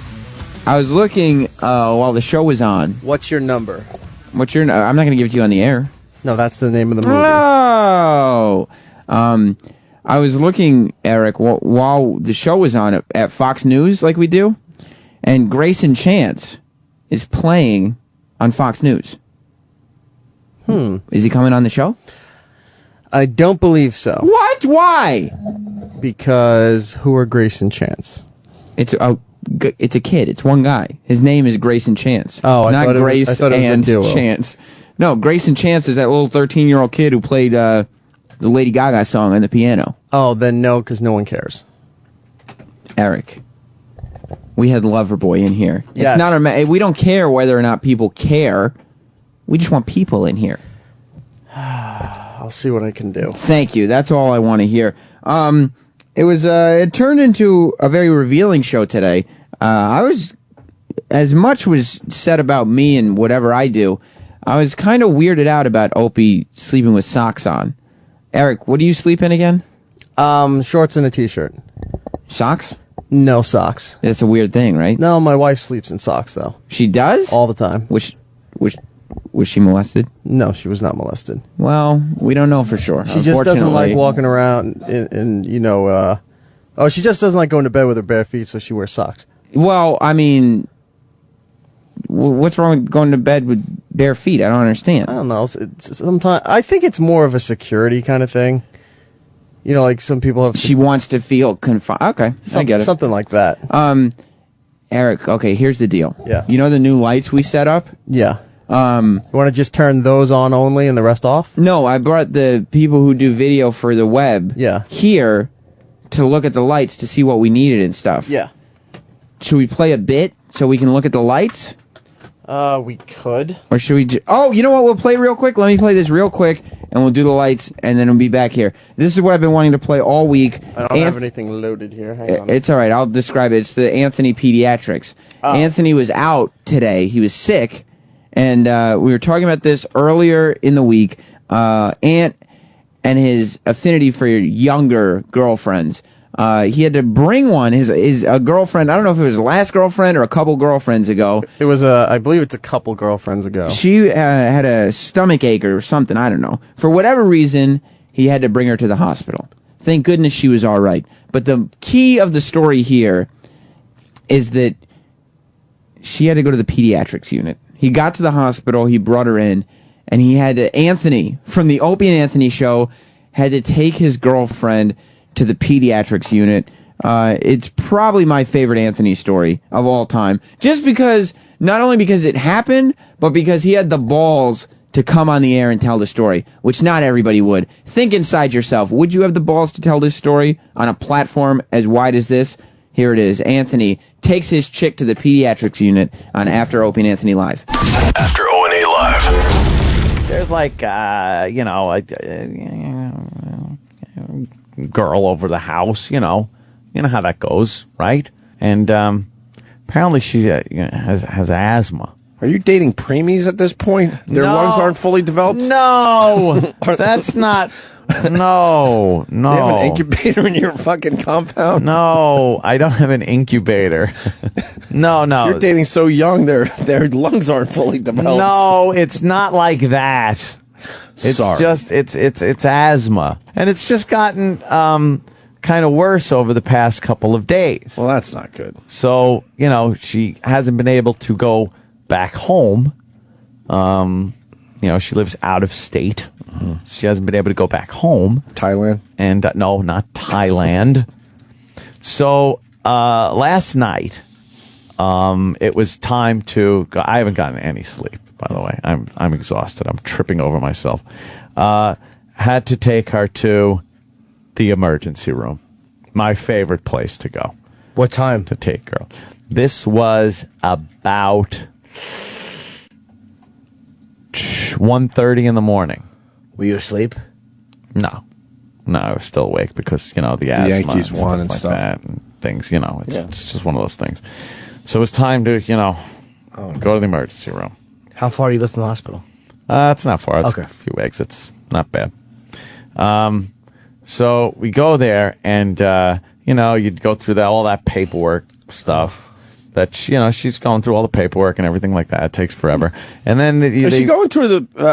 Because this fucking frustrates the shit out of me. Yeah. Is she filling out her paperwork as she's gasping for air? Well, she's not gasping for air. Because the emergency room is wonderful when it comes to that. Make sure the paperwork is done before we even acknowledge that you're dying right in front of our eyes. I know, it really is. When I had the worst allergy attack of my life, where I really thought I was like minutes from dying. Yeah. They had to make sure I had all my fucking paperwork. I had a pounding headache. My headache was so bad. Sorry, Anthony, but it drives me fucking nuts. I couldn't even see the form anymore. That's how bad I was. And I'm like, will you just take care of this and then we'll worry about the stupid paperwork? No, they want to know you're But they need the paperwork immediately. But they want to know they're getting paid, motherfucker. Sorry, it's one of my fucking pet peeves in this world. The stupid emergency room and their dumb paperwork first. Filling out the paperwork. Sorry, No, they're filling out the paperwork. And and then it's time to go into the emergency room portion of the hospital. Now I've dealt with that before in the past, but this was a little embarrassing. They took her into pediatrics. Oh my God. Do you know there's a whole nother emergency room for pediatrics? And they brought her in there, and there's little paintings on the walls and paper like ducks and stuff all over the place. I can't even look at And there's little kids walking around. And a baby was crying, and she's in pediatrics, and the doctor asked me oh, okay, who are you? And I'm just like, a friend. I'm a friend. I've never felt like the creep that I know I am, but I've never actually felt it. Who are you? A friend. A friend. I'm a friend. I'm a friend. I've never even seen that part of a hospital. And I'm sitting in this little chair. Right. And I'm looking at a child's rights in the hospital. And it says things like, please tell me if it's going to hurt. I'll be okay with it. And please give me a hug. I could use it. Let me take my toy wherever I'm going in the hospital. I'm reading signs like this and looking at paper fucking mobiles of ducks and geese. All right, you brought this to the show, so now you just threw yourself under the bus. It was so embarrassing. Eric at Virginia Tech. Wow, a pediatric and a geriatric. Pediatric. And I noticed there was a cabinet with games in it, all kinds of games. Oh. I'm in the fucking pediatric ward, and the girl there, she's tall. And her feet were hanging off of the end of the friggin' pediatric bed. I felt so bad, and I felt like such a ghoul. Just because they're tall doesn't make it okay, Anthony. No, I understand. I understand. Did you take advantage of the situation and get some speed dating in while they were running her through the tests? There was one girl that got up and she's holding the back of her gown shut, and she had to be about 16 or 17 to go give a urine sample. She was pretty cute, I must say. But I put my head down. The whole time, I just felt like... Were you ashamed and embarrassed? Dude, I was completely ashamed. You're a and celebrity. Yeah. Finally, you were ashamed. It finally took... It's not bad for you to have a little shame, finally. To go to the emergency room... Yeah. And have a girl that's been, staying at the house because she's sick and can't make it back home in that state with the asthma. After O&A live. Oh, we're back on the air. You can keep going, keep talking. It doesn't matter.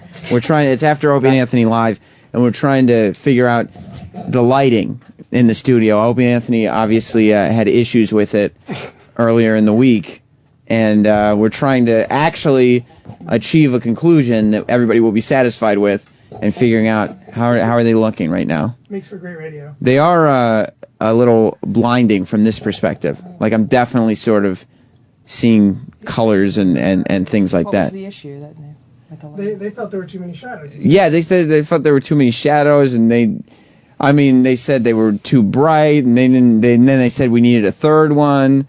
So I don't know if positioning, but they also, we haven't actually filmed anything with the lights on yet.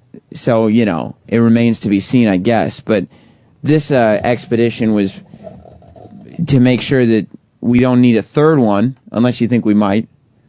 And we're talking to some of the videographers and photographers from the web team, obviously, who have more experience with this than the rest of us. It's what they do for a living. What I do for a living is this. I just turn mics on no matter what's going on in the studio and try to make something out of it. What they do is figure out the best scene. Troy, this is good, right? Yeah, this is great radio. This is awesome. Yeah. Nothing makes radio good like talking about lighting. Yeah, I mean, we're trying. Well, we're going to reach. Well, they're working through the bugs. You know what I mean? and that's what the fans want to hear. Right. We're behind the scenes right now. This light's going to have to move over, pointing more towards him. Like, just move it like on the twisty thing, or actually take it off and move Twisty it. thing is Okay. fine, so to the left. Okay. So we're going to move that a little. But I just think, imagine that light in your face for 4 hours. Well, we're not going to leave them. We can't leave these lights on all the time. We'll have to just put them on when we're filming for guests or whatever. They are blinding if you look into them. Well, yeah, I know. They're pointing at me. Yeah. I mean, because I looked into that one for a second, then there's, Yeah. you see lights over here. Yeah. I think I'm worried that we're going to end up in a position where we have those two lights that are expensive hung up in the studio. They're going to be off all the time, and we're just going to do what we were doing before. Yeah. You know? Nothing ventured, nothing gained. Yeah. So you think we just kind of position now? Do you think this is the setup we should have? Like maybe dim those a little, and the spotlight should be dimmed. I think the spotlight should be dim. At this point, I think the spotlights are okay.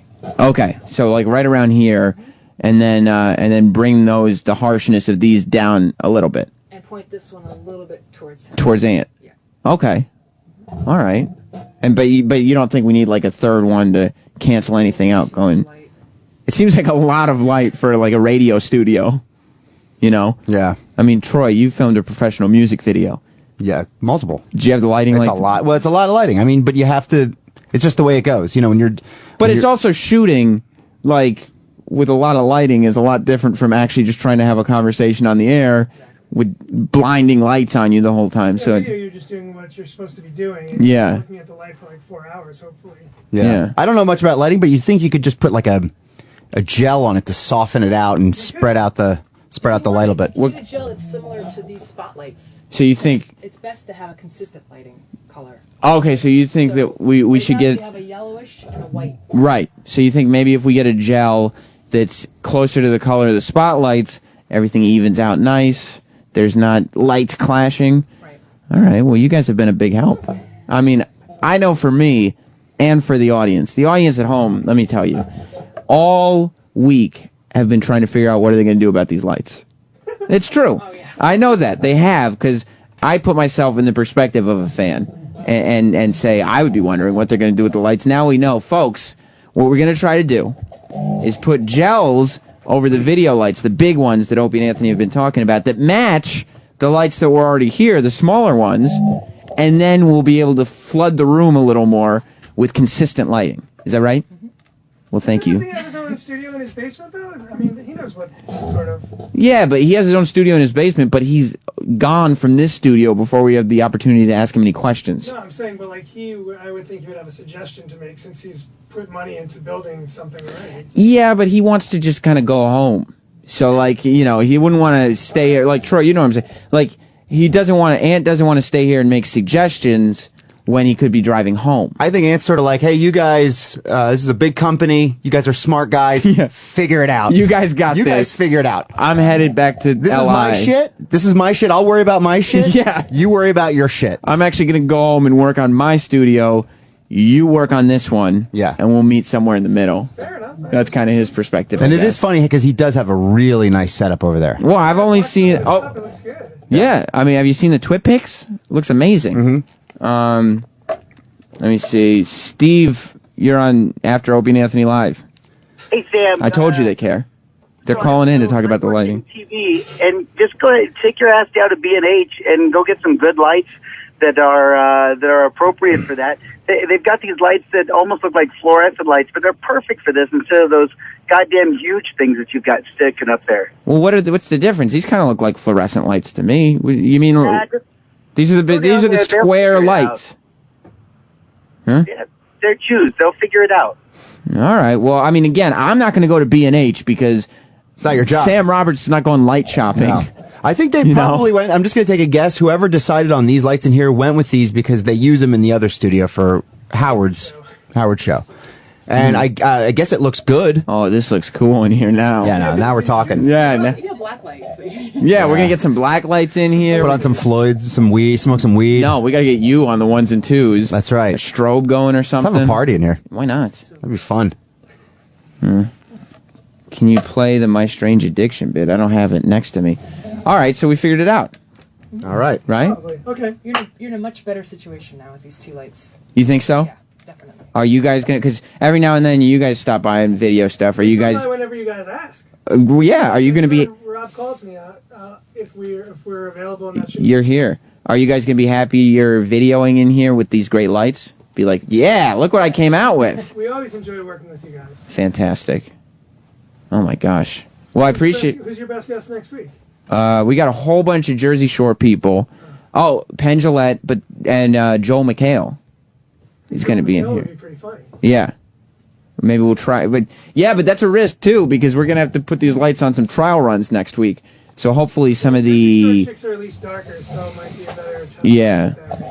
Yeah. Hopefully we'll do some of the shittier guests first, and that way it doesn't really matter what the video looks like. You know what I mean? I followed Snooki around for a while yesterday, so I've had enough of her. Yeah. You're not into Snooki? I've never seen the show. Why not? 9 million people have. I live in New Jersey and I went to college in Long Island. I kind of know the story. You're done with it. I've seen it. Troy, are you watching Jersey Shore? No, I checked out a long time ago. Do you even? What's that? You used to watch it? I mean, I tried when there was the buzz going for it, first season, but I just don't care. You don't even have a TV, do you? No, I have a TV. It's just not hooked up to cable. So what do you have it for? Because I can watch DVDs on it. Oh. And eventually I'm going to get my computer hooked up to it. I just need to go get the wire. I gotcha. And high definition? Yeah. But you don't have cable? No. That's I mean, I'll put it craziest on shit I ever heard in my probably life. because last winter I turned it on in the winter because there's nothing to do. So, but I turn it off this summer because I'm never home. Eric, can you relate? All right. See you guys later. All right. Thank you so much for stopping by. Thank you. You're a big help. Later, man. We got the lighting figured out. Eric, you in there? I don't know what he's doing. Maybe screen call. I don't know where he is. Oh, there he is. Rob, hang on a second, Rob. Hello. What's Rob doing? You wrote that I had. Oh, tell him he's on the air. Which doesn't mention Mark Maron. Tell him he's on the air. Don't just air his phone call. Let me call you back, all right? You better tell him he's on the air when you do stuff like that, dude. Yeah, you don't just turn the mic on. And I'm yelling at you to tell him he's on the air. He's your boss, Eric. Whatever. Did you hear what Troy said? No. What said happened? that he doesn't watch cable, and he only turns on his TV in the winter because there's nothing else to do. Is that something you can relate to? Not at all. Troy, he told me the other day, and he goes, I don't have TV. I said, I thought you turned it back on. Yeah, I had it on for a little bit, then I turned it off again. I just don't like it. I'm bored. Yeah, I get bored. Yeah. Yeah, good for you. Those lighting people, they didn't know what was going on when I turned these mics on. I can't even see into the studio.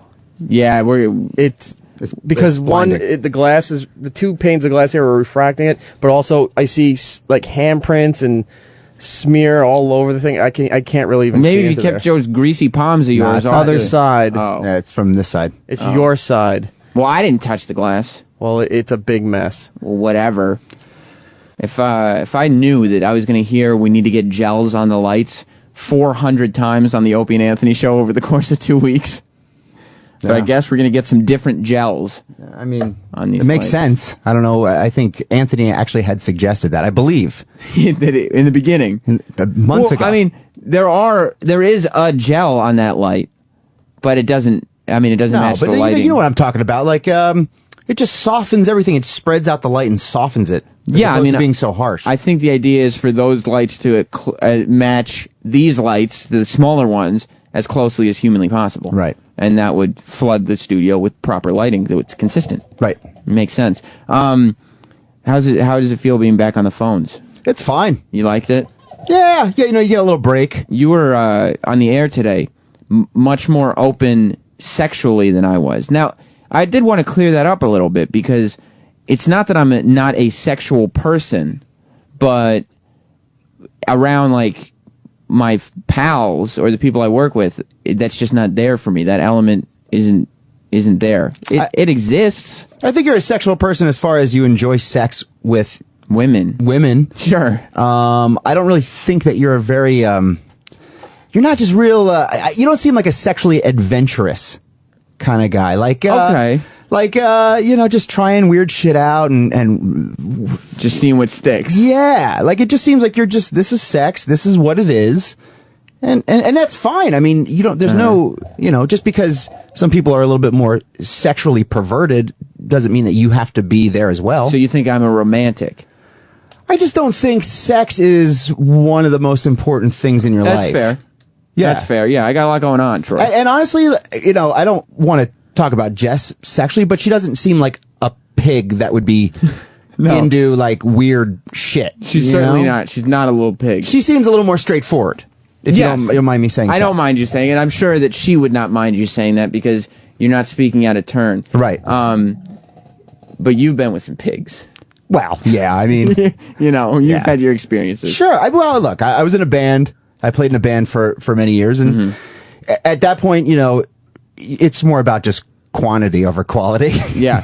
Did you hear Pips, the Ron and Fez intern, yesterday talking about... Because we had the Russian dolls in here yesterday. I heard. I was listening. Which, if you saw their show last night, was unbelievable. Yeah. I didn't see it. But he had a story about, I guess...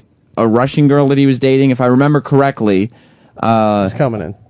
wanted him to bend her out the window. Yeah. And have sex with her from behind while she was hanging out the window. How high up was the window, Pips?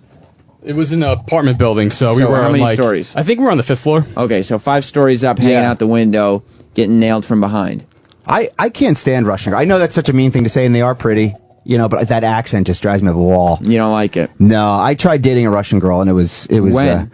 I don't know, a little while ago. Yeah. Yeah, I mean, within the past year, but she was just fucking nuts, man. Yep. And basically, I knew that she was trying to find a guy because she wanted to get married to stay in the country. And she was very motivation. She was very aggressive. She'd be like, "Come over. I'm going to cook you dinner." Blah blah blah blah. So, actually, a funny story. I hope it's funny because you just set it up to be funny. I shouldn't have. I shouldn't have said that. But this girl asked me to go to IKEA with her. And a Russian girl? High and classy. At IKEA? Well, because she needed a couple things for her apartment, and she needed me to help build them and carry them back. Now, when I talked to the Russians yesterday, Boris told me they were into very chic things. Yeah. Chic cars, chic clothes. Well, this girl made a lot of money. She was in finance banking or something like that, but she needed like a dresser or something from IKEA. Sure. So, she asked me to go, and I'm sitting there waiting for her at a Starbucks because we were going to get on the train together. And my friend Ari, who actually works here over on the Jam Band channel, we were going to get together. Jam Band channel? Yeah. And I thought I was texting him back, and I said, "This fucking dumb bitch is running late. I don't want to go to IKEA. Oh, no. Fuck her. This sucks." I typed all this shit out. Yeah. I sent it, and I accidentally sent it to her. When did you realize that you had sent it to her? Do you have an iPhone? I have an iPhone, and as the little bar was going across, I was like, no. And if I had a BlackBerry, I would have just popped the battery out, but you can't force shut this down real quick. And it sucks. I've actually done that a couple times, but the funny part about the whole thing is she got this, and I just played it off like, what? I was just kidding around. Yeah, I knew it was you. And I ended up fucking her that night. Congratulations, Troy. Way to go, buddy. Yeah. I'm getting accused. One of the infamous Stengel brothers is texting me, calling me a man whore, very aggressively. A man whore? A man whore. He doesn't believe the things that I'm saying. Oh. But yeah, I do. You do. You don't think I'm a man whore, do you? No. Now, how many women have you been with? No more than you could count on 2 hands, for sure. So under 10? Oh, yeah. Oh, okay. Yeah, definitely under 10. I mean, that's fine. Exactly. Look, I'm a business-minded person, okay? Stengel, I don't need to be dipping it wherever I go. Yeah. Troy, on the other hand, he likes to get it in. No, well, I do. Eric, you tell me this. You've known Troy for a long time, Eric Nagel. Does he like to get it in quite a bit? He's not listening. He's not even. Yeah, we don't know what the fuck. He's got his feet up. I hear you. What's going on? Nothing. I was talking with Pepper. Well, tell him to come on the show. He's always welcome. You want to come in? No. Eric, just answer the question. I'm trying to have a conversation. Did you hear? Eric drove me crazy. He drove me absolutely insane because I was trying to have a conversation with him about Guy Fieri scoring the. You were here, and he twists the entire conversation to say, "Well, nobody can be allergic to alcohol." Yeah, and I'm like, I'm trying to have a conversation about something with you, and you come, and now he's not even listening. No. Never mind, Eric. Whatever. Never mind. I'll talk to you. Oh, Troy. okay. Whatever. No, I've actually come down a lot from when I was. But you still like to get it in. Well, Eric, I mean, I'm a heterosexual man. You knew Troy back in the day. Yeah. He likes to get it in. Troy can be very wild. Yeah, yes. That was very very wild. It was very homoerotic the way he said that. It was very like I know from experience type of way that Eric just said that. Have you been intimate with Troy? Have I? No. Like, on any level. Like, I'm not saying full-out anal sex, but even anywhere from first to third base. No, not at all. Troy. The closest that I've come to being sexual with Eric Nagel is I got a blowjob in his parents' bathroom. So, Eric, did your dad listen? I know your dad listens to O&A. Does he listen to the after show? no. Sorry, Mr. Nagel. It was years ago. Don't worry about it now. They probably don't even have the same bathroom anymore. Have No, they moved, right? Yeah. So what's the big deal? That was years ago. Bygones be bygones. Did Eric know you were getting a Hummer in his bathroom? No, everybody had passed out, and just a couple of us stayed up and partied. What was going on in Eric's house? Oh. What was going on? Yeah, You can talk in vagaries We can talk if you about. want. We can talk about. We used to have a lot of parties. Yeah. In Eric's house? Oh yeah. Okay, tell me. This is how I'm seeing this in my head. As like the cool kids in the band come and they find dumb, innocent Eric Nagel, and they take advantage of him, and they kind of just push him around and use his house as a party pad and get blowjobs in his parents' bathroom. Well, I don't know about that. I mean, I think Eric was partying as well. I don't even think you were. There was. Yeah, he was. But did you take advantage of him? Speak of course. You did. Yeah, but and then the one guy. I think it was more the way I set it up. But go ahead. The Troy. one guy that was with us, he did. Eric had a cantaloupe sitting there, and he. Carved, he carved a hole in it, and he fucked it, and then he threw it into Eric's hot tub, along with pizza boxes and beer bottles and everything else. Well, the beer bottles too, because the next morning, as we're stumbling, like in the kitchen, has this huge bay window looking out to. We had like a big backyard. And there's green light is just coming into the kitchen, and we're trying to figure out where the fuck this green light's coming from. Throughout the night, people were just hucking Heineken bottles from the hot tub into this tree. So they were just branched in there, so all the light was reflecting into the beer bottles, turning everything green. Now, Troy, Eric was the kid whose house you went to trash at parties. No. Well, in his defense, we would trash everybody's house. Did anybody did they trash your house? Well, I'd have parties that got out of hand. At your parents' house? No. That is that apartment. fucking stupid. You didn't disrespect your parents. No, fuck no. Troy had a really awesome apartment because there was barely anything in it but 2 couches and a hot tub. We had a hot tub in our living room. That sounds about right. Yeah. Yeah, but so you had a party house, so it was okay to trash it. You instead of going to somebody's party house, you went to Eric's parents' house and trashed it. Yeah, well, we just looked at it like, look, there's a party. Let's have fun. Don't stand in our way of having fun. It wasn't really trashed. You just said there were pizza boxes, fucked cantaloupes, and beer bottles in your hot tub. But what did your It's parents? chlorine. You scoop it out, you refilter, and let it go. It's No, all you good. don't let it go. What did your parents say? They don't know. Well, they know now, but were you able to clean it up before they got home? Oh yeah, my parents used to just take off. Oh. Like for the summer, they'd go away for like a month. Eric was a lot of fun. Eric didn't give a fuck. And this was when, because he just said when he was the sex bagel, he used to fuck around and take condoms out of the garbage.